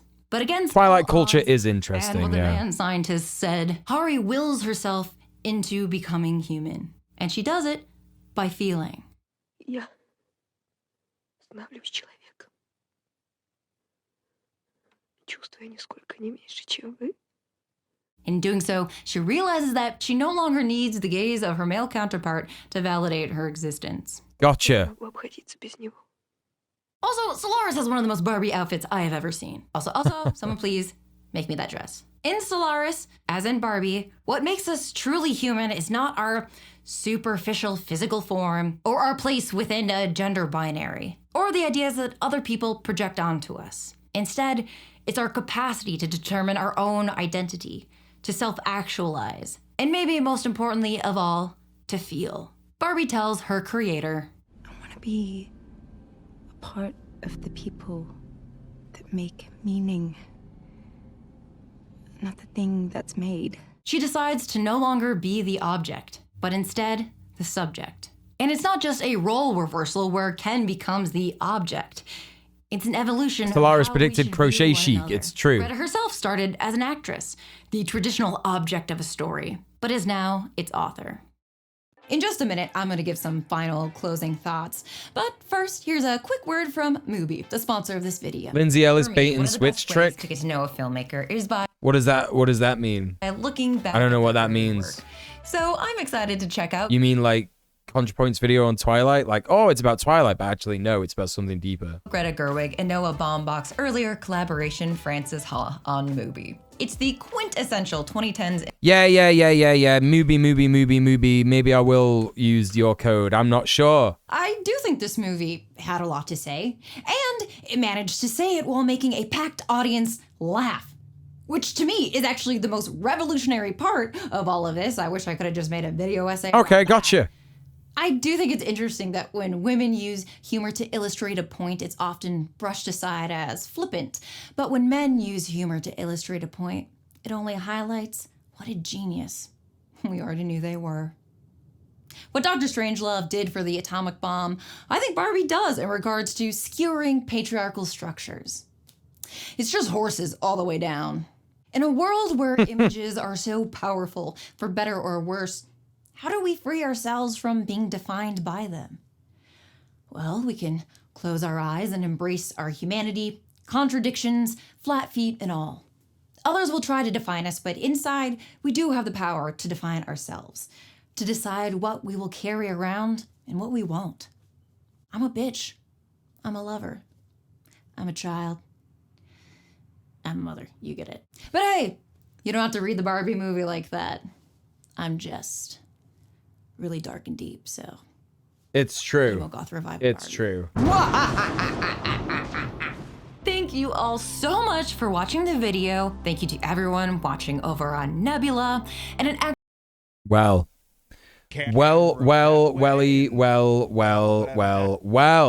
chat, what do you think about that? about the fact that the boy's gone. What do you think? Speaking of the boy being gone, I gotta go make sure he's okay, look after him, play with him before we go to bed. Very important. JB, hello, welcome in. I'm afraid you've just got here at the end of the stream. Very, very, very sad. Very, very, very sad. But welcome in anyway. Anyway, chat, thank you so much for stopping by today. It's been a very good stream. I did have more stuff planned. I was going to be streaming for a bit longer, but it is quite late, and I did start the stream quite late. Hopefully, I'll be starting a bit earlier tomorrow. I just have a whatchamacallit, a doctor's appointment in the afternoon, and I should be able to start streaming after that. So, fingers crossed, that's how that's going to go down. But in the meantime, you don't have to go anywhere, but you can't stay here. So we are going to go ahead and raid the one, the only Queen Pib. She was in the chat earlier. She's a big supporter of mine, a friend, absolutely fantastic, wonderful individual. So please join me for the raid. Thank you so much, everybody who has been in the stream tonight, just in general. But thank you so much to everyone who's donated. Thank you to everyone who's gifted subs. Thank you for the raid, Rob. Really appreciate that. Thank you for the follows. Thank you for the lurks. If people have been lurking and watching the stream, really appreciate that. And there's something else that I might have missed. No, I said donations. I said subscriptions. Thank you, everybody. Thank you just for watching the stream. If you're watching this stream on the VOD channel, please don't forget to like, comment, subscribe, and share the stream around. I will be back tomorrow. We're going to be covering more leftist news, more stuff, and more video essays. So I'll see you. Take it easy. Stay excellent to each other. Mwah. Peace.